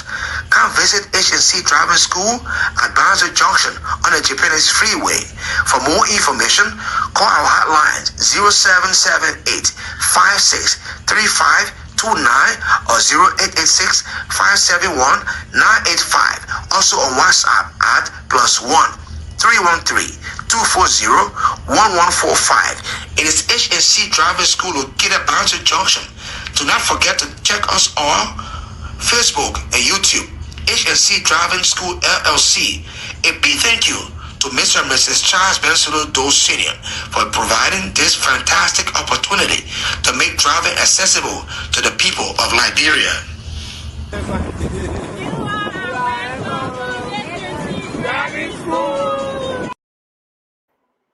We want to say thanks to the agency, Mr. and Mrs. Doe, for what they're doing continuously to Liberia. And I want to say thanks to all of you for joining us today. We will close the show now. And join us back tomorrow. Don't forget, we got a lot of exclusive information for you. The new company that is introduced by Sekou, the money company, and Louis Tamba. We'll also talk about the other SOEs and how we can move the country forward. We heard the frustration today from St. Joseph. He was very frustrated. They should have gone through the hearing on Ivanko, but none of the people show up. Again, no respect for the lawmakers. So we're going to compile all these things, and I'll talk to you tomorrow on it. But let's listen. St. Joseph frustration. To that, thank you for the documents. Please make sure you bring 30 copies. Each senator should have a copy. And then for the sake of our record, to give senators enough of time to review those documents and to prepare them for the hearings. The next thing is that considering that the minister is not present, this is a serious hearing, and we want, as much as you have been representing the minister proper in the IMCC meeting, but this is a decision-making room, so he has to be here. So on this note, the Ballet decided that we postpone the hearing on Thursday at 2 o'clock, sharp 2 o'clock, and please, Tuesday the document will come. You can do it Tuesday, right? Okay, and then you send it to us so that we can review them. Okay, Yeah. so You know, that's a joke. That's a joke. People got no respect for the lawmaker. I said the minister supposed to be here. The justice minister supposed to be here. You are giving excuse for the justice minister. So the minister of finance, is he the one here? That's my concern. The deputy minister for fiscal affairs, who represented finance as head during the interministerial committee on this conception. So joke. Fui, that idea. Let's close, my brother. Now, Fubi, man. We look forward to see what happy on Thursday. So I will leave that one hanging. But for the SOEs, like I said earlier, they need to just try to be open to the public. Because if you're not open to the public, when any information comes out, will deal with you on a negative note. You know, whatever you spend, whatever you generated as revenue, whatever you spend as expenses, give the public a fair idea of what you are doing, so that people know. Other than that, all this speculation will keep running around about you helping to build President Mansion and blah blah blah. All these things, whether they're true or they're lie, it will keep rolling because you are not being transparent to the public. So you're giving the public the wrong, reason to have wrong information spread about you. And once this information is spread, to take it away will be hard. Even if you come up with clarity later, people will just build up some of those things and they will keep holding it throughout. And everywhere you pass, they will tell you, oh, my mayor, you put money, you didn't remit money for XYZ reason. And but just try as much as possible, be open to the public. You are a public corporation and you dare to serve the public. So your information to the public should not be something that you hide. These things should be up. If you guys don't have a website, try to have a website. So every year you post your financial statements, so people will see clearly where you spend the money, how much you are generated, and where you spend them. You are doing some major national projects that people need to know about. Put that out. Nothing wrong with that. You generate revenue and you're supposed to do some expansion. Put it out. Publish it. Let people see the good work you are doing. That helps to give some level of public confidence. But if you hide all of these things, You gotta live with the speculation, wrong information. You will be dealt with. You'll be nailed, and at the end of the day, politics will play, and the opposition wanting to use the information against you. That's why you hear about CDC matter here blasting. Because they will blast. Now the ball in your court, so they will deal with you. They're not CDC in power right now, UP in power. So whatever they do, it will deal with you. You can't do anything about it. But just make sure you give good information to the public so that it will help to dilute the negative propaganda that will come out. Thank you. It was a good show, and let's look forward to seeing tomorrow's argument and the money stuff and the Whitmore Pay allegation. We'll follow it. Yes, sir. Thank you very much. The chief, Fubi, from Ouagadougou, Burkina Faso. We had a team from Burkina Faso in Liberia today. We will talk to them. Some of them, they came to Liberia today. I will leave it like that, you know. And I thought you were part of that team, Fubi. But anyway, I'll talk to you in the back. They are charismatic, great. Yeah, gentlemen, this has been a great show, and I will close on the issue of a major concern that we didn't have the time to discuss here sufficiently, and that has to do with the Swedish government withdrawal on aid to Liberia. They've made that decision, but next year they're going to cut off all aids to Liberia. That is worrisome because they have one of the highest number of projects across the country. Human resource capacity building to infrastructure, monitoring, etc. in the healthcare delivery system, the educational system. Is a devastating blow to the administration. Unfortunately, in Africa, 4 countries are the victim of their action. Tanzania, Zimbabwe, Mozambique, and Liberia. Out of 15 countries in Africa, I don't know why Liberia became the victim. Another country also in Africa is Bolivia.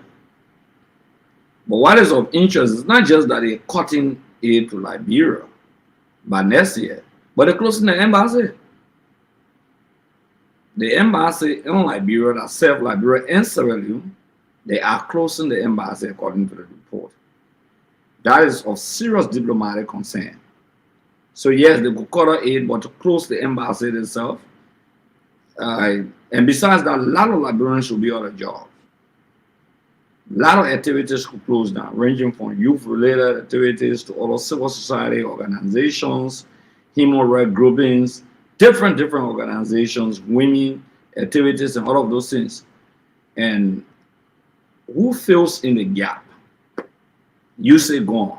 The Swedish government is going to close down in 2026, so that the budgetary support that the government been depending on, that they consider that to be zero.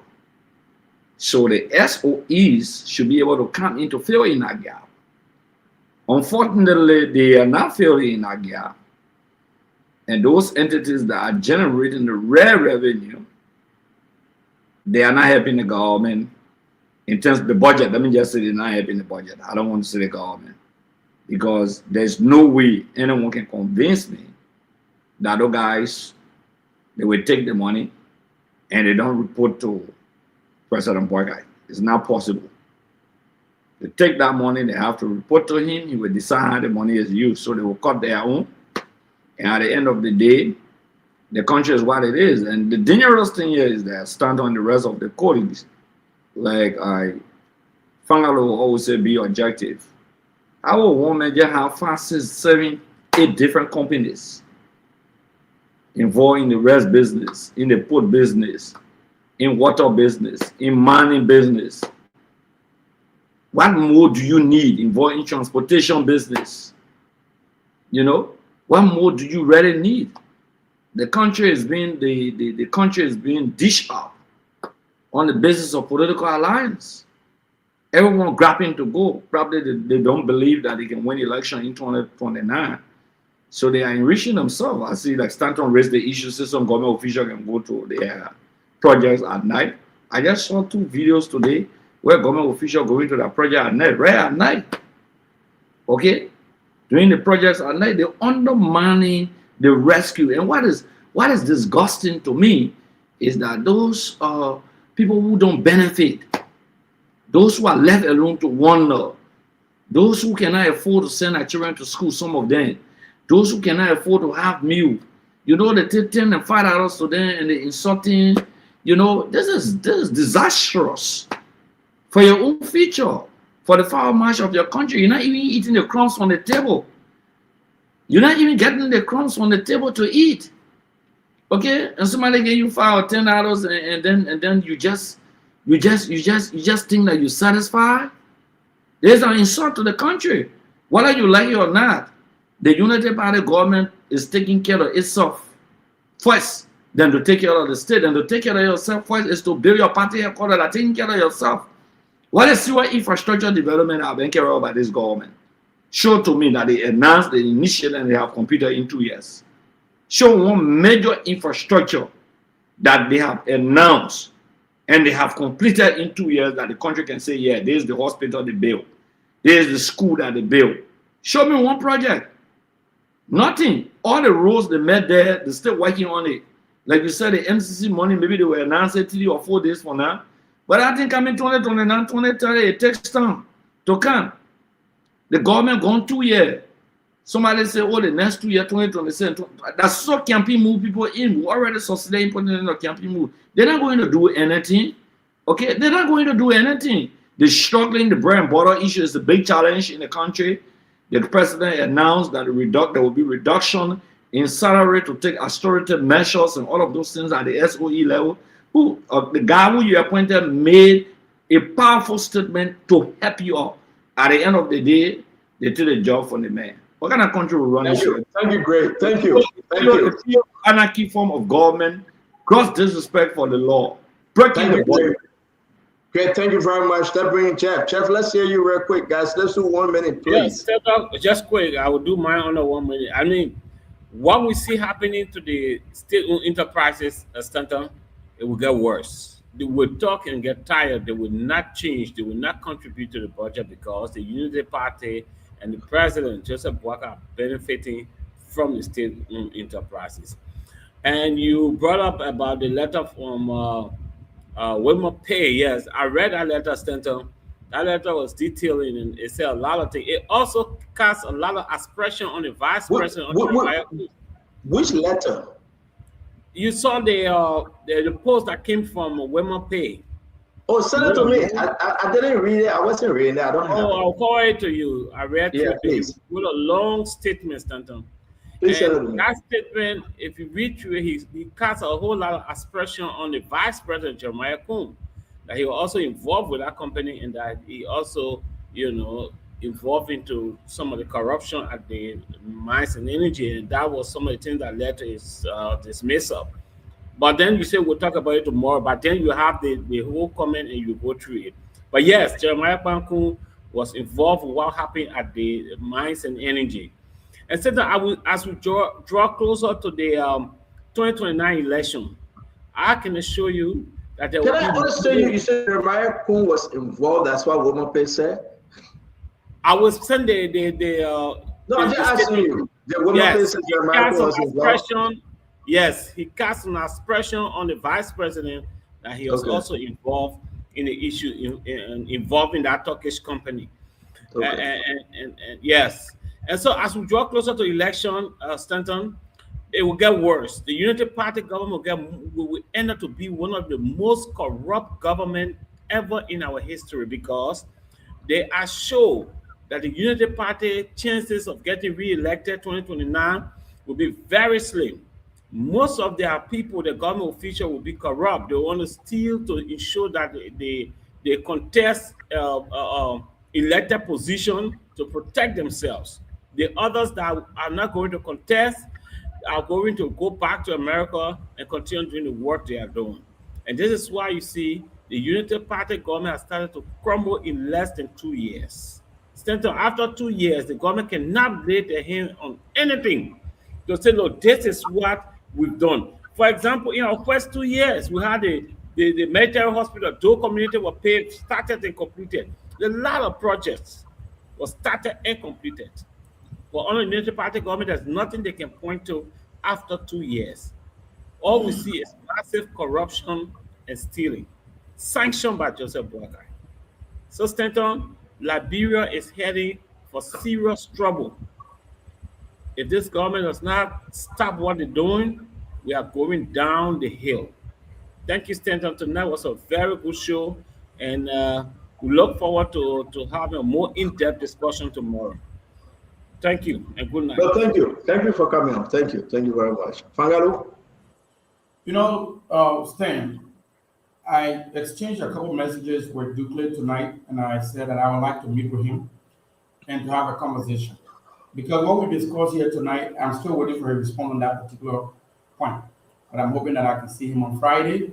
Because the points that we discussed here tonight, I have been going after these kind of points for quite some time. In my opinion, state-owned enterprises or institutions of government are supposed to work directly in the interest of the people. And it kind of likened the work of the other institutions of government or agencies of government that are performing well. This government, in my opinion, is achieving in other areas.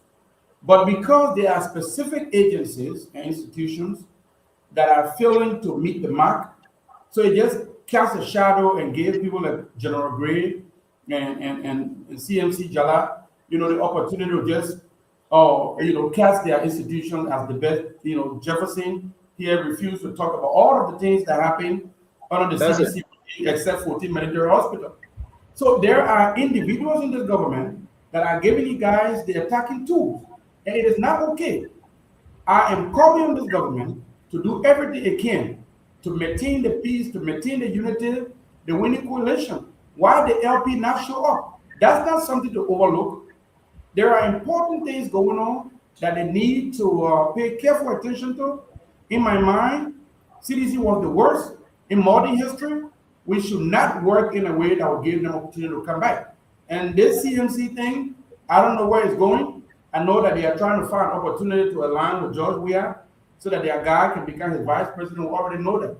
Vice presidential running mate. All I'm saying is, give me 15 more seconds, please. I'm saluting Dukley. I'm saluting all the rest of the guys from NP and everywhere. Do not give these guys the opportunity, to make a beautiful case. They did not do a good job. We kicked them out. Rejection hurts. They are hurting now. They want to come back. Stop giving them the tool. Thank you, Stan. No, I wasn't cutting you off. I was just laughing because you bring in Jacob Jala that didn't say anything bad to you. Yeah, Stanton, and he directly mentioned me. Yeah, but wait, let Jacob close. Wait. We gotta let Jacob close. Jacob. Yeah, no, I wouldn't be long. It's quite late here now.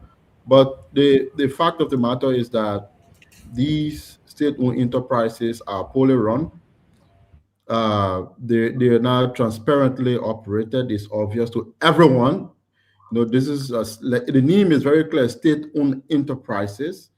So it means that I should wake up any day at the end of the financial year and go on their website and see the financial statement and see everything that I need to know about a publicly run enterprise. That is not the case. I mean, look at all of us here. All of us here are well-informed citizens, but look at the degree of speculation that we have to dabble in for the past I don't know how many hours before you can start getting certain information appearing in certain chat groups.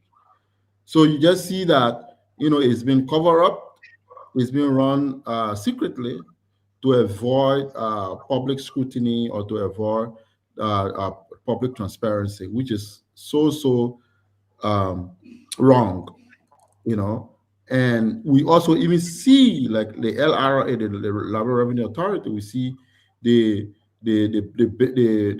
BSE group, right? Bureau of State Enterprise, the Massaquoi.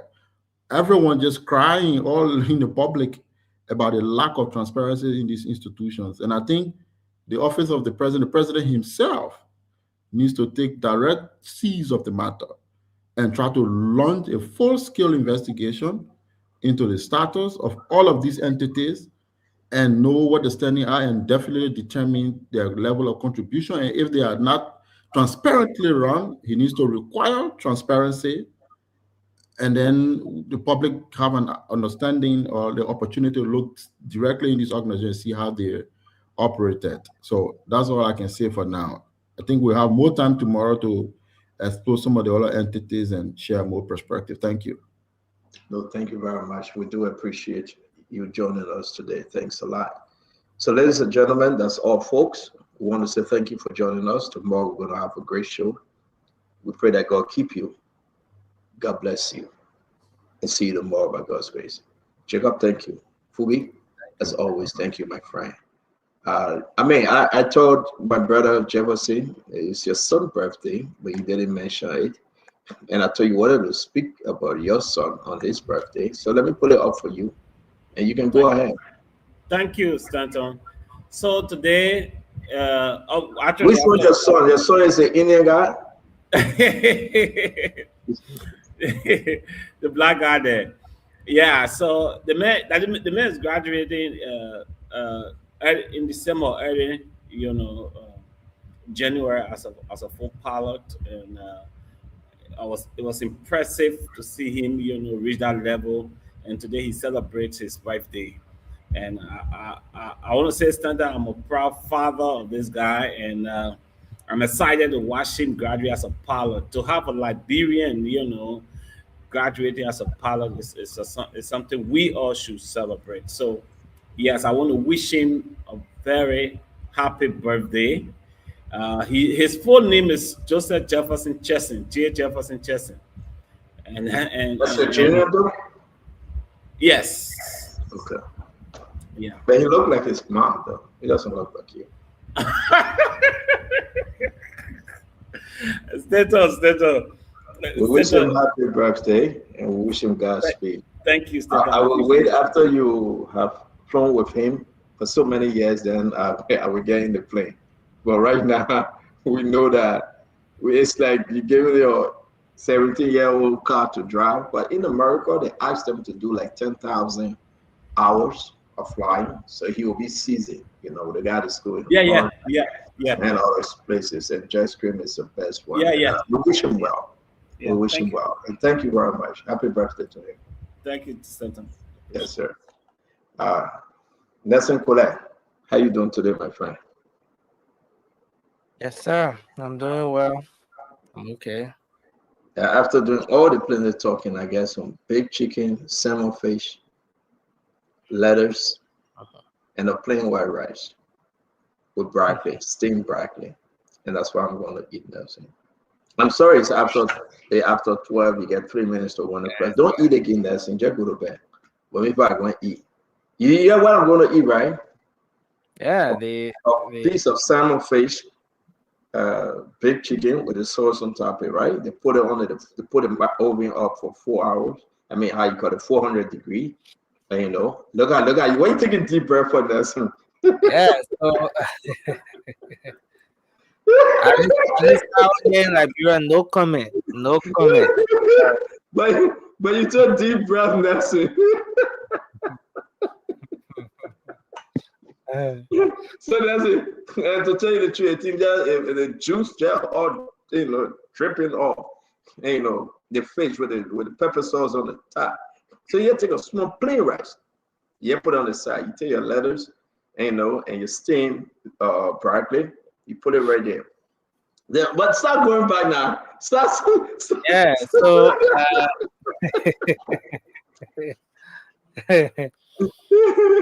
Oh man. I scared to even talk to you about food. I tell you about food. You just go like this. What is it? Oh man. Hey, you making me start getting me invite you to my house. Yeah. So we'll be in the play today. The Eagles playing. You go put a game on. Then you enjoy yourself with a cold bottle of water. You can mess it up with some juice. But it's just unique. No going to the gym today. Just eat and just relax, right? And that's exactly what. And then tomorrow again, we'll come here again and we'll blast at the people again in the country. We'll tell the people. And this is a good job, by the way. I wish I was getting paid. I want to say thank you, Nelson. Thank you for your patience. Thank you for producing tonight. I will share something for you. Have you been to Smell Notice? I really Smell Notice. I already is. Oh, Bob, see you later. Folks, we want to say thank you for being here with us. We appreciate you tonight for your contribution. All of you called in from the very start of the show. We say thank you. Thanks to the many of you who just played the listening role. On Fabric Radio 101.1, Super 95.5, or Spoon 107.5, we say thank you. Thanks to the many of you listening to us on Voice of Liberia 104.1 and all of the other frequencies across the country. Thanks to our online audience. We appreciate the many of you online listening to Rawali. Thank you for being here. John Banks, we appreciate you. Telvin Payne, thanks as well. I see Per Kimber, thanks for joining us, ma'am. We appreciate you. Philip Bala, thank you for being here with us tonight. I see so many of you here with us. Barbara Zina White, thank you for being here. Favor Morris, we appreciate you as well. Joel Smith, thank you for being on. Armstrong Tugbe, thank you for being here with us. Spoon Talk will be back tomorrow. We look forward to having you here. We look forward to seeing you here. Ruth Goba, thanks, my Ruth. And Neil says, Blickon, thank you as well. Till we come back, have a good night. And I'm Nelson Collier. Bye bye for now.